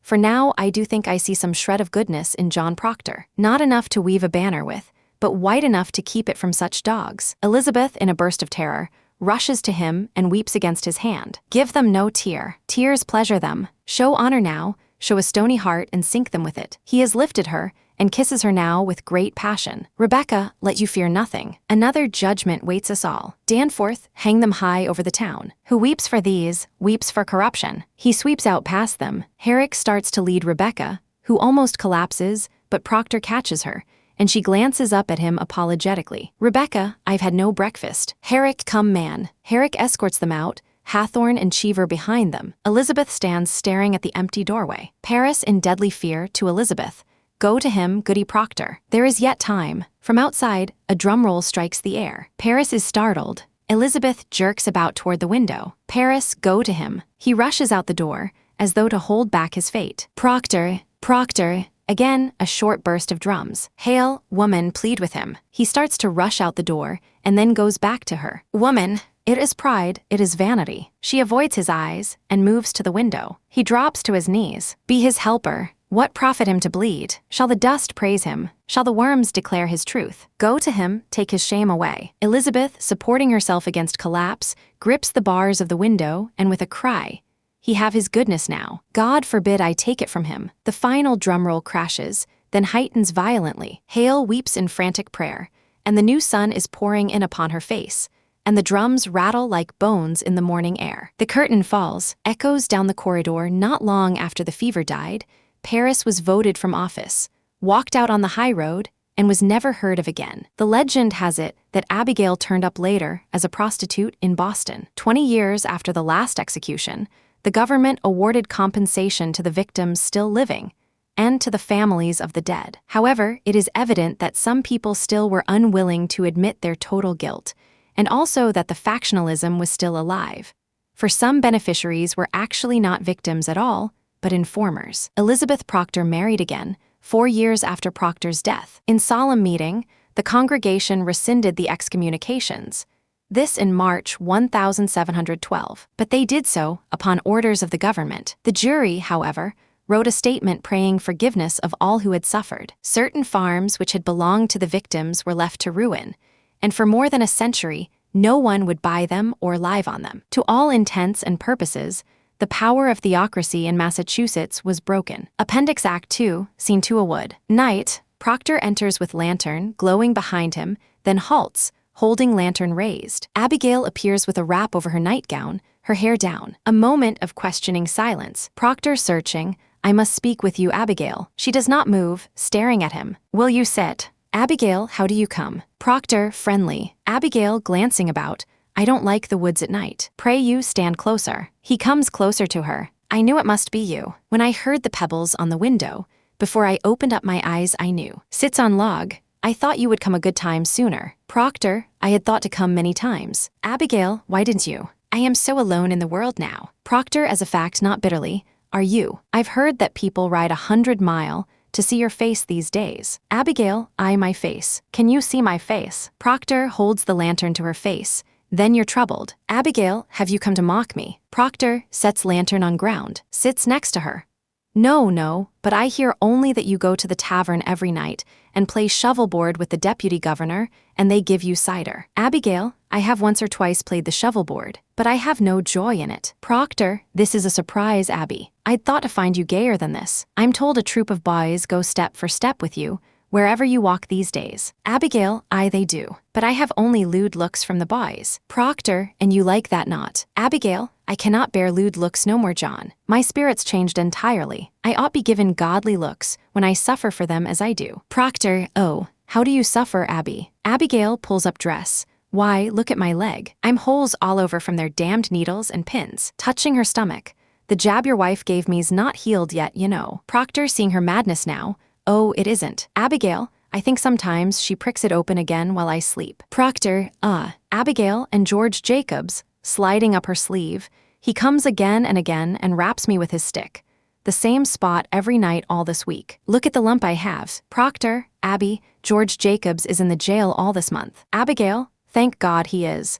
And bless the day he hangs and lets me sleep in peace again. Oh, John, the world's so full of hypocrites. Astonished, outraged, they pray in jail. I'm told they all pray in jail. Proctor, they may not pray. Abigail, and torture me in my bed, while sacred words are common from their mouths. Oh, it will need God himself to cleanse this town properly. Proctor, Abby, you mean to cry out still others. Abigail, if I live, if I am not murdered, I surely will, until the last hypocrite is dead. Proctor, then there is no good. Abigail, there is one. You are good. Proctor, am I? How am I good? Abigail, why, you taught me goodness, therefore you are good. It were a fire you walked me through, and all my ignorance was burned away. It were a fire, John, we lay in fire. And from that night, no woman dare call me wicked any more, but I knew my answer. I used to weep for my sins when the wind lifted up my skirts, and blushed for shame because some old Rebecca called me loose. And then you burned my ignorance away. As bare as some December tree I saw them all,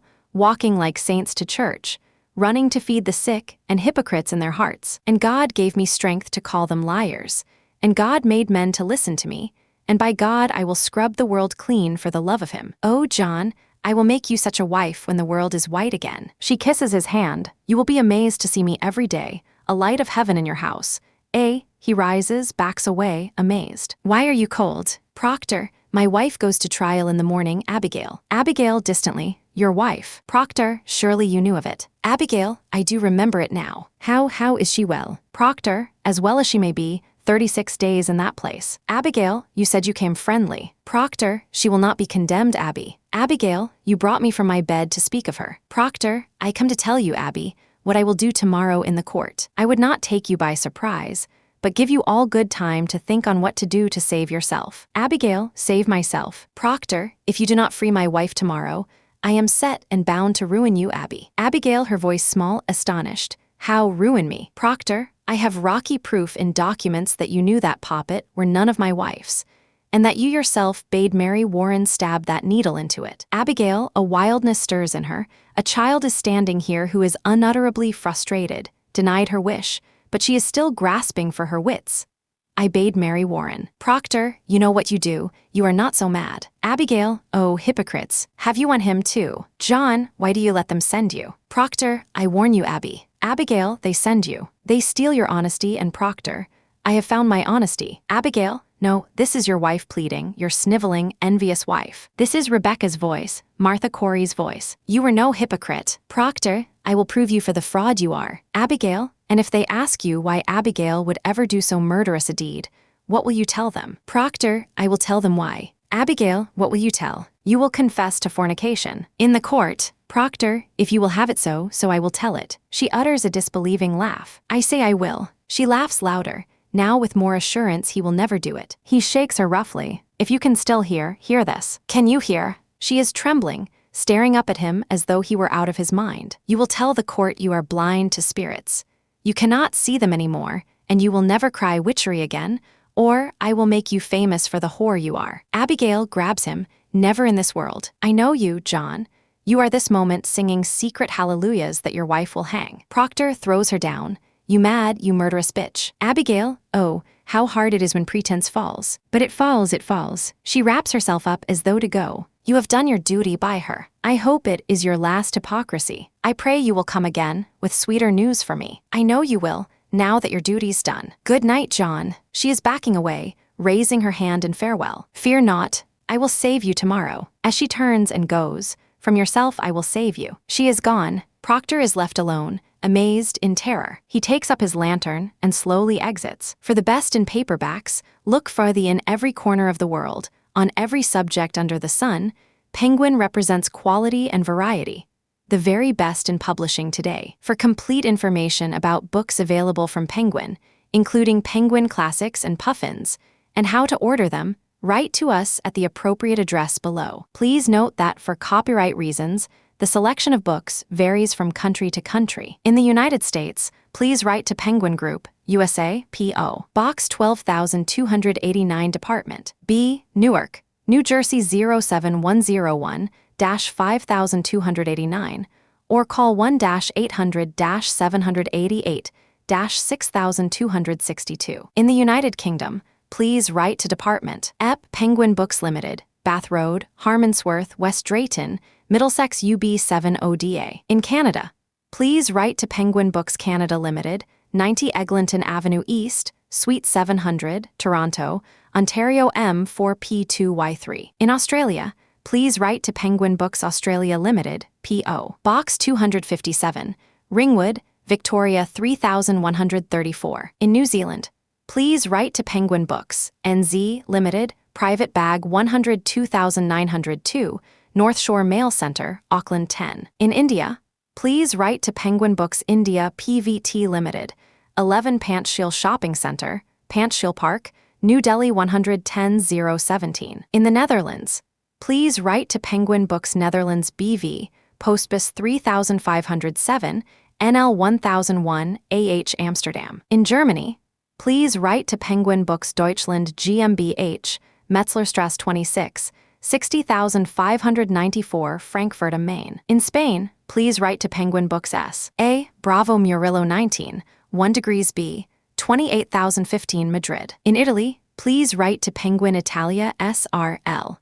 via Benedetto Croce 2, 20,094 Corsico, Milano. In France, please write to Penguin France, Le Carré Wilson, 62 Rue Benjamin Baylaud, 31,500 Toulouse. In Japan, please write to Penguin Books Japan Limited, Kaneko Building, 2-3-25 Koraku, Bunkyoku, Tokyo 112. In South Africa, please write to Penguin Books South Africa, Thai Limited, Private Bag X14, Parkview, 2122 Johannesburg. 1 Act Roman 2, Scene 2, which appeared in the original production, was dropped by the author from the published reading version, the collected plays, and all Compass editions prior to 1971. It has not been included in most productions subsequent to the revival at New York's Martinique Theatre in 1958, and was dropped by Sir Laurence Olivier in his London production in 1965. It is included here as an appendix